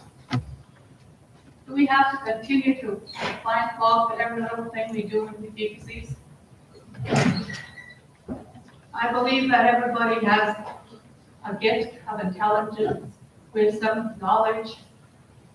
But when you start using it to break our community apart, that's not honoring the people's voice. You're still tearing down the Peepeekisis. And we have people in our leadership refusing to work with one another. That's wrong. Breaking their law every which way, every direction they move to. All we ask is for people to get along, respect one another. We have a group of Peepeekisis. We've come together, trying to work for the community, trying to help each other. We've been called all kinds of names. When people have to take time to call down groups of people that are trying to work for the community, you need to take a look at what you're doing. We talk about division, separation. Graham did his job. Why do we continue to work at doing his job? He's gone. Why don't we leave it there? Why don't we create a new history of praise, of respect? We talk about our young people, our children. What are we doing? Yes, we heard information from history here. But if we choose to bring that history forward, we should be able to all agree that this history is true facts. Because sometimes we find that this history is not the true facts. So how are we going to fix that? Everybody wants to talk about the Peepeekisis. We all know what happened in the Peepeekisis. We all know how it affects people. It doesn't matter what last name you have. Sweetgrass. And it's still going on today. Huh? Sweetgrass. It's very sad. You smell it? Like I said, I thought for sure Cool. that there was going to be changes coming, good changes, that we'd be able to work with the leadership, we'd be able to work with the old people and the people in between for the sake of our children. But they're still here, standing here, unable to hear each other, unable to understand why we can't sit around the table and talk about the things that they need to talk without somebody getting upset and pointing fingers and acting like a child that didn't get his way. No, not even a child shouldn't blame the children. They have more sense than some of the adults that are actually acting like they think they know everything. That's so wrong, because you're not humble. You're putting yourself above everybody. You're thinking you know everything. That's not right. And all we ask as Greeks is to get along, have unity, help each other. Like I said, we have a group out there. Most times we volunteer to help out. I don't see that happening. Where are the rest of the people? They only want to check. They only want to per diem. Most of our people didn't make it today because they don't have gas money or some other reason. But we share the information that we receive. Just keep that communication going. And it's really sad when our own people, have to stay home because they can't make it out. They don't have the gas money to come out. But then they ask what's going on. They always want to know what's going on. And sometimes it's sad to say that we don't have anything positive, anything nice to say about what's happening. So that's not unity. That's not working together. We're still putting each other down, even though Graham's gone many years ago. The government's working on us in a pretty good way, and we're falling right into their hands. The government's laughing at us because we can't get along. We can't work together.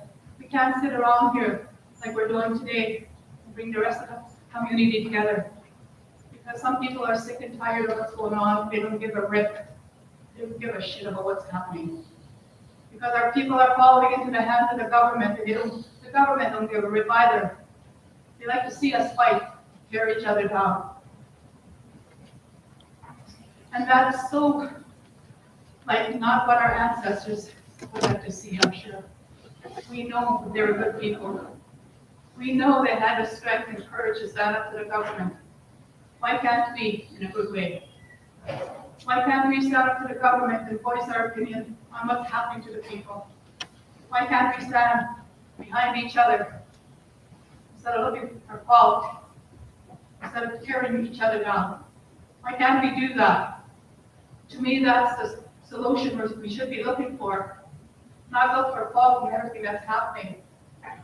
We're not perfect, we never will be, but we'll never get any better if we want to keep on tearing each other down. And our children, we're teaching our children a good lesson. We don't want them to do that. We want them to be strong warriors. We want them to stand up and voice what they believe is their rights. We all have rights. But the government don't listen to our voice when we're fighting with each other, because they know that they keep very good track of what's going on in the communities. If they want us to starve, they'll find a way to starve the people. It's up to us to change. It's up to us to start looking at each other in a good way and able to speak to one another. I've had people ignore me because I voice my opinion. But then again, that's their stuff. If I choose to follow their stuff, then I wouldn't be here talking to you today, because nothing's changed. Nothing's changed, because we're still all in that path of wanting to be the one that stands up top, one that makes the decisions. We are all part of this community. We all have a right to speak upon what we feel is wrong, but let's do it in a good way so it'll bring progress. So it'll bring some kind of unity in our community. Because our children, they're giving up on life. They don't care anymore because the old people and the elders, the older people are not getting along. And they don't see any future for themselves because our people are not looking at it that way. We have a lot of educated young people from what I see, but they're moving away.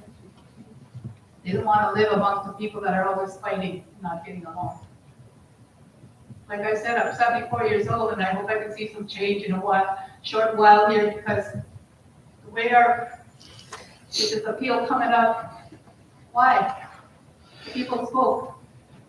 We had people in there that did the right thing. But no, somebody had to find fault. And that's always the problem. Gotta find fault. Divide, bring suffering and hardship to their membership, just because they think they're right, they're all right. They will have the only answers to everything in our community. That's not the way it works. Sorry, when I get going on this and I see what's going on, it bothers me because I don't see us going forward if we don't get along and start talking good to each other. Yes, everybody has answers, moving away from one another. You know, it's hard to live with each other. It's really hard to live with one another, especially when you don't want to talk to each other, ignore them, find fault in each other. People have to change their mindset and start helping one another instead, looking for reasons to come and do a little volunteer work in Peepeekisis. We had a bingo the other night. Had a fundraiser for that powwow this summer. We all love that powwow when it happens. We got there was two ladies trying to set up, two young women trying to do the work that should be done by the community. How the heck are we supposed to move forward if we're going to depend on somebody else all to do the work? And throughout the years, that's what I found. But we need to come together, work together, support one another. You want to see a big powwow this summer? Come and help set up, clean up. Not only a few. You want to be proud of your Peepeekisis? At least do some volunteer work once in a while. Help one another. Instead of driving by and looking, you can go somewhere else to go find some dollars for yourself. That's fine. That's okay. I would have done that too if I hadn't worked out. But I can afford to. I did what I could in the community, and I'm still trying to help out. That's all I have to say. But I would really like for people to start talking in a good way to one another, looking at each other in a good way. People were voted in to do a job. They were not given a chance yet. So the people that are finding fault with this election act or what happened, why? You know, come on, people. You know, that was done in a good way. Are we following the states with old Trump the way we acts? That's what I'm trying to see. You know, we have some Trump people here. My gosh. At least try to get along and help the young people and the people that are needing help. Thank you for listening. Thank you, Katea. So no, as your chief, I am going to promote more unity. I'm going to try my hardest. Like you said, Katea, it is very hard to do. So I'm going to open the floor up again. Is there any more? Oh, I see one, two. Let's go with George. Could you come to a microphone, please? Mr. George, Robert George, sorry.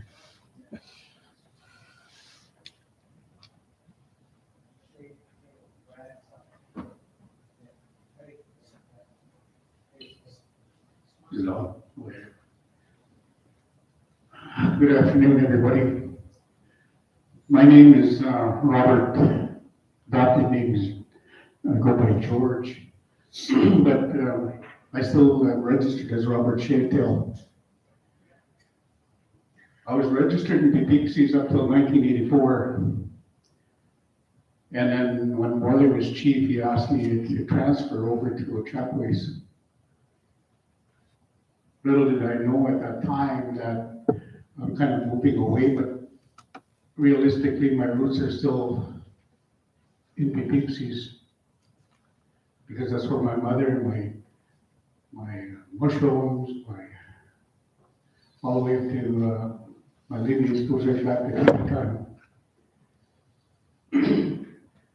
One of the things is that I was always told is that we don't cut ourselves up at the knees and say that we only existed from treaty times. We existed beyond treaty, and our people existed prior to that. One of the things that I did back, Chap, over a period of time for 14 years was work on a court case for Chap Waste, on the amalgamation of two historic bands, treaty signers, Kakishua and Chickasaw. I did that for 14 years and learned about history. And one of the things that we have to learn and have to understand is we have to know where we come from in order to know where we're going, is what I was told by elders. I've seen some of the comments on the YouTube page there and stuff. Some people were talking about DNA, but I think that we know where we come from. We all know where we come from. Just track your line.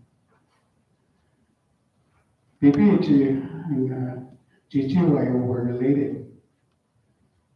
JJYO was Wolf Shapetail. That was my Muslim's dad, my mom's dad's Muslim. So I think that we can't undo the wrongs that happened to our people, but we can work on making things better for ourselves and for our future generations, as we always talk about. I think that our people, we always talk about breaking that intergenerational trauma, that cycle that we've lived in. And I think it has to start now and not continue to talk about it. There were wrongs that were done by the government. There still is wrongs being done. We talk about the modern treaty was, the government bases their treaty on modern day treaties now that were signed with British Columbia, Yukon, and Northwest Territories, but they don't look at the historic treaties.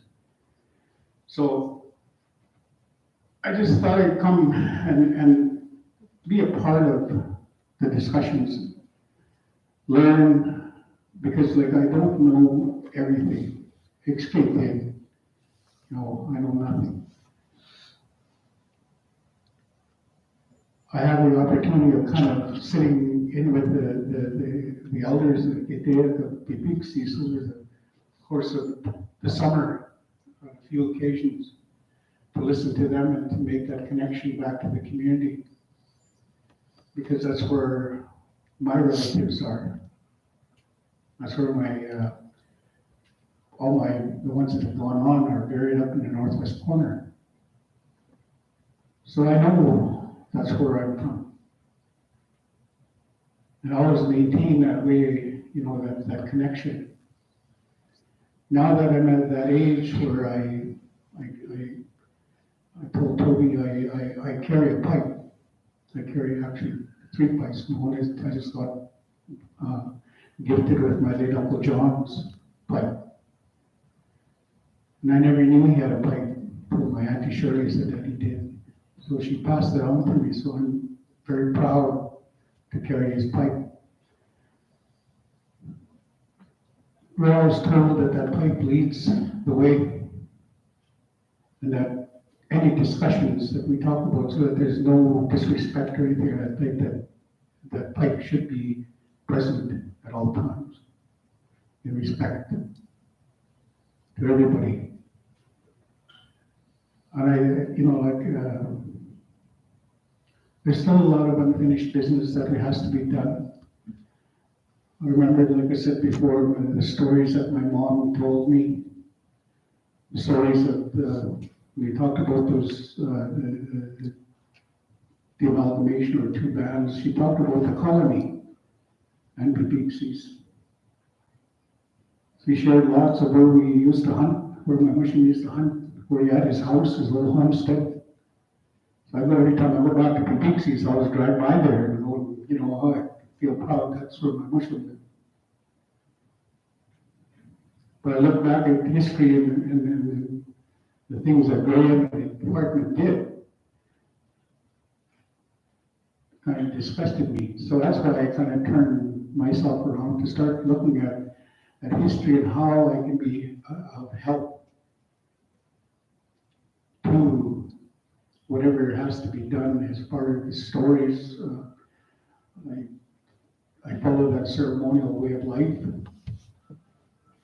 I carry a lot of songs that a lot of the elders have passed on to me, teachings. I'm Cree Assiniboine, so my dad was from White Bear, and my mom was from Peepeekisis originally. My mom was originally from Daystar, married Robert in Peepeekisis, and then married again in Sacramento. So we have a lot of relations all over the place. So that's why I say, we have to know where we come from in order to know where we're going. And that's very helpful to each and every one of us. And, but I just didn't want to take too much time, but I think, for the presentations and just what I listened to. I was on the road this morning, so I was listening to it on YouTube. So it was very interesting. So I hope to attend the next one whenever it's scheduled, if there's another one. So that I thank you very much for your time and information that's been shared. Thank you, Robert. Yeah, so I don't know when the next engagement will be, but we'll figure that out. I'm going to ask Toby and Evelyn to come up here after, and we'll figure out the next one. It will be sometime in the new year. We will have a pipe, Robert, so I might be looking at you to bring your pipe, but I will We see. had our pipe this morning, sorry, Chief, for this meeting. Yeah, the enemy pipe was brought out. So we will look for one for the nation, right, on behalf of the nation. So Evelyn, or no, sorry, Alma. Get the heck, Alma.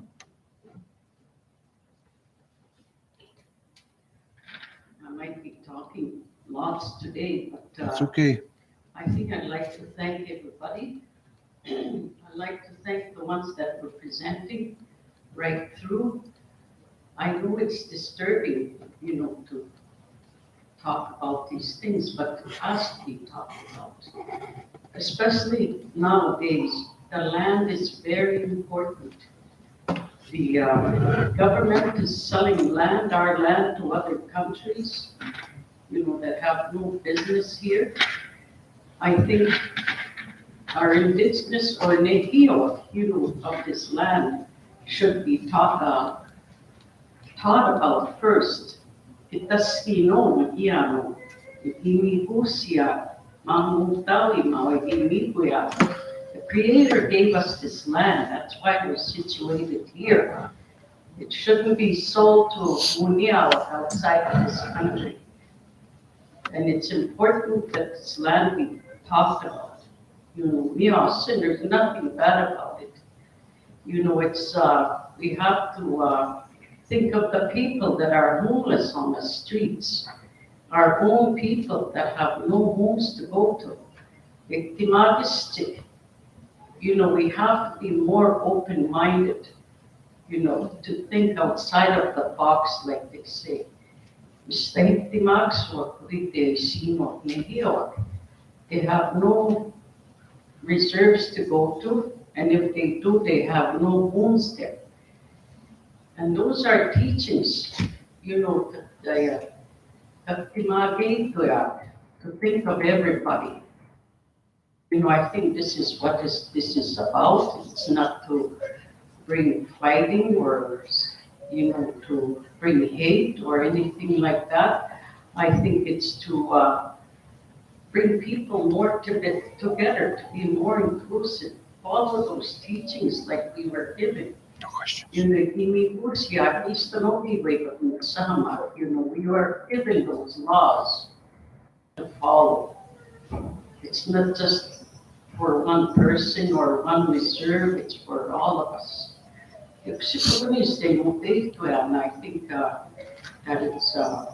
it's a good discussion for me. It is, I'm sure there's a whole lot of other people that want to, take part in what's going on today. Like you said, you're going to have more meetings in this. I think that's very good. Continue on. Thank you. Hi. Any more questions? Oh, Evelyn again. Well, kind of a comment. Okay, comment? Let's see, I would just want to remind people too that in 2010, again, we were meeting here with family heads. One of the last things that we were doing was setting up some workshops. And I know our lawyer at that time, Waller, Tom was going to be helping to facilitate those workshops. That's where we were at. But I also know we were starting to look at membership lists. And so I want to mention that to the people now, because I think that's an important part of this process. That I think identifying membership lists is something that I hope that people are starting to think about. And that's the thing I would like to mention, because we were at that place in 2010. And I think that's kind of where, if we're going to move forward, that's where we kind of have to go back to that again. And again, the identification of membership lists is it's a very important part of that process. So I hope that people can start to think of that. Thank you. Thank you, Evelyn. No, yeah, that was my next comment. My next comment, I was, we're gonna start planning workshops on things like a membership list. What I wouldn't mind doing is I know Matty Pat was telling me of a person, but I know Kateak Frida also has most of the history. Toby has some, Evelyn has some, but we need to go back and do our own history, right? And that needs to come forward. And then after that's out, yeah, there might be some hurt, but we got to learn from it and we'll move on, right? And it's not hurt towards each other. We got to direct it to the government. So that's what I want to do next year. It's something that needs to be done. So I know Blaine had yesterday said we should be making a book on how the nation came to settle a specific claim. So, you know, there should be an encyclopedia to our nation.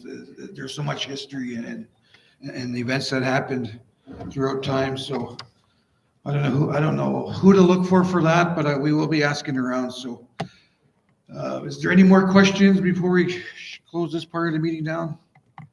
Just to let you know, Chief, I've been approached by many publishers to write the Denman stories, so that's what we're doing as well. We're going to write our history in 400 years of my people. It encapsulates the 1812 rebellion, the 1885 rebellion, the Chippewa rebellion, and all of the things that happened in the Plain Territory where people were a part of that. So, yeah. Thank you. Any questions online?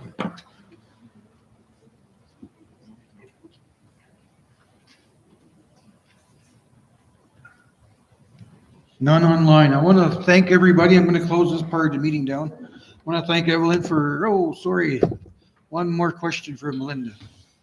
Linda. Yeah, it's not a question. Oh.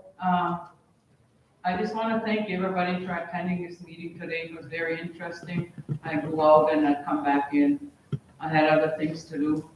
But I guess what I want to say and what I believe and is we talk about history and our way of life and how we got here and stuff like that, but we never acknowledge our spirit.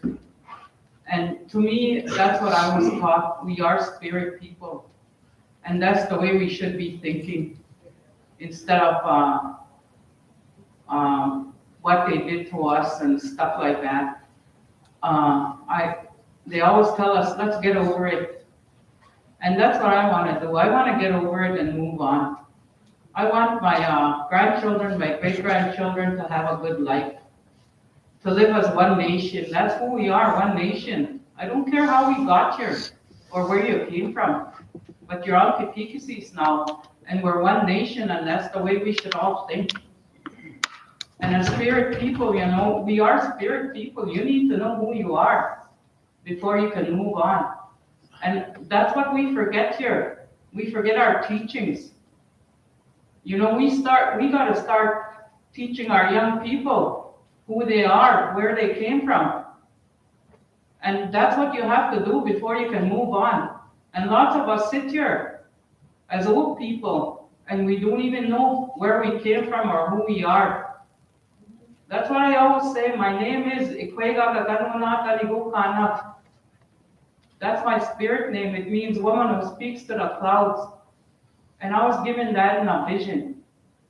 And lots of us, we should all have that name. We should be all, when I grew up, I used to listen to ceremonies and old men and old ladies talking. And that's the first thing they get up and say is, Nina nish ikwega gaganunata nigokana. Nina nish nishnape. And I used to hear the old men talk like that, and I used to wonder, what are they saying? And now I'm starting to understand what they're saying. And they used to tell us if our name should be written in Indian affairs in our register, they should be written as our spirit names and not Linda Poitras or Linda Stevenson, who I was before, with a number beside it. When we meet the Creator, that's not how He's going to look at us. He's not going to call me Linda or 38400400302. He's going to ask me, what's my name? And if I don't say, he's going to tell me, well, you don't belong here. And it really scares me because I'm trying to bring to the Peepeekisis that knowledge for our youth so they can understand who they are. And us here sitting here, I don't know very much. I never did. I never took the time to learn. Just things that come to me now and then. You know, oh, well, yeah, that's the way it was, and that's the way it should be. And I think that's what we need here on Peepeekisis, those teachings, before we can move on and do anything else.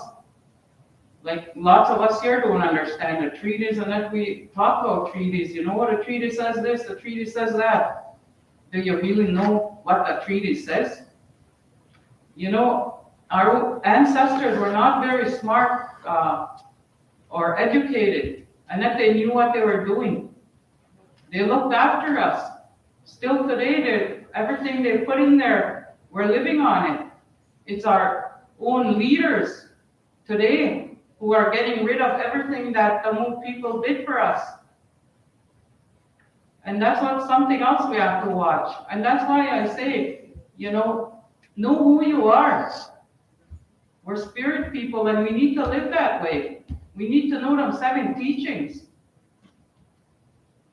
And it really bothers me that we sit here and I want this, I want that, I want this. It should be a want for the one nation, not for each individual. Thank you. Thank you, Katek. Yeah, we do need to know who we are, right? So my Indian name is Daylight Spirit. I don't know how you say it in Cree. I have a Northern Indian name from the, where is he from? AJ Felix. I forget what nation he's from. It's the boy who sits in the sky. I even have another one from the Stony Nation on the other side of Calgary. It's the boy who sits in the cloud. Very connected, all 3 of those names. I also belong to the Backward Society. And I'm gifted. I walk with the Sasquatch. The Sasquatch spirit walks beside me. So I was told I'm very gifted that way. We need to know our roots, where we come from, our ways. Like I said before, I'm a born again Nehi. I'm learning. It was scary at first, but you know what? Since I've been down this red road, it's easy. So I thank you for those comments, Linda, Katek, Linda. I'm going to ask again, is there any more comments, questions on the floor? Okay, Alma has one. What is your Indian name? Daylight Spirit. Daylight Spirit. I got that from Peepeekisis. Peepeekisis. Very easy. Oh, okay. Yeah, I couldn't remember That's it. your Indian name. I'll probably forget it now, so. Any more questions, comments on the floor? Any online? If not, okay, I'm gonna close this part of the meeting. I want to thank Toby, I want to thank Evelyn for your presentation. Please come and see me after, and we'll set up a new date sometime after the new year. We're gonna have some more engagements, and hopefully, Toby, you can get your information out to the people online and to the people in the crowd here. Evelyn, please get your packages ready. We do have Christmas dinners in different cities coming up, starting this Sunday in Edmonton. Then they move to Calgary on that Monday, on the 21st, 22nd, they're in Vancouver. And just for your information, Hedman, Matt, and Cicely will be in those three western cities. We're back. I'm just looking at my calendar here. On the 24th, we're in Saskatoon, so all the governing body will be there. 26th is our day of prayer, so please come out to the nation. I'm asking all pipe carriers, all preachers, all pastors, whatnot, to come out and help us pray for the ones that we lost during COVID and to COVID. So please come out. After that, we're going to go right into a feast and into a round dance. The 27th, which is a Sunday, we'll be in Regina. Again, all governing body will be there. Winnipeg, Hedman Blaine, and Hedman Desi, and head person Debbie will be in Winnipeg on the 28th. They'll be in Toronto on the 29th, and Charlottetown on the 30th. I might drive to Winnipeg, but we'll see. However, those that aren't at each individual city will be zoomed in, right? So we're going to be there, but some of us are going to be there online. If there's any, is there any questions for council? None. Any online?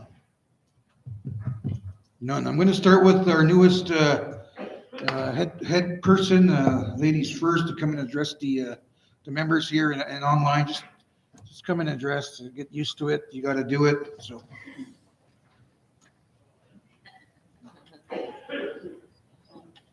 Good afternoon, everybody. I just want to thank Leo, our elder, for our Katayak, for our prayer this morning.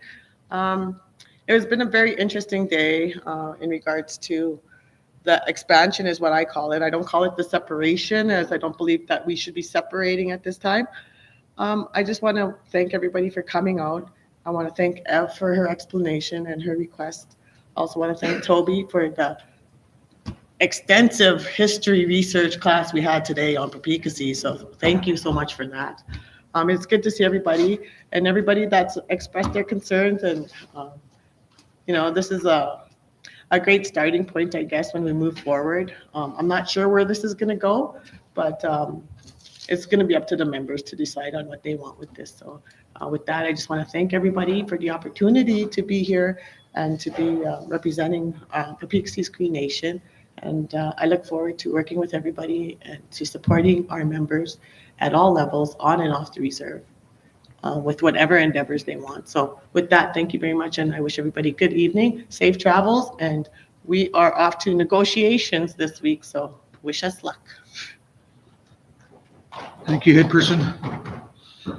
Hedman Blaine, he's the oldest, so actually, I don't know who's the oldest. Well, he's the oldest on council right now, but Hedman Allen sends his regrets, by the way. He was working with the Buffalo this past weekend, Saturday. He got a cold, he got a flu, actually, and he says it's not COVID, but I don't know what it is, and I hope it's probably contagious, so I hope he stays away from us. But Hedman Blaine.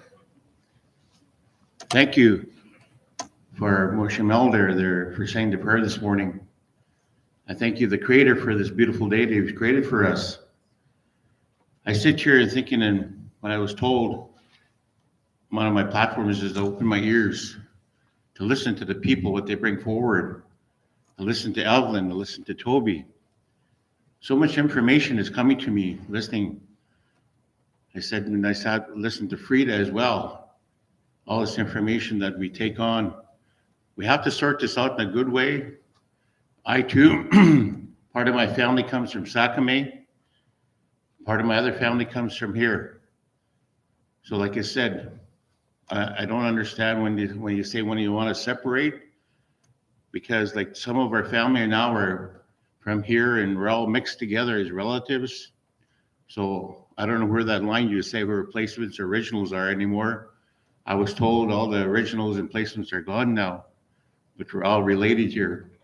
So this is what I say. Maybe our name is original, but that's my thinking. And I'd like to thank each and every one of you for showing up here today. I appreciate that. And I thank you for your time. Hi.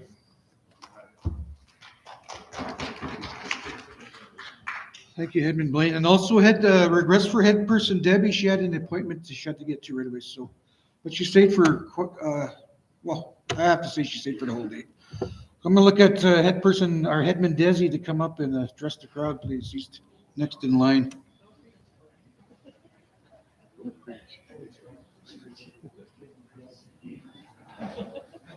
Good afternoon. My uncle that said the prayer this before we started, and every one of us that heard this, all the information that came out today. I understand that as Peepeekisis and speaking as Peepeekisis, I really see that the great information that I had on my heritage and my lineage from Toby today, and for Ev that brought out the placement and everything like that. We're getting to a place where, well, I don't want to preach, but I am going to preach. Where are we as Peepeekisis today?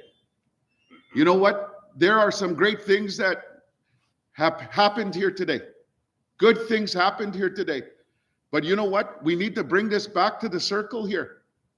A lot of people, we hear a lot of people talking that we hear the old people, they talk and they tell us, this is a great information.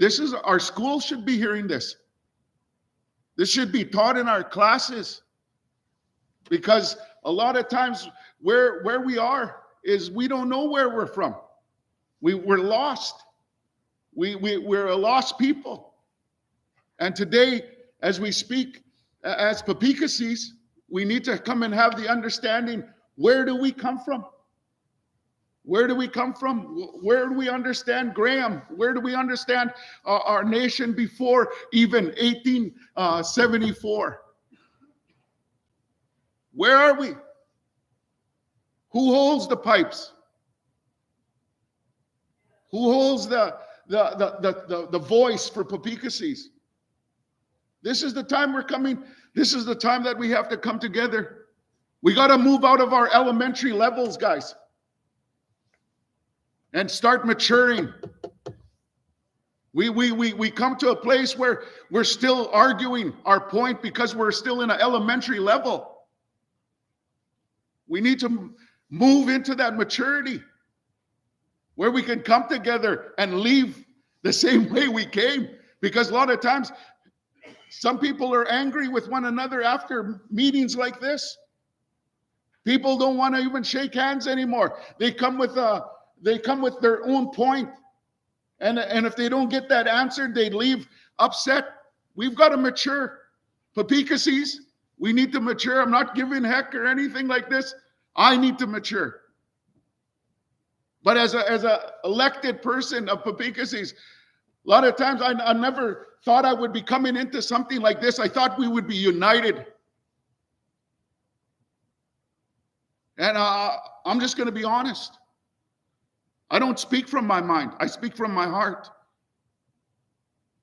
And those are the things that I see, is that where are we going?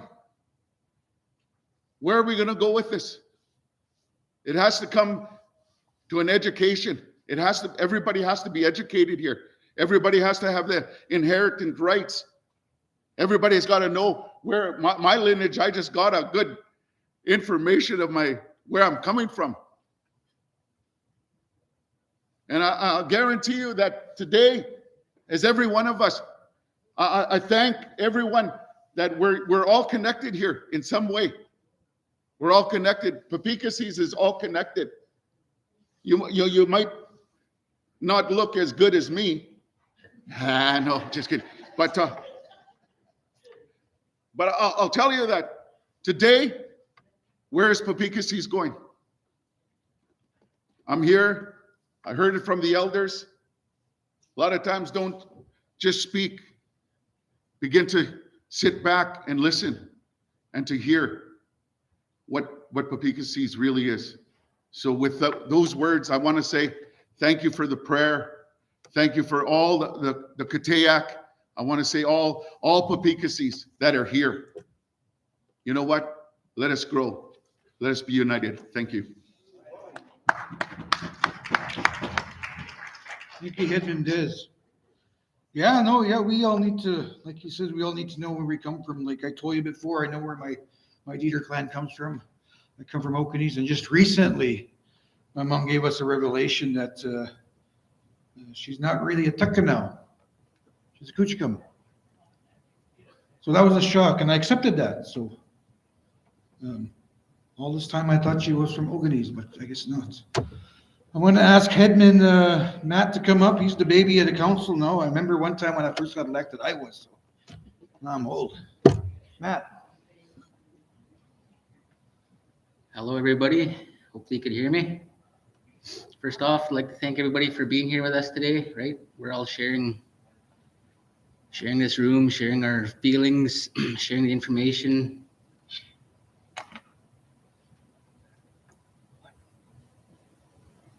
I'd like to thank Evelyn for her presentation, her information, Toby, for all the information that you shared, all the hard work that you did on all the background of your family. I'd like to give thanks for the smudge that you bring around this morning also. That's a good way to start the day. The prayer from the elder, the prayer for the lunch. All the Katayak that shared their words to us today, the information that they had. So we always go to them, we always seek advice from them, right? So they have knowledge of the past and where we should be moving in the future. Hopefully we could all get along and move forward in a good, positive way. I know it's a lot of information to take in today, and I made some notes, and I'd like to be a little bit inspired today to do my own research on just a little more information on my background and my family, right? So that's kind of what I'm taking home today from this. And that's it. Thanks, everybody.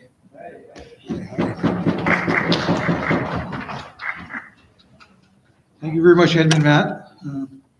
313, I'm going to actually say, please be safe. There is a flu going out there, so I know it's affecting the children and the older ones. And yeah, well, I guess everybody, because my wife had it and I didn't get it yet, so and hopefully I don't. But I'm going to ask Desi to come back up here and close us out in prayer in a good way. So, and, safe travels for everybody back home.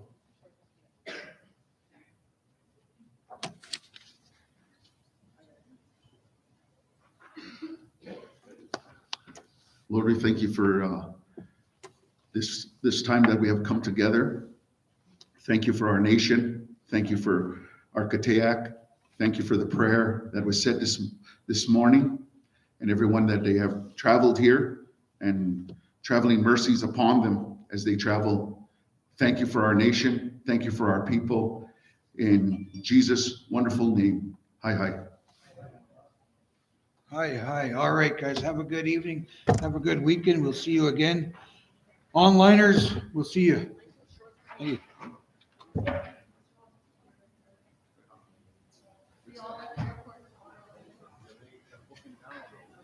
Don't go yet.